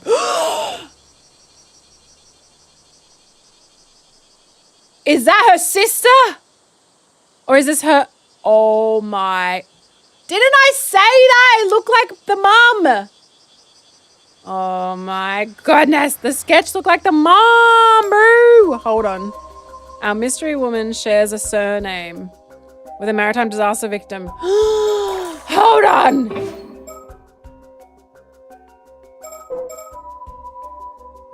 Oh my God, look. They look the same. They're the same woman, man. That's what I said. I'm impressed you managed to dig that up. The slow zoom is so fucking funny. Name 100 women. I was already looking into the Kamishima disaster because of the skeletal remains, so it was a happy coincidence. You thought they might be related. I'm glad it wasn't just me. I reckon they're the same fucking person. Anyway, it seemed like the bodies... Because I think, okay, this is a weird theory, might be totally off base, but what if the mum, because User was like, I think my mom was the mermaid that pulled me out of the disaster and saved my life. What if she is one of the 800-year fucking immortals and she can like shapeshift as well or something, and she can like be in the water and pull him out because she's immortal, she's not going to die, she was in the disaster but she didn't actually die and she's been hiding here the whole time. Think about it. Seems like the bodies of those disaster victims were never found in the end. Exactly! Her remains were never found, bro. It's her. Yes! Yes! I'm thinking she could have survived. I fucking knew it. And you think she then moved to Ichiga? Yes! Started. Yes! Exactly. Sorry, I know I'm not reading it. Yes! She's a zombie woman! 800-year zombie woman! Seems like a long shot, but maybe. But if that's the case, why would she have stayed? Because her fucking son is here. Maybe she lost her memories in the disaster? Oh. If she only had her old memories to rely on, it wouldn't be that odd if she went back to using her old name. Surely her appearance would still be the same, though. It is difficult to imagine no one recognizing her for 5 whole years. That's why she hasn't really left her place, right? It's possible she just never ran into anyone she knew. That kind of thing's more likely than you'd think. Speaking of appearances, I found a picture of... She's gonna look exactly fucking same, man. Haven't met this Somakawa myself, so could you take a look and let me know what you think? Yeah, man. Yeah, man. That's what I'm fucking saying.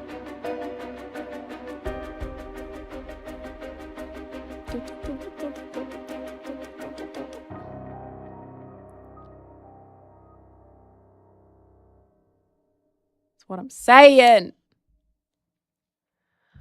What do you think? If she'd aged 5 years and grown badly gaunt, I can certainly see it. That's so mean. Maybe she looked like shit. Yeah, I could see it. What the fuck?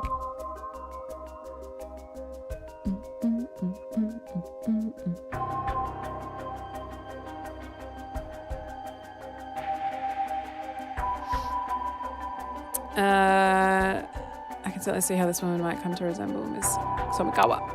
My thoughts exactly. So you agree it's a pretty solid theory? It's certainly worth looking into, yes. But if she really is Mara Minakuchi, there's something else that concerns me. Something else? Something else? Can't deny Ms. Somikawa and Mara Minakuchi closer resemble each other, but could there really be a connection? Something about that name's been bothering me. Have I heard it somewhere before? It's the corpse of the mermaid, is it not? This is just what I've heard. But it seems like the islanders think Mara Minakuchi was the cause of the disaster. Why would they think that? No idea, but it seems like it's pretty much taken for granted by most folks over there. Even just mentioning her name is sort of taboo.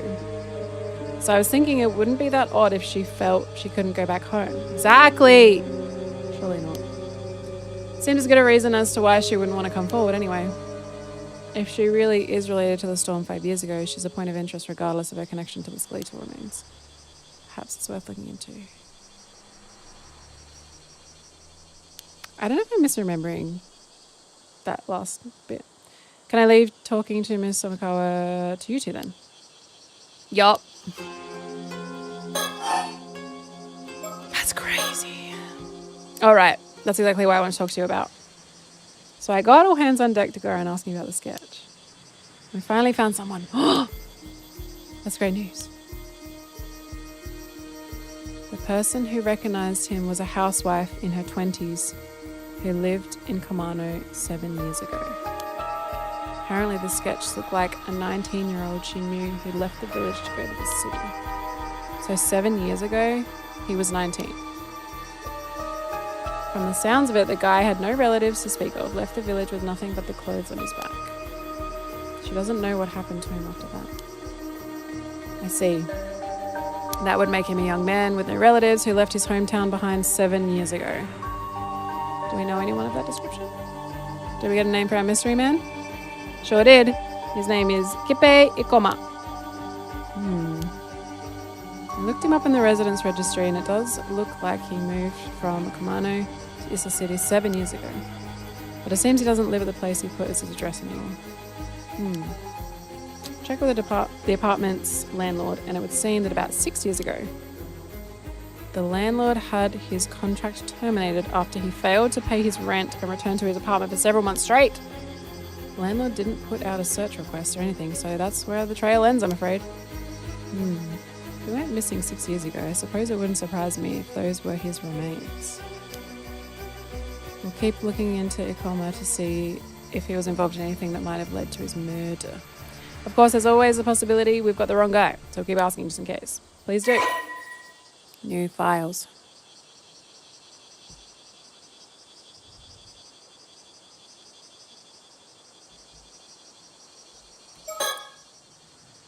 I don't know. It's so funny though. Multiple human captures. All victims male.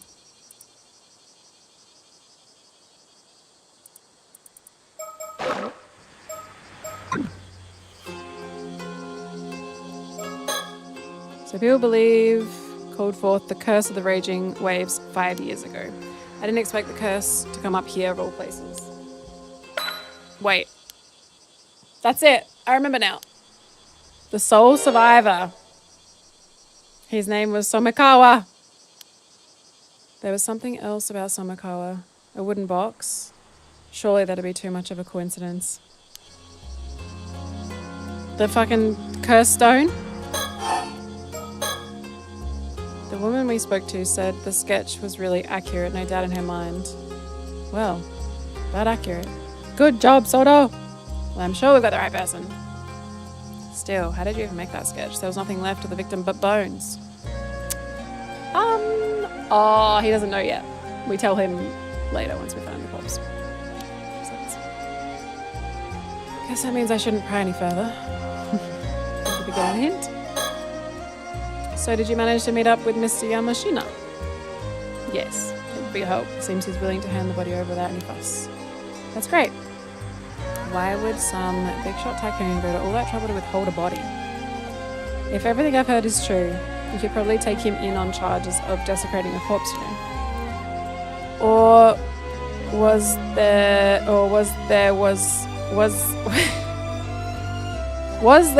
something special about that corpse? I think there's maybe meant to be like stuttering. Was something special about that corpse? My brain. Too much reading. How observant of you, detective. I can, of course, explain it if you'd like to know more. Wait a second. Is it related to that secret department of yours? I think I'm better off not knowing. Oh, really? I don't mind bringing him to the fold. Was there something there? Was there something? Ma'am, please stop trying to rope him into helping us. Was there something I can help you with? What's that? That's just a police box. I was waiting out something you were wondering about. Oh no, I just happened to find myself looking at it, that's all. Would you rather talk inside? There's no air conditioner, so it's probably cooler out here. No thanks. That's alright. I'm fine. I'm just clicking on all the things that need ticks. Hey, wait, yo!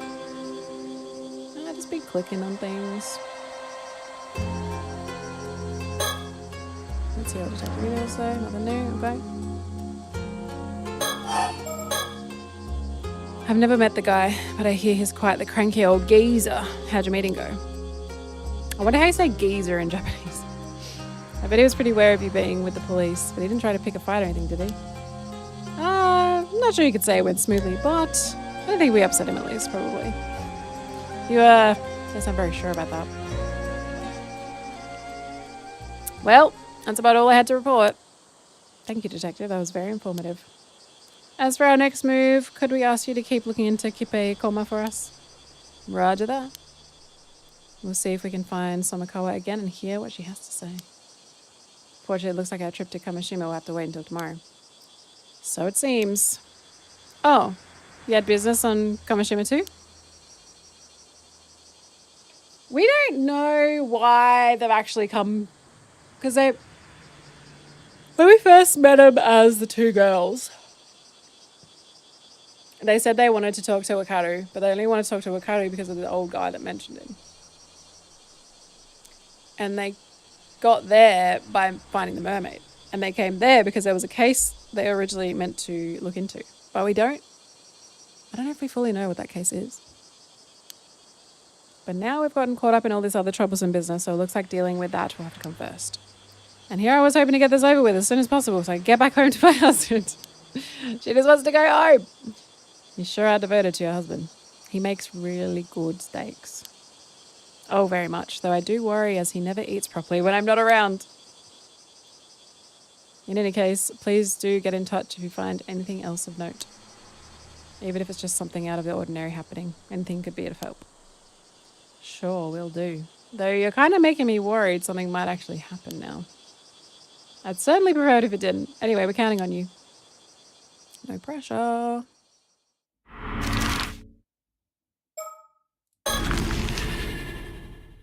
And is this now...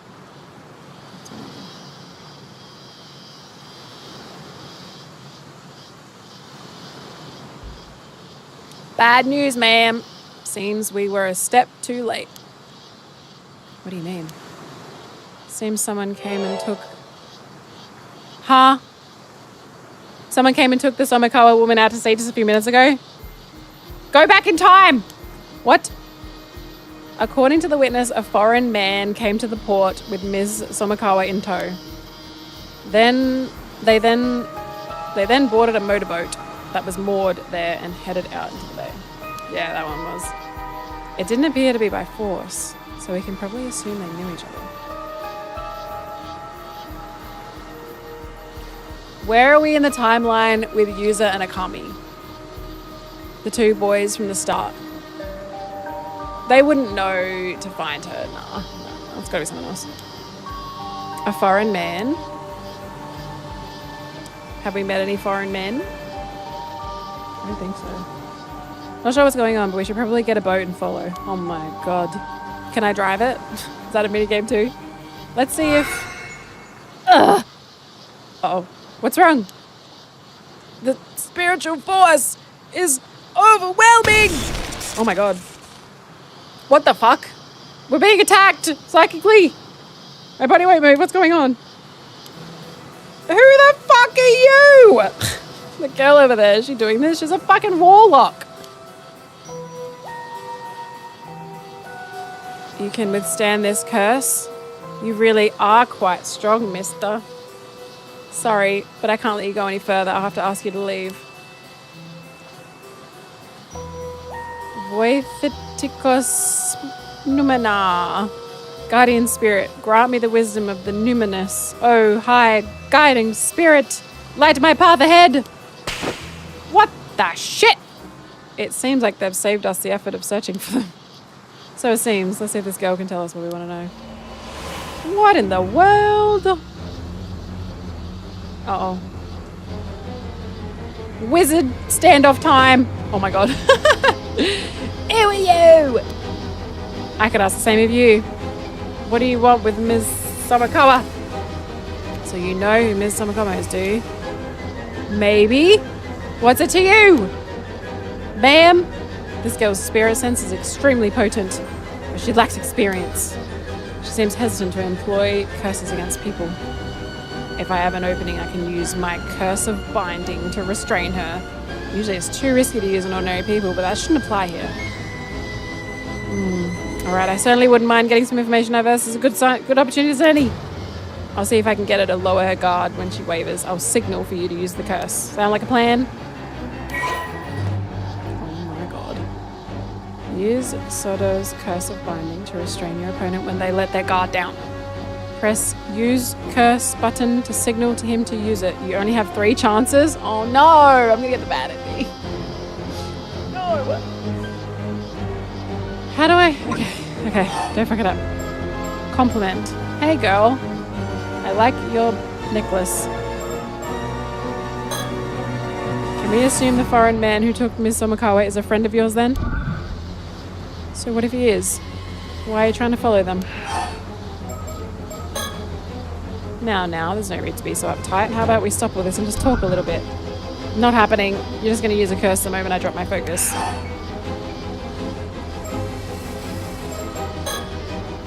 What do you want with Miss Somakawa?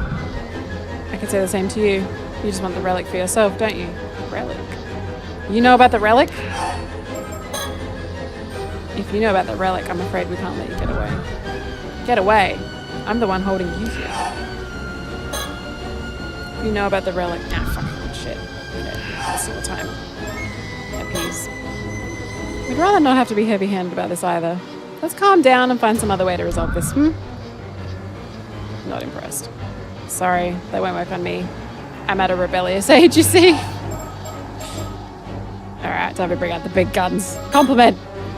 You certainly have a remarkable strength for your age. Why, it might even be too much for us. This is a sudden praise, you're creeping me out.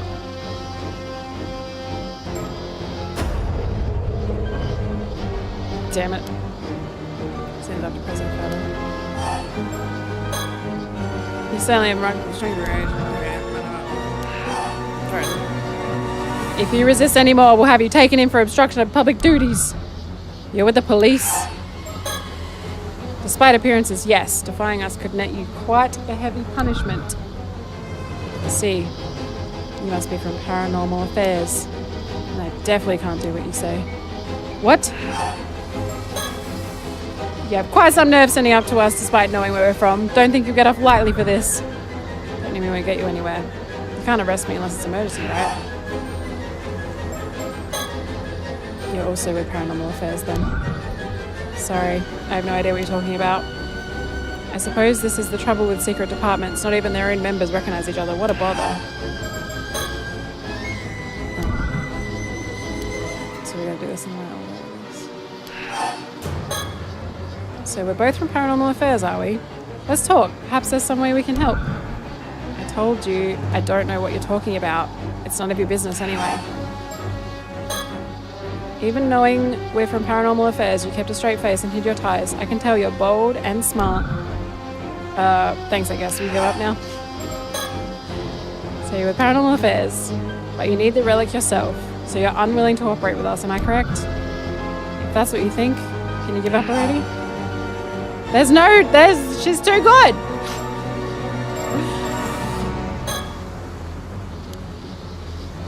It's not gonna work. No. It's our last chance. We gotta give up.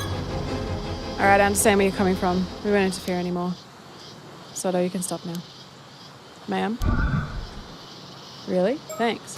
Got him! You grown-ups and your dirty tricks. You did well to be cautious of us, but I'm afraid this is how grown-ups get things done. Now, will you tell us what you're up to here? Ugh. Well, I suppose I've slowed you down enough. You'll never catch up to the boat now. Oh, Jesus. Guide my path, and with thy merciful hand uphold me. She broke the binding? Bye-bye. Ah! Confound it! Stop right there. Yep. Looks like she's giving us the slip. I doubt we'll be able to catch her now. I'm gonna have to have a word with Paranormal Affairs about that girl. We win the battle. I put in a call to Paranormal Affairs about our errant young lady just now. I see. I assume she's indeed affiliated with them. It seems her name is Circe? Luna Light, maybe? She's an exorcist from England who's come here on exchange. Part of her spiritual training, as I understand. So the foreign man is maybe someone from the UK?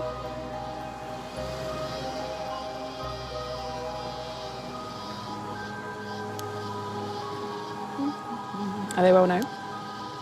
I've heard of them, yes. They're a distinguished family of exorcists. Quite an old one, too. Would certainly explain the strength of her spirit sense. Right. In any case, it seems she's in the care of Paranormal Affairs Russians Japan. Honestly, I do wish they'd tell us these things in advance. What is she doing here?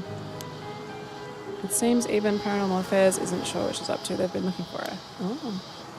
From the sounds of things, she's been skipping her training assignments, travel around Japan, visiting all sorts of spiritual spots. Do you blame her?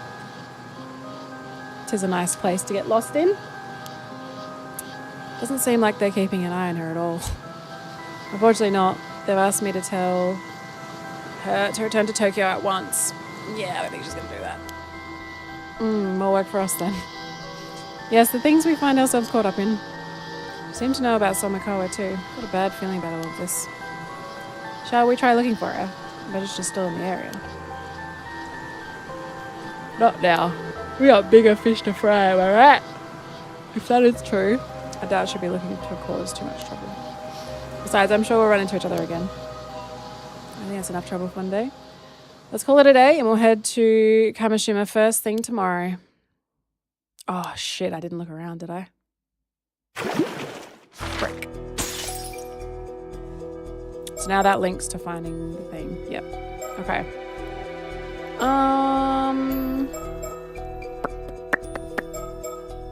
What do we want to head to? Let's do this one. So that's going to the water. User believes a hidden secret behind his deceased mother is a key. Oh, actually, let's do this one. This feels more related to what we've just learned. If there's any time to ask about your mom, it's now. I think we should see what old man Wakamura and Suyu have to say about this. Assuming Gran agrees to talk about it. Yeah. Oh, I like how they give you like a little recap. Whoa. Whoa, what the fuck? Hold on. Oh my goodness. Forgot how like taxing it is reading every piece of dialogue.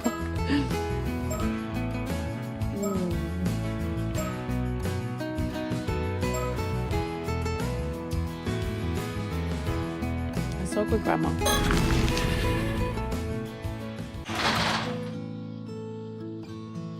Grandma! Welcome back, user. And Azami's here too. Thanks for having me.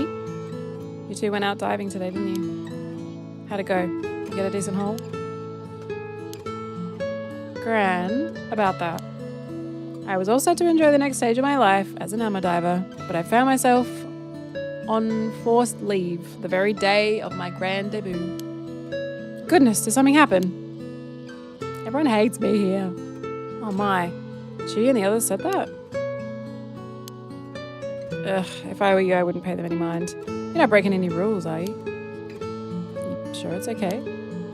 No point fretting over pointless details, is what I always say. Kama, Obasan. 63. Paternal grandmother, former diver, relaxed broad mind. Retired due to health issues. She was one of the best divers, especially in her younger days. Woo! She had a fierce rivalry with Chia, also known as Chia the Mermaid. Later years saw them reconcile. They could often be seen talking and laughing together at the diver's hut while grilling their catches. She lost her husband in the war when her son was 3.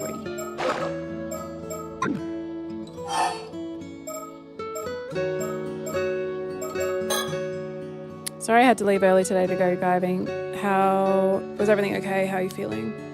I didn't have much pep in my step today, but it's fine because Sato came over this morning. Oh, Sato. She really is a saint, always helping me out with the cooking and cleaning like that. Again? Crad, I know you're fond of her, but you shouldn't rely on too much. I didn't know Sato was coming over to help out. Yes, she and Gran became friends recently, and before I knew it, she was coming over every so often. Such a nice young lady. She even chats with me about all the latest TV drama developments. She's a bit naive in some ways, but she's a quick learner, remembers everything I tell her almost instantly. I had no idea. I said she could relax here a while, but she left early today. I'm glad you're having fun, but make sure to thank her properly sometime, right? Of course. Always happy to help, you know. There's no need to depend on others so much. I know, but if someone has to help me get things done, I'd rather it's a lovely young girl, you know? And besides, she does a much better job at cooking and cleaning than you do. I do my best to be a good grandson, and this is the thanks I get. You suck. Do you have any diving advice? What did I say? Let me see. If you're looking to get a higher score in a single dive, you should focus on gathering everything you can, even the small fry. Getting a 10 or a 15 will earn you a bonus to your final score. If you manage to nab a big catch, switching your focus to bringing in as many small catches as possible should net you a good result. Thanks. Diving tips. Keep forgetting about that. You wouldn't happen to have any other tips, would you? Bold as brass, aren't we? I'm glad you're keen to learn. Let me see. Sometimes you come across areas when diving that are simply brimming with sea creatures. I call them bountiful zones. Bountiful zones. On the other hand, areas with lots of starfish are usually picked clean, with no sea creatures to speak of. I call those barren zones. Starfish. Oh. A whopper of a catch could still be hiding in a barren zone. Always keep an eye on your surroundings. Up to that. Working as a diver. I must have underestimated just how deep tensions ran. I never imagined they'd still be that hostile towards her. I thought things would have calmed down by now, for sure. I'm sorry. Shit. It's okay, Gran. Not being allowed to dive isn't the end of the world. But are you sure there isn't a reason no one wants to talk about Mom?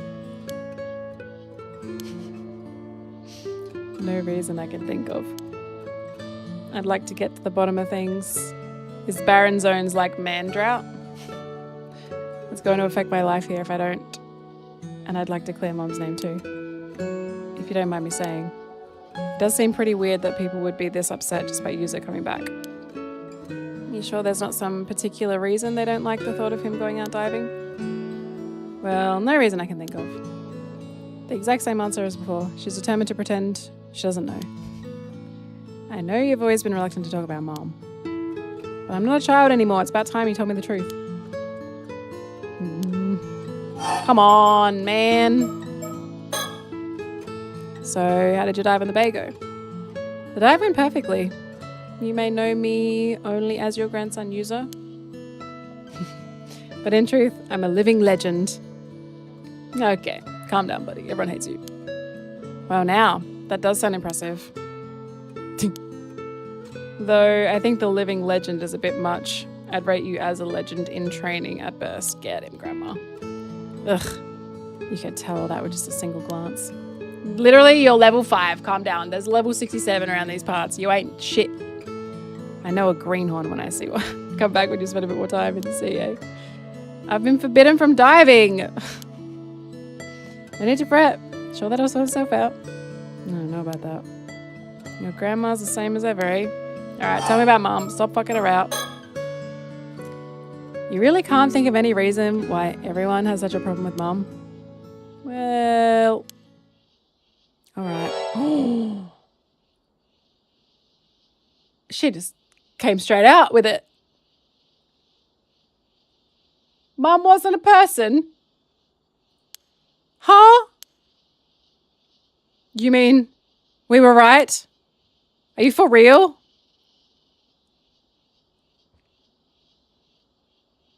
Grandma's fucking with us. She's fucking with us. Don't tell me you believe that. God damn it, Grandma! I was obviously kidding. Did all that seawater pickle your common sense? You were joking? Of course I was. Good joke, Grandma. I fucking fell for it. I thought I'd mess around and see if I could get a rise out of you. Turn the tables on me. Turning a prank on me like that? I have nothing more to teach you. Oh. And here I fell for a hook, line, and sinker. It's no good. She's set on giving us the slip. We're not going to get anything out of her. Maybe she'd be more willing to talk if we had more information. Whatever the case, I'm happy you've chosen to follow in my footsteps. Good thing I had thought to keep a man's outfitter. Yeah, but I don't know how I feel being able to fit into Mum's clothes at this age. You never did get any taller after middle school. She's fucking brutal, right? Damn! Has my constant diet of fresh seafood meant nothing? It's nothing you need to worry about, Yusuf. Just doesn't make you any less charming. You've heard me say this before, but Mare found it difficult to fit in here on the island. The environment she'd grown up in was quite different, you see. She struggled to adapt to life in a small community. No other reason I can think of for the beef others had with her. You're done, Grandma. You're done. We're going out a bit. You two take care. Oh, fucking believable. What these are gonna be? I guess maybe just like environmental stuff, maybe. Hey, Bardo. Doesn't look like there's anyone here who can help us. Let's try somewhere else. Okay. Is the detective gonna be here? I don't know where we are in the timeline. Bit of commotion over there? Maybe they know something about the rumors. Do it. Hey, what's up? Something happened? Oh, if it isn't a zombie. I don't know if you've heard, but... Oh, gossip? 15 minutes of gossip! Welcome back. Man, once they get started, they never stop talking. Anyway, nothing about your mom, I'm afraid, but they did have some interesting things to say. Interesting things. Do you want the normal news first or the worrying news? The normal news first. Normal. So we've got a bunch of tourists visiting. But what really got people talking is there are 2 foreigners. The English! The English! I hear the Issa Grand Shrine sees a lot of foreign visitors, but it's unusual for them to come to the outlying islands. What's more, it seems they've been going around asking a bunch of questions. And get this. Apparently, they said they've come looking for mermaids. Mermaids! Curious, right? Yeah. Right when we were looking into them too. And that's not all. For some reason, they were asking about your mom. What? Why would foreign visitors be asking about my mom? Seems like people think they're pretty shady. I was told not to go near them and everything. No, I definitely want to hear what they have to say. I wonder where they are now. Probably still in Kamishima at least. Though the question is where? Well, I guess if we see 2 Westerners around, we'll know who they are, eh? Apparently they're an older man and a young girl. I'm sure we'll know them when we see them. I will, because I know who that is. Alright, well, that's not the worrying news. What is the worrying news? Yeah, the music's, like, really upbeat. Okay, then. There are reports that 2 armor divers have gone missing. Apparently both cases were around Ejuka town. Oh, my... This music's back. Were they diving accidents? I guess so. Seems it's under investigation. The sea hasn't been that rough lately. But I guess it is a dangerous job, so you never know. Still, 2 divers going missing one after another is pretty unusual. It makes you wonder. It wasn't that long ago there was all that talk of human bones being found in the sea, you know? I remember that, yeah. Isn't that also near Ojika? Maybe this is why Chia was going on about bad omens. It's definitely worrying news. Okay, well that's all the info we're gonna get around here. Let's try to go somewhere else. Fuck, was I meant to turn around? Can I go back? Oh, this is a different place. Oopsie. The heartthrob! Well, if it isn't Shotaro. Check out my watch, guys. Check it out. Hey there, you two. Just the man I wanted to see. Wouldn't happen to have seen Sato. Wait, no, Sato isn't the one he... No, the other girl likes him. This is the heartthrob. What's her name? Who's into him? Oh shit, I skipped you. This girl. This girl's into him. He's 21 though and she's 17, so it's a bit weird. Sato? Nope, I haven't seen her today. She was supposed to meet with me earlier, but she never showed. She didn't show. Something happened? I'm sure it was just because of my old man's ridiculous request earlier. Honestly, I don't know what he was thinking. So, he really has been acting off it.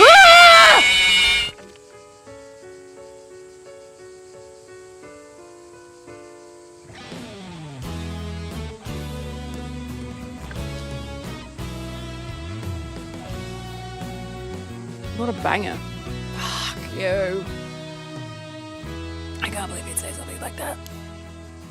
Is something wrong? Just a fucking teddy bear coming to kill me?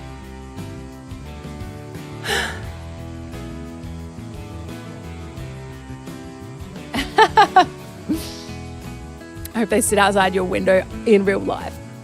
A part of me, it's nothing for you to worry about. Well, shut up then. By the way, user, I hear you've become an amateur diver. I was told to stop, so I'm currently on extended, if not permanent, leave. Thank you. Don't let it get to you. I, for one, think you should go for it.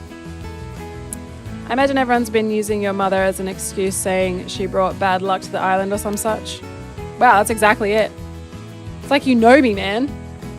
Do you know why everyone keeps saying User's mum was a bad omen? Yes, what was it again? Something about her being the Raging Waves curse bearer. How does everyone know this? Small towns, man. The what? Raging Waves? The Raging Waves curse bearer. Raging Waves is, well, exactly what you'd think it means. And the curse bearer has the power to call forth a calamity out of the sea. So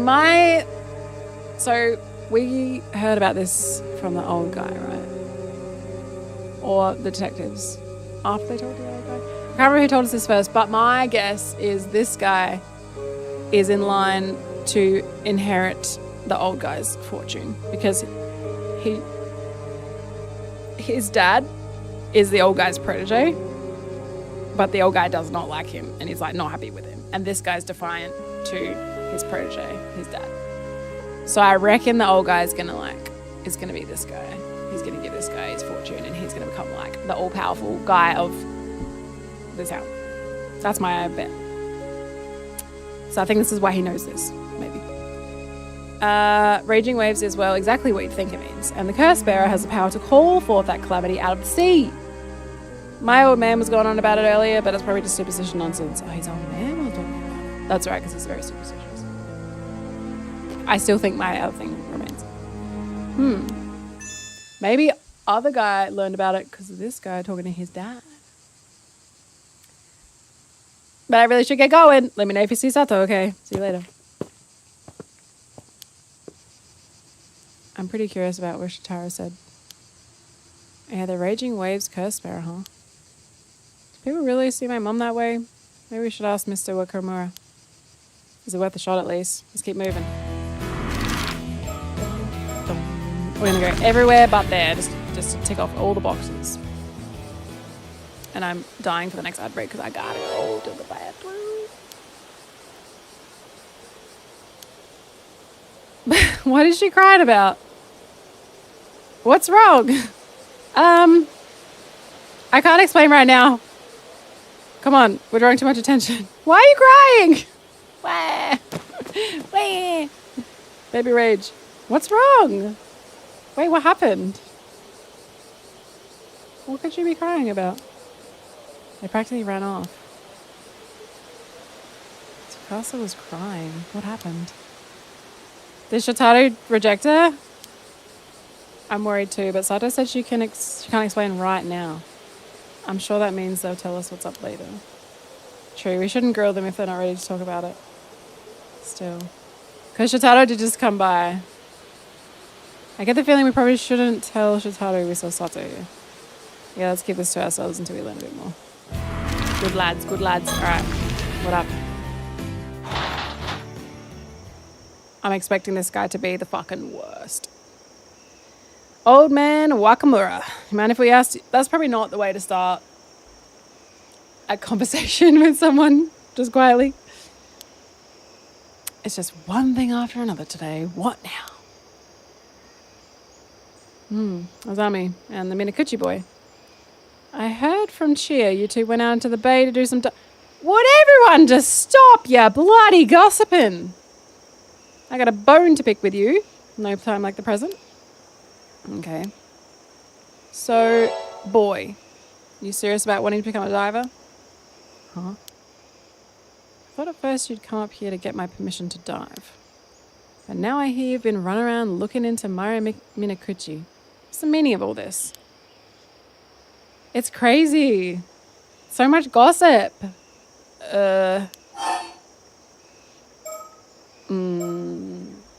It's not what you think. No, it's not like that. I really do just want to become a diver. That's crazy. Fuck that. A likely story. I'll bet you're looking to clear your Mars name just to get everyone off your back. Am I wrong?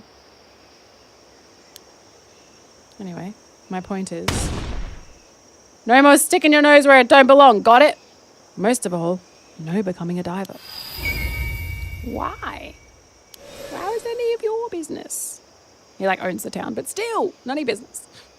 So, if I give up on becoming a diver and fall in line, will you tell me about my mum? All this sniffing around you're doing sure ain't falling in line, that's for sure. Besides, you should be asking Susuya about all this business. I tried, she wouldn't tell me. So she really does know more than she's letting on. Of course she does, it's her daughter. Gran said she doesn't know anything. Huh. So she even said that to you? What do you mean? Well, I don't know that much myself. So you've always been tight-lipped about Mare. Where she came from, what her deal was. So you've been saying Yuza's mum was to blame for that massive storm even though you don't know for sure? So you ain't said anything to deny it. Speaks for itself, don't it? That's a bit of a bold conclusion to take.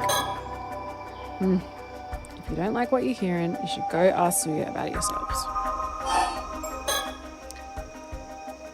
What is the Raging Waves curse bearer? I don't know what you're talking about. Never heard of it. Where'd you hear about that? It's gotta be Shataru. Boy can never keep his mouth shut. We heard it's some sort of curse that whips the waves into a frenzy. Does something like that really exist? It does. The Southern Sea disaster 5 years ago was caused by that very same curse. The curse of the raging waves. And your mother was the one who brought it down on us. That storm was no natural disaster. It was entirely preventable. If we'd only stopped her from going to the bay that day, Kamishima wouldn't have had to suffer such a tragedy. My mum would never have done something like that. Just because you don't remember, don't mean she wasn't up to something out there. As to whether it was intentional or not, who can say? But don't make a difference either way. I don't get how you can say Mrs. Mari was a curse bearer, or whatever, if you didn't know anything about her. Do you have any proof? Proof? I got the words of a trustworthy sorcerer backing me up. That's all the proof. That's a good source you got there, buddy. A sorcerer, huh? A sorcerer. You're basing this on what some woo-woo wizard said? Give me a break. You can believe what you like. Don't change the fact that curses and spirits are as real as anything else. I don't have the time to butt heads with you two. But I know what I'm saying is the honest truth.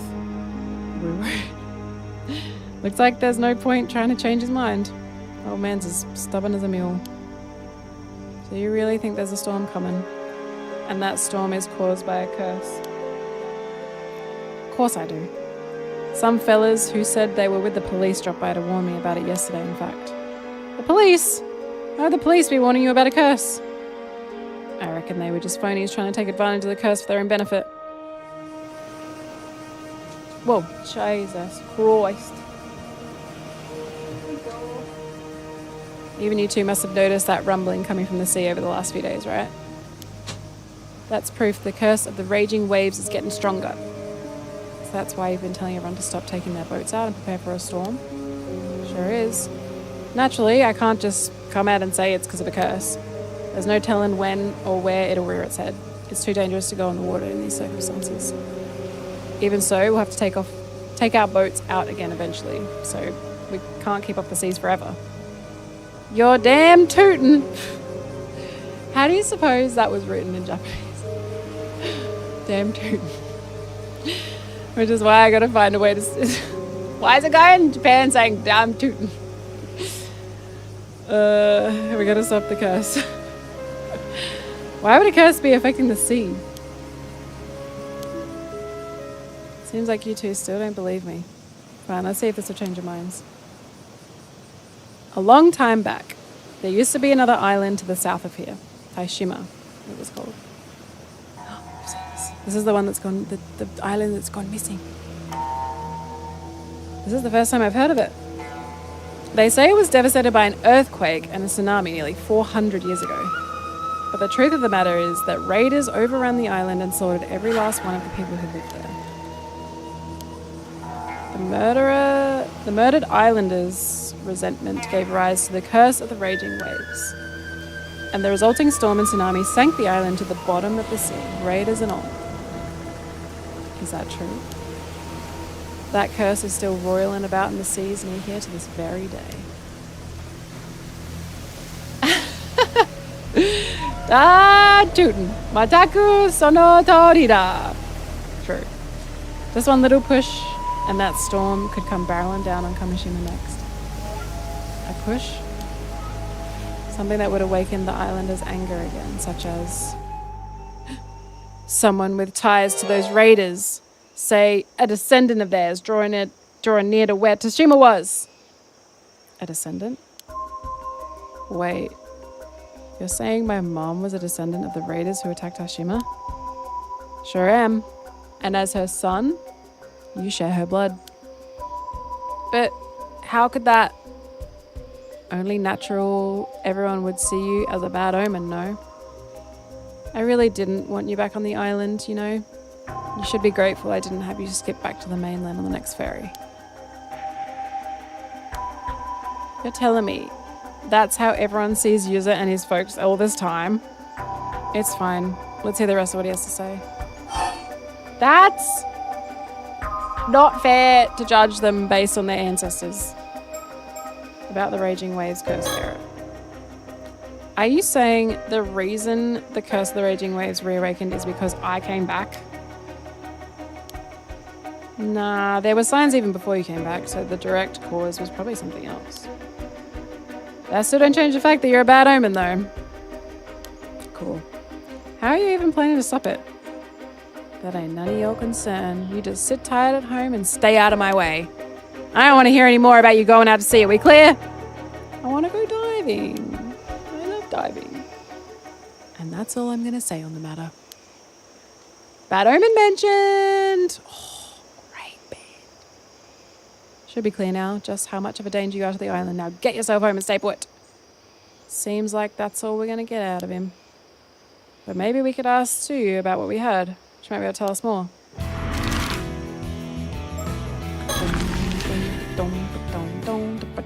Grandma, you're a fucking liar. Yes. Talk to me. Come on, Grandma. By the way, we just went to talk to Mr. Wakamura. There's something we wanted to ask you about. My hearing's been a bit off. What was that? Please don't say that. A lot of amateur divers have ear problems, so it's not really a laughing matter. Ugh, someone has no sense of humor. So, did you know that everyone thought Mum was the raging waves curse bearer? Wow, I'm impressed you managed to say that without stuttering. So you have heard of it. Ugh, me and my big mouth. He said Mum was descendant from the ones who first called forth the curse or something like that. And that's why everyone's so concerned with what I get up to. Is it true? Well, if you know that much, here we go, law drop. I suppose I can tell you the truth. If I just rest up a bit, I'll be up and around again in no time. I want the two of you to come to the southern bay later, once the sun's gone down. Tell me now! You can't just tell us now? I think it'd be easier to show you. Okay, we'll be at the bay at sundown. If you're not feeling up to it, don't push yourself. Shut up! No need to rush. I'll tell you everything later. You want to prepare yourself for this one. We're going out for a bit. You two take care. Is that not it? Or now is this... Oh. Huh. Yuko's back. Want to try talking to her again? Yeah. Go on then. Go on then. And then probably by that time, it'll be ad break time. What now? No, she's nice. What now? I've had my fill of shady rumors for the day. If you want to talk, let's talk about something fun. Sorry. No fun allowed. This is serious business. Well, how about boxes? Lots of boxes. About those boxes we helped you with. Was that a delivery? Yep, the latest Kamishima merch, hot off the presses. Is that what this guy's wearing? I thought so. What do we have this time? Yeah, you want to know? I'll bet. Azami's keen to find out. He's always wearing that shirt. Sure am. Got to show the world how much I love it. Tourists seem to love that shirt too. You wearing it all the time should make for great advertising. Anyway, latest addition to our souvenir lineup is this. Is that for smacking bottoms? A hand mirror. Bingo! Specially made hand mirror with a Kamishima Maru design on the back. So, what do you think? Looks great. Why did you go with another hand mirror though? Well, wait, mirror. Wait, stone mirror? God damn it. Mirror's a pretty prominent symbol. What was the previous one? The guns and eagles or something, right? Comes from the hope that the sea will be as smooth as glass. Fucking hell. There are even regions where mirrors are used as offerings to the sea god. Oh, that's cool. With all these people living on the island and surrounded by sea, I can see why mirrors are seen as a symbol of good fortune. And it's small enough to fit into your pocket too. It's cute and practical. You really thought of everything. I've actually been handing these out to amateur divers around the island since yesterday. I told them it was a charm and they should hang on to it for good luck. So everyone has one. That's kind of nice. Another way to bring us all together. You're a diver now too, right? Why don't you take one? All right. I don't know if it's okay to count you as a diver, given what happened earlier. Like, it really matters. Like, it really matters. We got plenty, so you take one. Thanks. Oh, I wonder if that'll mean something later. Like, if we have that, maybe we can do something and it'll save our booties. So big deal. I don't want you to feel left out. I guess that means the zombie's getting one as well. Sweet! Free merch! Free shit! Sure thing. Keep it safe inside in your pocket. Maybe it'll keep you safe too. I bet you that's gonna. We want fun stuff. Underwater tips. Do you have any tips on my help in diving? Hey now, that's basically asking me to give away my company's secrets. Oh, didn't mean it. Just the basics. Basics, huh? How about this? Sometimes your foot can get caught in the rocks, so you should always stay away from your surroundings. Being too focused on your catch can get in trouble, that makes sense. If you swim hard enough, you should be able to free yourself. Oh my god. I'll be careful. If I'm ever allowed to dive again.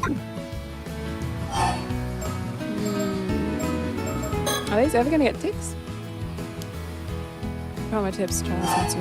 Okay. Fun stuff, fun stuff. Ooh, oh my god, I love turtle chips. They're so crunchy. There's what are they? I think they're like sweet ones, like chocolatey ones. Have you tried them? They're disgustingly good. They're like covered in sugar and dipped in chocolate. Oh, so yummy. Yes, they're so good. It's crazy. I love the texture. They're so crunchy. Even your grandma seemed to like it, so she'll be sure to use it from now. How long are you... When do you go home, Anne? Tandoori chicken, yum. Choc mint Tim Tams, nice. Oh, tomorrow? Oh. Hopefully you avoid the plague on the way home. By the way, have you seen the 2 foreigner tourists I was supposed to be visiting today? Wait a sec. Foreign tourists here? Do they want merch? Been here for 20 days. That's amazing. I'm sorry. I'm sorry.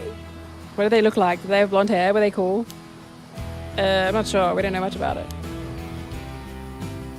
Late night flight. Oh, nice. Try to get some sleep. Guess that means you haven't seen them either, though.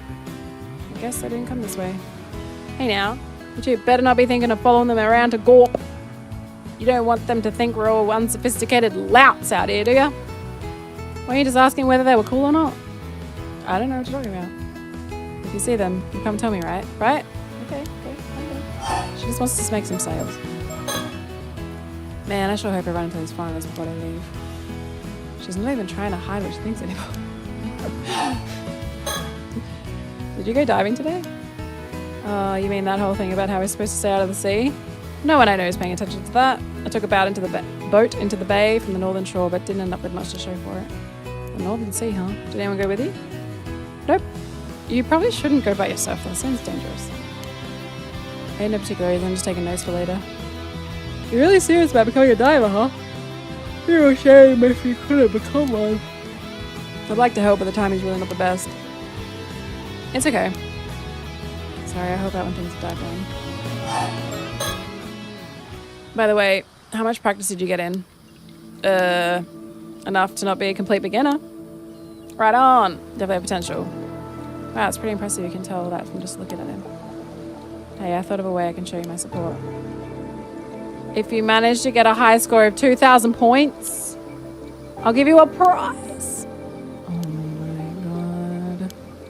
My highest score is 209. Oh. 2,000! I'm gonna have to level all my stats maximums. I brought shame to my name. Oh no. Once you become a proper diver, I'll tell you the good diving spots. Oh, fucking hell. There's something I've been wondering. Whoa. Were you the one who came up with the idea? They're so cute. Can't take credit for that one. Alright, I figured you didn't know. Know what? At one point, the local youth organizations was trying to come up with a souvenir idea. Aww, she designed it. Mascot characters are all the rage. They're even mascots for the World Expo and the Japan Games. Oh, that's so cute. Yeah, she's adorable. It's not just cute. Like Turtle, the unique look on its face makes a big impression. The old guys here didn't seem too sure about it at first though. Thanks to Azami's fervent endorsement, ended up making the cut. I just didn't want Suzuka's design to go to waste, you know? She put a lot of effort in. I think it's a great mascot. It is actually really cute. I just did.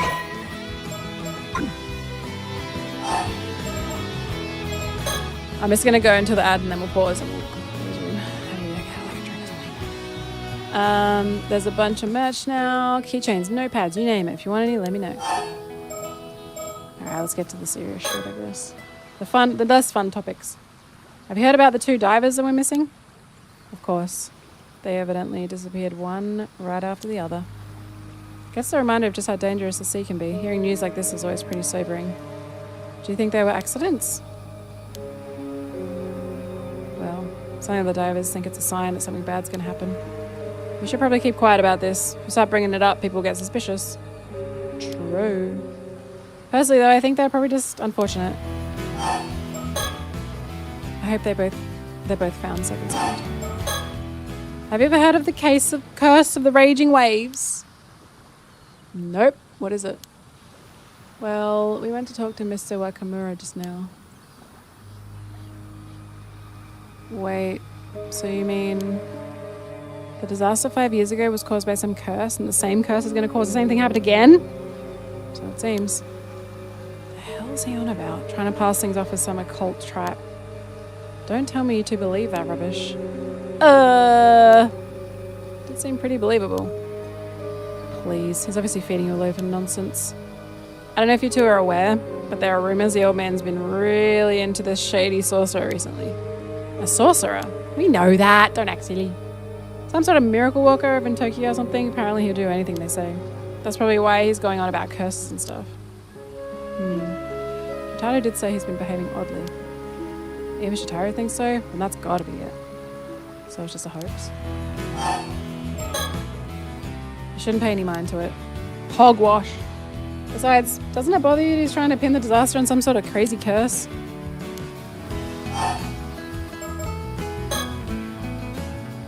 Oh. Was that all? Bitch, that was like a 20-minute conversation. Girl! Is that all? Crazy.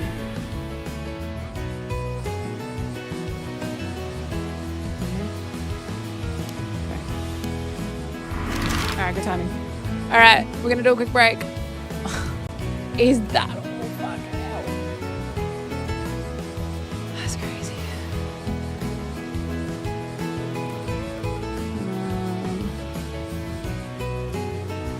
Alright, quick break, friends. If you need to go to the bathroom, grab a snack, do it now. We're going to let the ads play on Twitch. If you're watching on YouTube, there won't be any ads, but there will be a break. If you're watching YouTube after the fact, you'll be able to scrub through until we're back on break.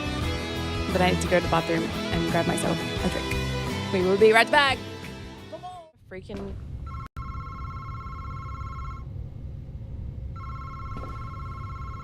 Hey.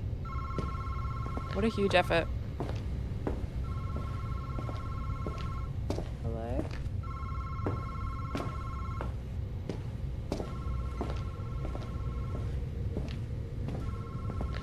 If there's something in this freaking stairwell, I'm gonna cry.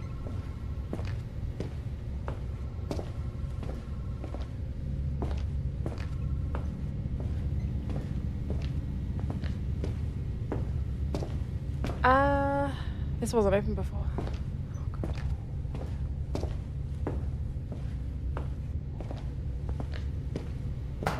Fuck me. That's a good... Oh, man. I wonder if I can pull that. Let me replay buffer that. I want to pull that noise. Another new friend? Hello. New friend. Nothing can stop us now. Look at us go.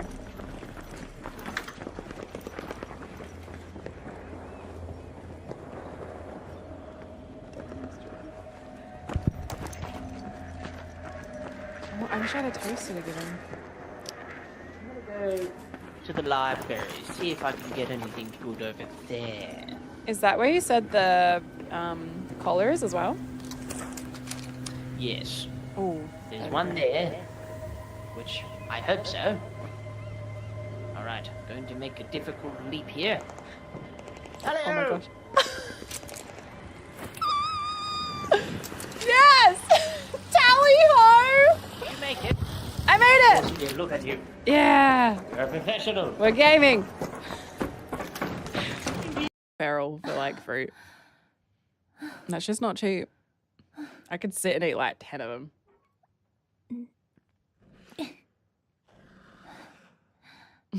That's so funny. That and strawberries, like it's so easy to sit down and eat like a whole punnet of strawberries, but it's like not economical at all. They don't fill you up at all. They're just like a tasty little like yummy thing on your palate, you know? Just like a little flavor.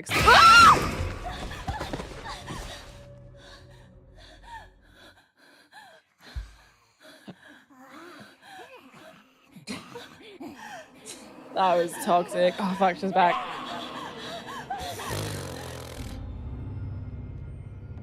Shit, dude. Just talking about strawberries. The strawberry warden. Oh, cool. Awesome. That I found that note. All good. Right. Ah!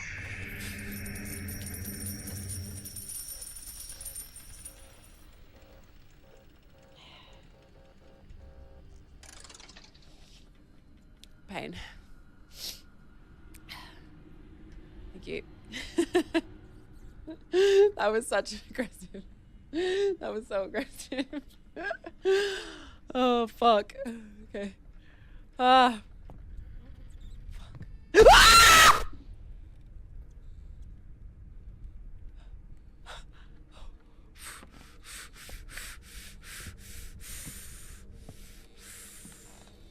Fucking hell. Fuck me. Bitch. Fucking damn it. Oh. Oh, I'm clamming. It's not a shovel, no. Oh dear. So there's no Grace. Oh my god. I can't even get her body now, can I? Oh, careful! That's a quicksand. Is that quicksand? That brown stuff? Yeah. Oh. Should I just keep on going? Should I just try and get some loot? Tell autopilot ship to leave early. I can strand him. No, let's respawn her. I can strand him. That's so mean. So she lost her cheap shovel. No, Jeff! Quicksand! Quicksand, that stuff. That is quicksand. Oh my god. That's so gnarly. I guess if it's rainy, there's quicksand everywhere. Let's take off. Let's take off. Let's take off. Oh my god. Oh. Yeah, Oh dear. he's on it. Oh, I think I took too long to press my button. In order to perform a ritual, take a doll, a book, candles, and a lighter. Burn it in a circle, and then burn the house down. It sounds like a fantastic plan. I'm in. Okay. So what? A doll, candles, lighter. Is that it? Book. Doll, book, candles, lighter. Doll, book, candles, lighter. Doll, book, candles, lighter. Lighter? Candles? Probably unlit candles, which are out here. Don't do it. Stop it. Ah! I even knew it was coming, but you saw her face so much more than ever. Oh, pain, pain, pain, pain, pain. Fuck you, you little shit. Ow! I knew it was coming and it still fucked me up. Ugh. Sorry, let's get the. I think it's in here. What if it's already unlocked? What the fuck is this?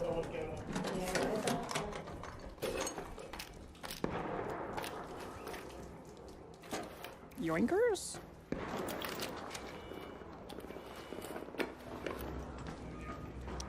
I'm kind of scared being out in the open looting when there's that many people. Like, all it takes is one fucko to shoot you in the back. I would do that. I would be that fucko.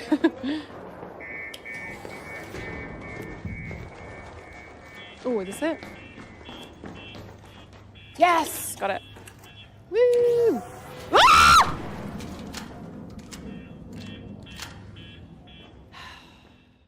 I got it. I had a vapor drop. Just finishing it. I'll try not to smack it into the mic.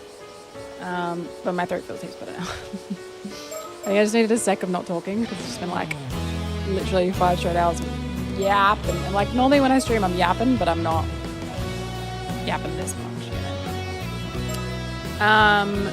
So we need to find. So Grandma's gonna be at a place. Yeah, so much talking. Grandma's gonna be somewhere.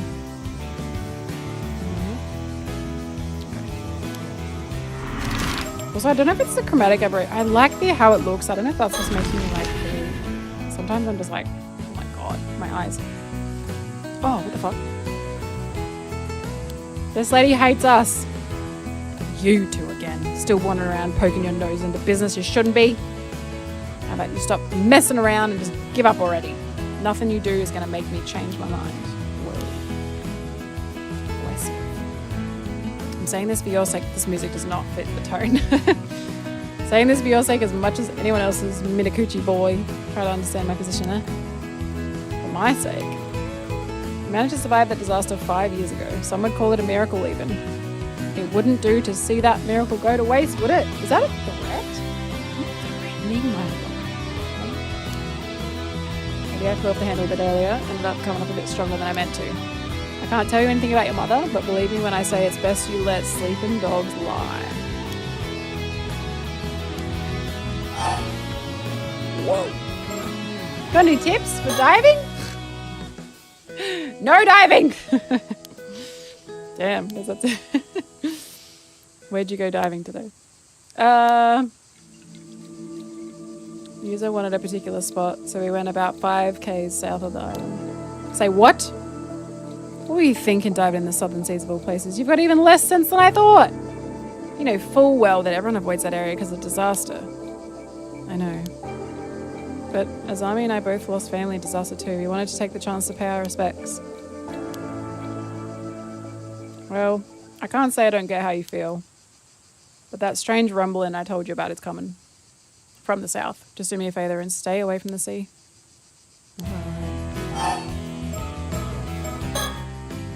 Ain't gonna get nothing from me.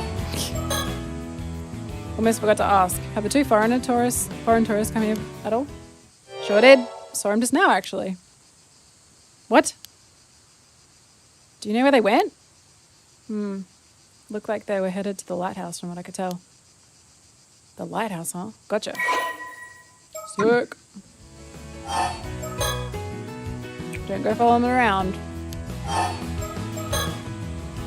We heard that 2 amateur divers from the mainland went missing in some sort of accident. You heard right. Do you think that's a bad omen? Oh, duh. People going missing? Nah, it's a good sign. I'm well aware just how dangerous the sea can be, but 2 divers getting caught up in accidents and going missing one after another, that tells me there's something off for the sea.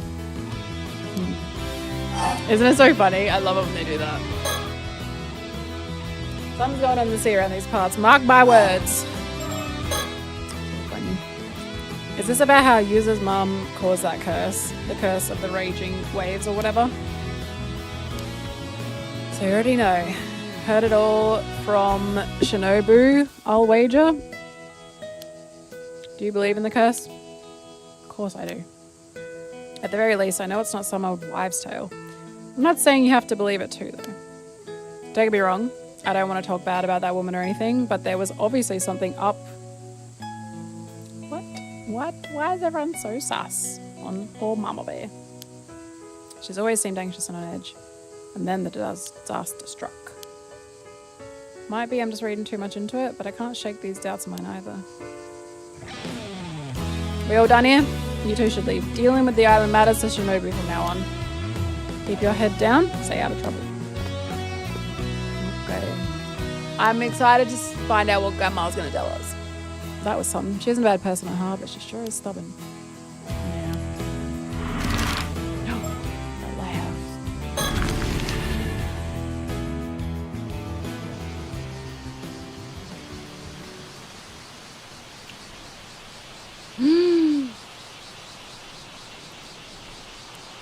This is the old man. They're like a young girl and an old man. Bro looks in his 30s. What do you mean? We'll see when he turns around, but that's not giving old man. Looks like we found him. That looks like them, all right. Excuse me. Old man?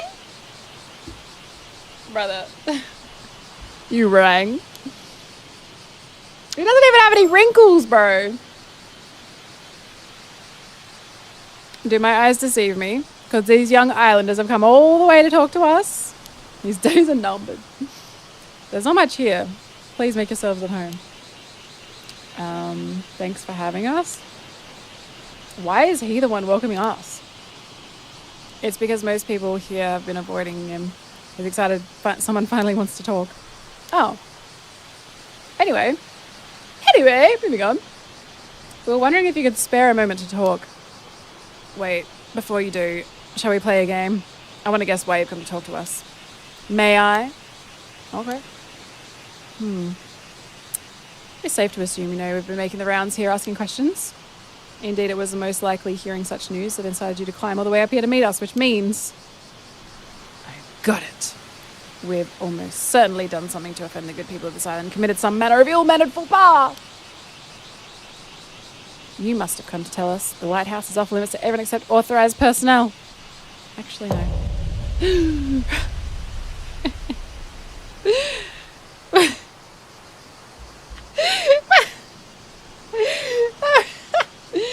That was fucking great. Holy shit. A bitter taste of failure. They didn't laugh at my joke. And thus does my stint as aspiring detective end in ignominy.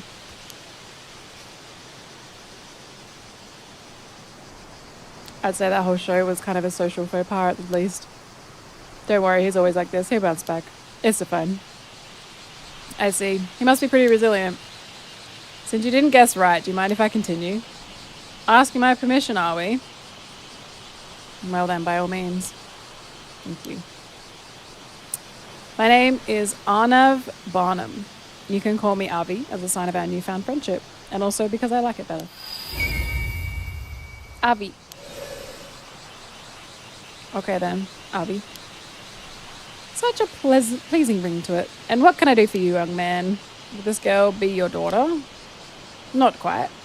Miss Cersei Lunalight here is a distant relative of mine. Yes, that would be me. Nice to meet you. I'm Yuza, and this is Azami. Nice to meet you. Pleasure's mine. I'm just going to read the things that matter. If they're just like saying each other's names back and forth, I'm just going to skip those to save my place a little bit. Wait, Minakuchi? Why are you here? So what brings you here? I'm glad you asked. We were hoping to pick your brains on the topic as well. There wouldn't happen to be any legends concerning mermaids passed down, would there? So you really are looking for mermaids? Indeed we are. You know what mermaids are, yes? I refer, of course, to the mythical half-human, half-fish creature. Yes, we know that much. Then I may be able to provide a modicum of additional information on the subject. Additional information? Well, you may be aware that the typical Westerner mermaid is envisioned as having the lower half of a fish and the top half of a human. It's thought this interpretation has its origins in another sea monster, the sirens of Greek mythology. Look at this guy. He's freaking weird baby. They claim to fame as surfacing near reefs and bewitching sailors with their beautiful voices. Andersen's fairy tale, The Little Mermaid, is a famous example of this type of mermaid. Indeed, it's caused this image to enter common knowledge. That's what comes to mind when I think of mermaids, the typical mermaid, right? But the mermaid that appears in ancient Japanese folklore is quite different. This mermaid has only the head of a human, with the rest of its body being a fish. It appears it was seen more as an evil spirit or a yokai in nature. The legend that eating its flesh will grant immortality also implies that it was seen as more fish than human. That makes sense. People would definitely think twice about eating something that looked human, right? This isn't to say there's a difference in Eastern and Western interpretations of mermaid, mind you. One could rather assume that there are several different types of creature that can be encompassed by the term mermaid. After all, there are also reports of humanoid or demi-human mermaids being sighted in Japan in later years. Different types of mermaids, huh? Personally, I think lumping the two under the same appellation is a mistake. After all, they're two different creatures that just happen to share the same trait of being half fish. It leads to misunderstandings when conflicting stories get passed down, and then the whole concept gets treated as a cult malarkey. I think I see what you mean. Listening to you talk about them, it sounds like you believe mermaids really exist. But of course I do. After all, I didn't come to research mermaids. I came to look for mermaids! Bum ba ba! This is all very compelling. Isn't it? I think it's the first time someone's agreed with me on the matter. Oh, we've piqued your interest. I'm a fantasy writer by trade, with a reach spanning the Atlantic from bonny England to vast America. Not that any of his books sell. That's right. For some reason, no one buys my novels. Quite the mystery, no? Alas, a fantasy writer has no need for mysteries. What's that? I earn more as an occult writer, so that might as well be my main job now. Humbug, I say. Stick a sock in it and mind your own beeswax. Okay. In any case, I'm just your average free spirit, footloose, fancy-free and all that. What's that? You wondering if my bohemian nature is the reason I remain unattached? Humbug, I say. Stick a sock in it, mind your business. You seem to be enjoying yourself, just having a little chat with yourself, buddy. I am indeed. Why not give yourself a try? 1, 2, 3. Humbug, I say. I'm good, actually, thanks. Impressive as it is, I can see doing this pose 3 times might have been a bit much. This guy sure is hard to keep up with. At any rate, I recently found myself with a pressing need to visit your fair country. Fortunately, young Cersei here just happened to be studying in Japan and kindly agreed to accompany me. Your guide. Indeed, she's quite the enthusiast when it comes to Japanese folklore and occult phenomena, and such a pleasure to converse with. Isushima is a deeply spiritual region full of sacred places, as always. I've always wanted to visit. We travelled around the mainland before coming here, but this place stands above and beyond. My nose almost started bleeding from the exhilaration.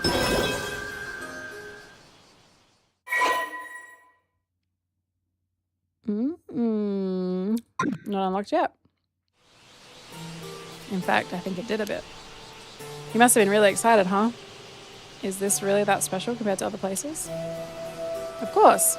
It wasn't called the land wither repair the waves from the eternal world for nothing, you know. The land wither what? You've never heard it called that? It's said that Yama Tohime no Mikoto, the empress of ancient Japan, was searching for a suitable place to enshrine Amaterasu 2,000 years ago. She received a divine revelation that the waves around Issa province came from the eternal world, which led her to establish the Issa Grand Shrine. This eternal world is a separate realm from the world in which we live. Some describe it as a perpetual paradise. You're gonna have to slow down there a bit. What does that mean exactly? We learned about it in our local history classes, remember? Oh, yeah, I think I remember sorta. Basically, Issa is such a sacred place, even the ancient gods took a liking to it, right? Exactly. It has such an enchanting vibe. Just being here is enough to have my nose gushing all day long. Let's not say that word. But the residents... I feel like gushing is worse than moist. I hate that word. The residents wouldn't be feeling too hot if our noses kept bleeding all the time. One thing for sure though, you seem to really like Isushima. As a local, I'm super happy to hear that. Will you be staying on Kimishima tonight? If you need somewhere to stay, I know a few places. We've actually already booked a guest house back on the mainland. We've taken the last ferry back. I guess you don't have much time left, huh? And that brings me to my next question. You wouldn't happen to have any local info on mermaids, would you? Unfortunately, I've never heard of any folklore about mermaids here. I see. That would align with the answers we've received to our other inquiries this far. And it would seem our investigation has branded us as certified weirdos. Most everyone now turns us a blind eye as well as a deaf ear. Well, it's probably not just because of that. I mean, isn't there supposed to be a huge occult craze going on in Japan right now? I assumed everyone would be jumping at the chance to discuss cryptids. Pretty sure that's just a small group of enthusiasts getting worked up. Very vocal minority, yeah? If you're that interested in the occult, what brought you all the way here? Do you have a reason to believe mermaids could be found? An excellent question, I do indeed. More precisely, I had reason to believe they could be found around Taishima, an island that no longer exists. Taishima? Indeed. I obtained this information through personal research, so I imagine it's not common knowledge. But some say there were 3 mermaids, Sobe, Nagame, and Hayase, living in the seas around Taishima 400 or so years ago. 3 of them. And you know their names? We didn't even know Taishima existed until today. It seems a deliberate decision was made not to leave any record of it, which would obviously lead one to believe something is being concealed. On that note, did you know that records remain of several other sightings of mermaids? Really? That's right. Legends about mermaids exist throughout Japan, and this region is no exception. In particular, there are reports of mermaids having been discovered in Sioux City and Issa City, both of which border Issa Bay. Whoa, whoa, whoa, I had no idea. I've jotted down some notes on these legends, so please take a look if you're interested.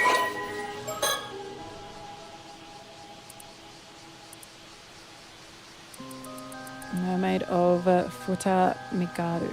6 mermaid sightings mentioned.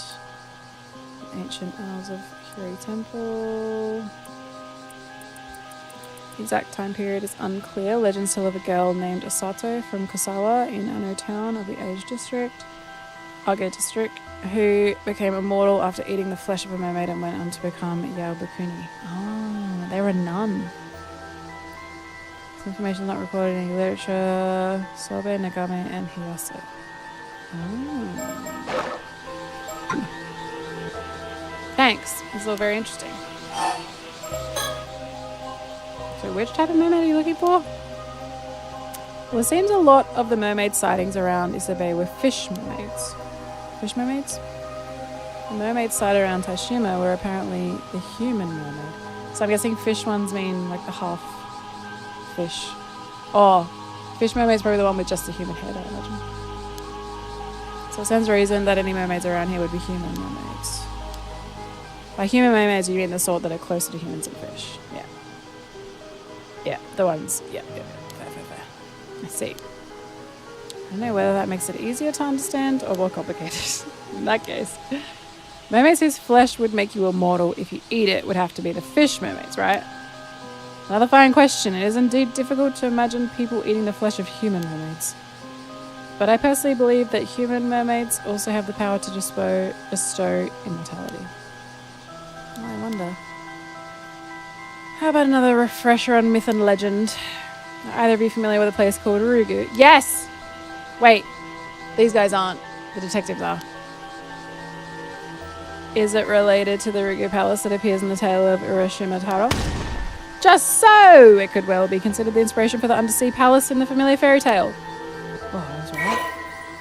Nailed it. Cool. Urashima Taro returning home from the palace of the Dragon King. It's a wondrous place. Under the sea.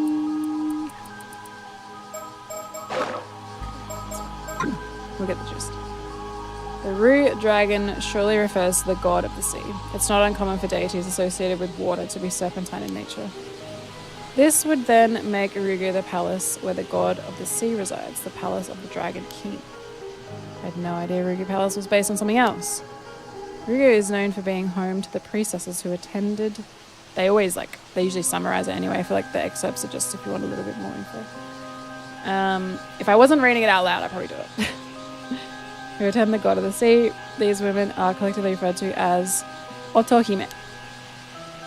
Princess Otohime appeared in the tale of Urashima Taro. But she was described as the ruler of Rugu Palace in the fairy tale, but she was actually a priestess. A slight embellishment to make a more interesting story, I assume. There's also another interesting theory about Otohime. It's said that they were half fish, half human women in their appearance. In other words, they were mermaids. Oh. But what's that I hear you say? That's all well and good, but where is Rugu Palace anyway? Place. You want to know? You're dying to know? Aren't you? Very well. Take it away, Cersei. Alright. As a matter of fact, Rugu is said to be the exact same place as the eternal world I mentioned earlier. Is that Tsushima? Wait, really? In other words, the sea around Ise, which is said to consist of waves from the eternal world, is in fact the location. And Rugu is home to the Otohime mermaids. That's right. What's more, as priestesses who live in a land said to be an eternal paradise, it wouldn't be that odd if they had some sort of power to grant immortality to humans. But even in the tale of Urashima Taro, Princess Otohime displayed an ability to influence the physical age of other people. If the story has its basis in the ability of mermaids to influence human lifespans, that power of hers makes a lot more sense, don't you think? So that's why you think human mermaids are able to grant immortality even without eating the flesh? You see, intriguing is it not? But how would you even get there? What creature was responsible for bringing Taro in the eponymous tale? A turtle! Turtle mascot. Kamejima. And there you have the reason for our visit. So you believe there might be some clue as to how to get to Rugu hidden on Kameshima. Could it really have a link? Eternal world. The youth was invited to the Seafall Palace as thanks for rescuing a turtle. That's the name becoming widely known throughout the country. In the story, a princess called Otohime serves as a ruler, referred to as the priestess who presided over it. Whoopsie. Right away. You said your name was Yuza Minakuchi, correct? That's me mom, innit? Are you familiar with an individual by the name of Mare? That's my mom. She passed away in an accident 5 years ago. I apologize for the indiscretion. My condolences. 5 years ago. You wouldn't happen to have inherited anything? The scale. Freaking scale, bro. No, but what do you mean? What do you know about my mom? Could she have had some sort of connection to mermaids? Well, this is more related to my personal research, so I can't say for sure. Just tell me. I'm also looking for mermaids. If you know anything, I have to know. Well, now. Suddenly grown lively all of a sudden. Let's calm down a bit. Regrettably, the only lead I have is a rumor that suggests some connection between mermaids. From where? Oh, you want to know? Well, I suppose you would, wouldn't you? Very well, I'll tell you. I heard it from a descendant of the islanders who used to call Tashima home. Excuse you? So someone survived the disaster that sunk Tashima and their descendants are still around? Long story short, yes. Isn't it fascinating? This particular individual was also the one who told me about 3 mermaids who were said to have lived on Tashima. Who the hell knows all this?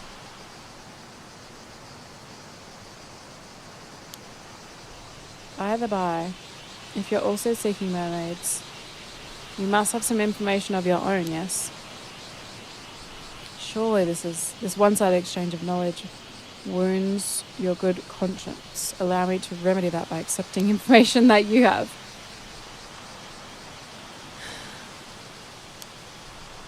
This is our best lead. Let's share what information we can. Oh my gosh. You see... So you were saved by a mermaid during the disaster. And you believe the mermaid in question might have been your mother? I know it sounds pretty far-fetched. And I know some of it probably comes from me wanting her to be alive. Why wouldn't they just call it Tashima? I know there's a punchline coming, but I can't fake it. On the contrary, I find it very interesting indeed. Why, you ask? Why? There's a rumor about one of the 3 mermaids who used to live around Tashima. They say she took on human form several decades ago and lived among humans ever since. That was my original theory. No way. That would fit perfectly with our theory. Color me surprised as well. This is my surprise face, by the way. But it would be very interesting if that was the case. Sorry, I think I'm at my limit. Oh, that bad, is it? Is something wrong? As much as I wish we could talk more, it would appear we're out of time. Maybe we must bid you goodbye. What? Why? Now that you mention it, if you're looking to make the last ferry, you probably want to be heading back. Wait, this is the most promising lead we've found. If you could just stay... Believe me, I'd love to continue our chat, but the little lady's been feeling a little under the weather ever since arriving here, you see. I'm not going to get another nosebleed. Feeling that bad, maybe you should just stay for the night. Thank you. I'm just about holding the nosebleed in, but I really should get off the island as soon as possible. Why? Why? What's that about? Ever since arriving here, I've had this feeling that some terrible calamity is approaching. A calamity? You can't mean... Forgot to mention young Cersei here is a bit sensitive to things in that sphere, if you catch my drift. As reluctant as I am to part ways, we really must go. Thanks for the information. We'll be back tomorrow.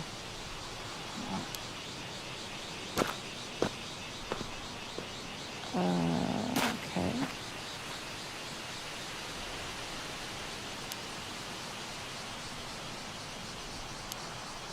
Trying to find any more leads on mermaids. Could you let me know as soon as possible? If I hear anything else, I'll be sure to let you know. Give me your phone number. This is just a ploy for him to get his number. The old man. Who's like friggin' 30. That sure was a stroke of good luck. I never thought they'd have so much info for us. We managed to learn a lot, but it seems like getting any more from them today will be a bit tough. I really need that information by tomorrow, though. What's his time crunch again? I forget why the time limit. I can't remember why.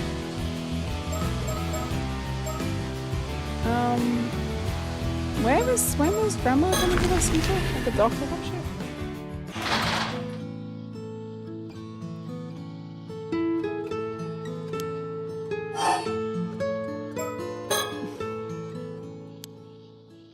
Where am I supposed to meet you?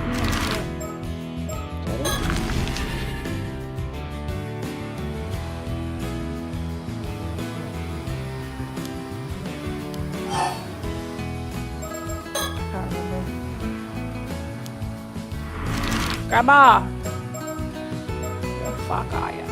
The jetty is where I am. No, I'm at the clock. I'm at the clock. I'm at the lighthouse.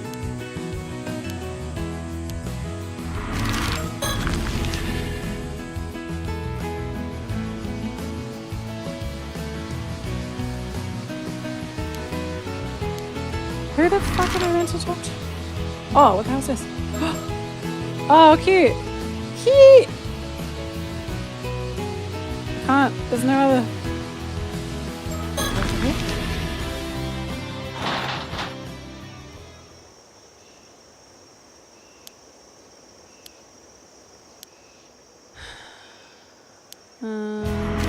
Have I not gone everyone? Maybe do I have to go to menu? Oh shit. Is this what Grandma is? Why don't we go over what we've learned? Okay. Good idea.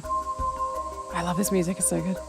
First, I love the little recaps too. So if anyone's just tuning in, this will give us a bit of a recap of what we've just learned. So it might help you get up to speed if you're not sure. Yeah, same DNA, but yeah, different vibes for sure. First, we learned that my mum was considered cursed by some of the islanders. They said she was descendant from the person who originally called forth the curse, or something like that. And because he thinks the curse is about to break out again, Mr. Wakamura is currently trying to find a way to stop it. Not everyone on the island believes in it, though. Kikuko and Shotaro didn't seem to believe in it at all. We also managed to speak with those two foreigners who were looking for mermaids. They were full of surprises. And there's also that rumor about mermaids living in Tashima, a nearby island that was destroyed, and that one of them assumed human form. I never thought we'd find something to support the idea that my mom might have been a mermaid. I called that so early, bro. I'm so happy with that, if that's the case. Whatever else we may have learned from this, the mermaid that I encountered 5 years ago may very well have been the one of those three living near Tashima. We also got some hints about where those mermaids might have come from. There's a good chance they originally came from an otherworldly place called Urugu. If they're in a place like that, I don't see how we could ever get to them though. What that girl said about a calamity approaching is bothering me a bit. There's no way she could know about the curse of the raging waves. Do you think that means the curse is real? Azami, I just realized something. If the curse of the raging waves is in danger of breaking out again, then wouldn't that mean its curse bearer is still around today?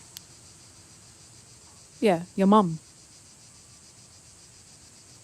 Does he not? He doesn't know that.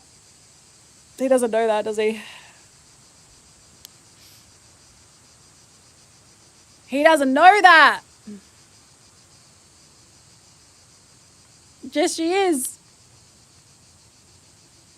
Mr. Wakamura seems to think I wasn't the direct cause of the curse reappearing. He'd probably be coming down on you even harder if he thought you were. So the person responsible would be someone who wasn't here 5 years ago, but is here now. He doesn't know. Assuming the curse is real. Yeah. I really do wonder if my mom had some sort of link with the mermaids. Oh, that's so fucked. He doesn't know. I hope whatever Grant has to tell us shed some light. You mean what she's planning to tell us at the bay tonight? What's wrong? Who's there? I think I heard screaming. Let's go.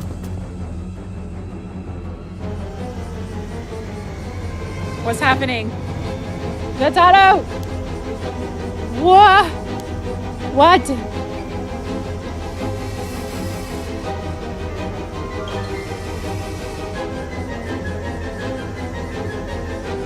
What happened? What's wrong? Tsukasa, what's going on? I don't... We were just... But then Sato just... Yuzo, look over there!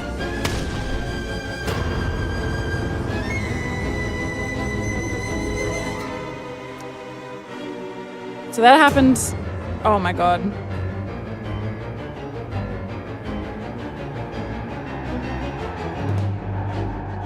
You need to rephrase, Clayton. I'm not sure what you're saying. There's blood everywhere! What happened? She's not moving. Don't tell me she's dead. Sato just suddenly... We were just... But then she... Because we saw this, right, at the start. All of the women got, like, slashed. The music is so dramatic! She got cut down. Whatever it was, we gotta get her to the clinic. What's happening? Whoa! Her wound is...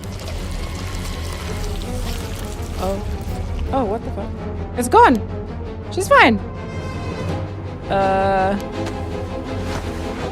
She's fine! Are you good?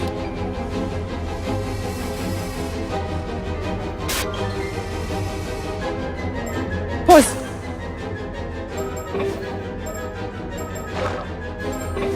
What was that?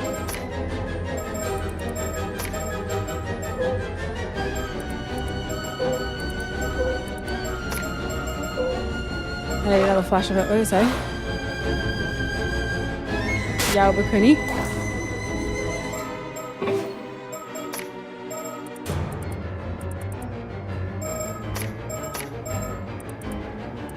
What was that under? This one. Anno Town's Yao Bakuni. Although the exact time period is unclear, legends... What the hell was that person talking about? The exact time period is unclear. Legends tell of a girl named Sato. Sato! Who became immortal. Oh my god.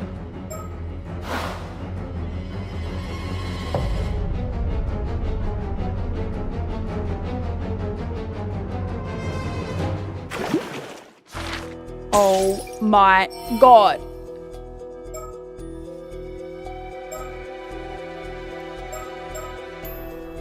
Can we go? I wanna get more things. We gotta get to 2,000.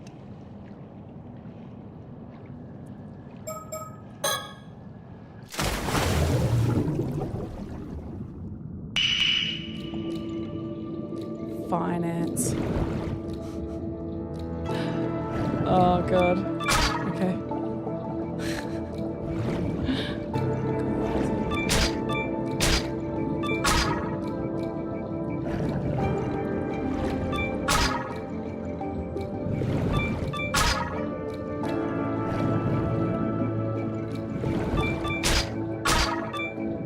There's no... How the fudge are you meant to get... Why is that... Oh, shit.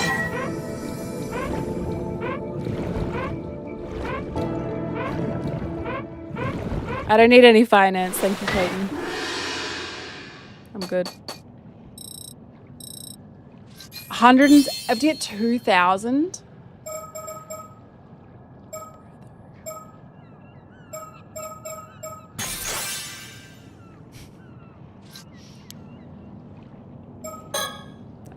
see. Man, I'm gonna have to find another time to stream this because this the last game took me 20 hours.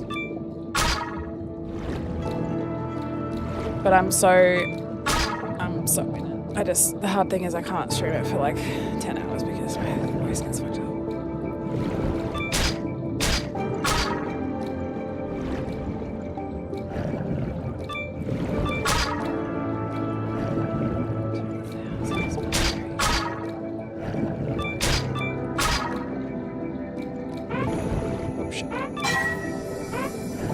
I think as long as we bail, as soon as it turns red, then we should. I think we're just gonna have to get this like maxed out. That's nuts. I'm just gonna play this for a little bit and then we'll probably call it, I reckon, because my throat is sore. Do you lose it by just being? Yes, you do. I was wondering if it would be worth pausing and trying to find like the best.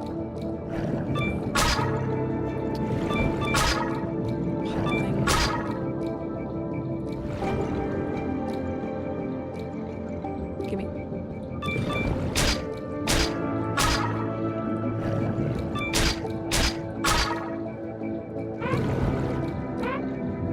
Shit.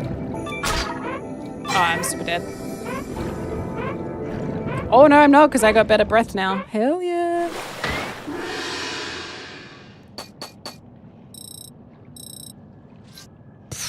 That's gonna take forever. Okay, fuck. I kind of want to see. Wait.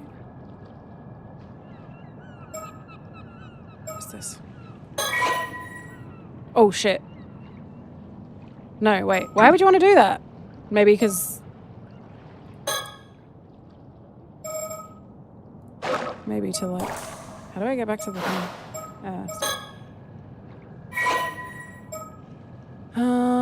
What does continue do? Oh. Wait, we're on the boat? Oh. Oh. This is the same. Feel the same. Da-da-da-da. Uh-huh. Go back. Talk about the hole.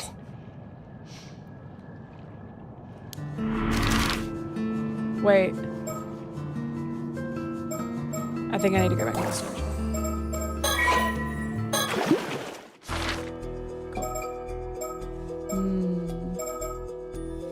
I feel like I'm gonna get sucked in, but I'm so cute. I don't wanna leave it there. Sato was mysteriously cut down, yet moments later she resurrected before her friend's very eyes. As confusion engulfs the island. What do you mean confusion? You know what that means! You know the implications, we've just been learning about it. Yuza and his army head out to meet. I want to meet I just want to chat to the grandmother, then we'll call it. Sorry to keep you waiting. It's nearly time to meet up with Sue, yeah? Let's head that way. What up, Gma? I know. The whole island was in uproar after that. We didn't even get to ask Sato what happened. Apparently she shut herself up in her room and hasn't come out since. What the hell was that? How'd she even get hurt like that in the first place? Some of the islanders were kicking up a real fuss saying that Sato isn't human. That she's something evil that could be chased off the island. But everyone settled down after Mr. Wakamura stepped in and promised to handle it. Everyone on the island's probably heard about it by now though. It'll be all anyone can talk about for a while yet.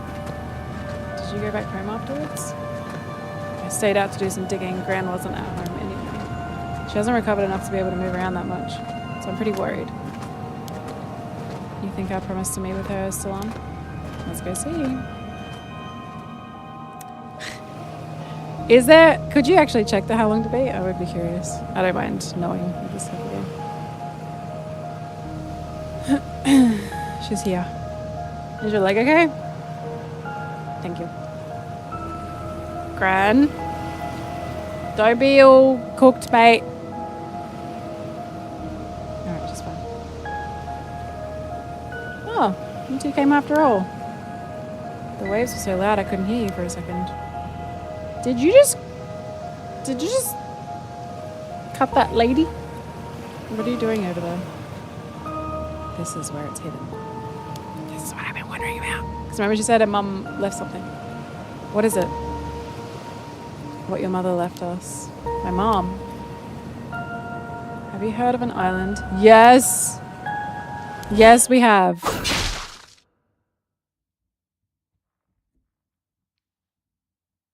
That's right. We saw this happen before. We've seen this happen before.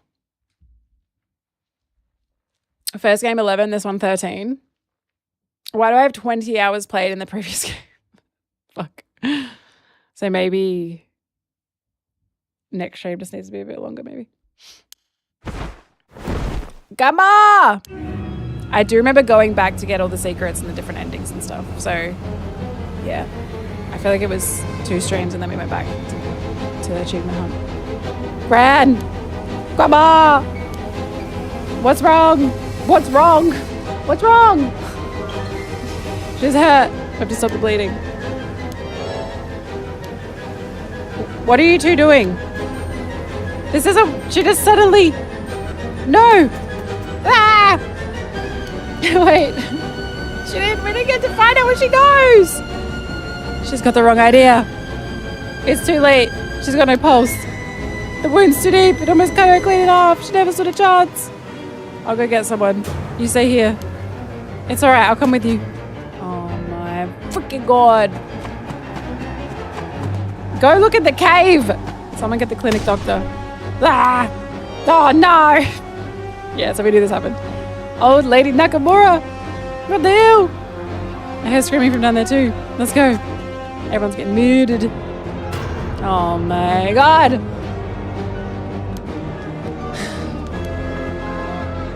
Someone help. 2 more people collapsing. What's happening? Help me. I don't want to die. Damn it. There's too many victims. We aren't going to have enough people to help. It's chaos. There's more over here too. It's all the women, right? Yup. What the hell's happening? Is that Kikako? No! Someone tell me what's going on. What's with the gashes appearing out of nowhere? This isn't right. There's no way this is normal. Is it a virus? People getting stabbed? Yeah, the virus. Or is that really a curse?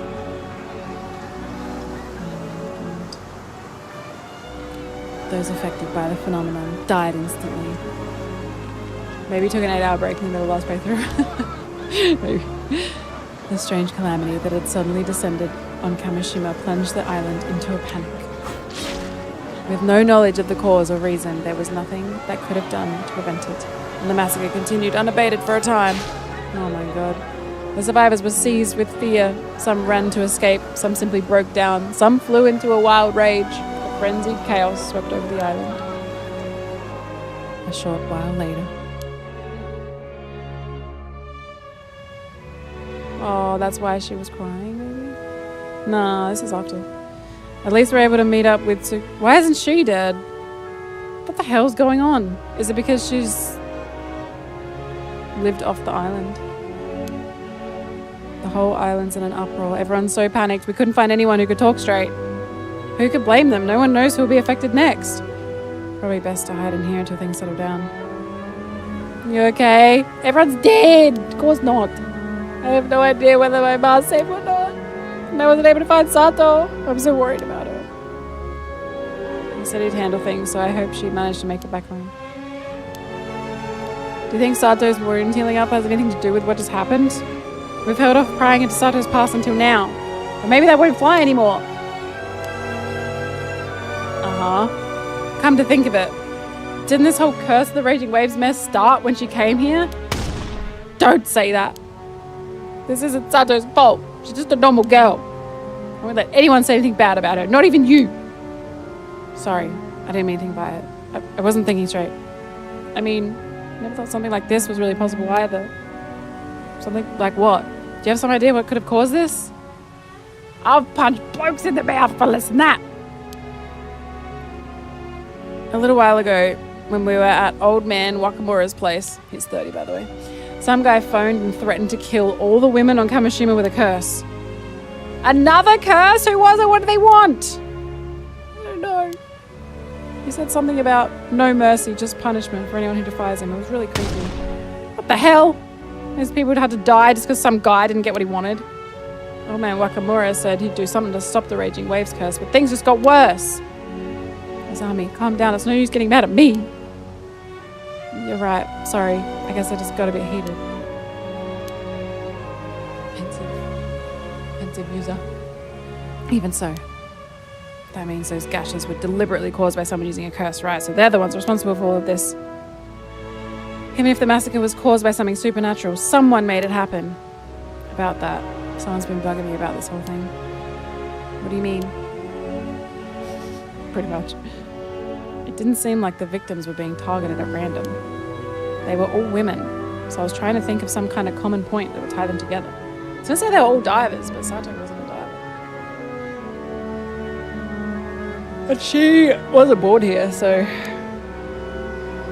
That's our Tsukasa, sharp as ever. What are you thinking? Sato wasn't a diver. Could they have been targeted because they were divers? Now that you mention it, weren't all the victims on the way here divers? Though I guess most of the women have at least some diving experience. But they went after Sato first, right? That wouldn't fit. Oh, you're right. Same brain. I was pretty worried Yuza and I might be targeted as well, but I guess we can breathe a bit easier now. We still don't know what the conditions are, though. None of us are out of the woods yet. Wait, the victims were only women. Could the killer have been using this to find their targets? Using what? But that would mean the culprit is... What's up? Did you figure something out? Oh! What? The fuck? Okay, I didn't see that coming.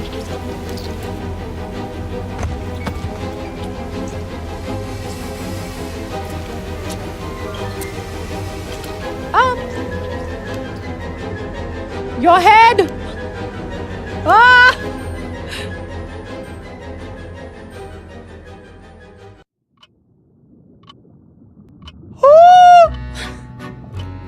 Oh my god. Well done in your efforts thus far. You have now borne witness to the details of the tragedy that befell Kamishima.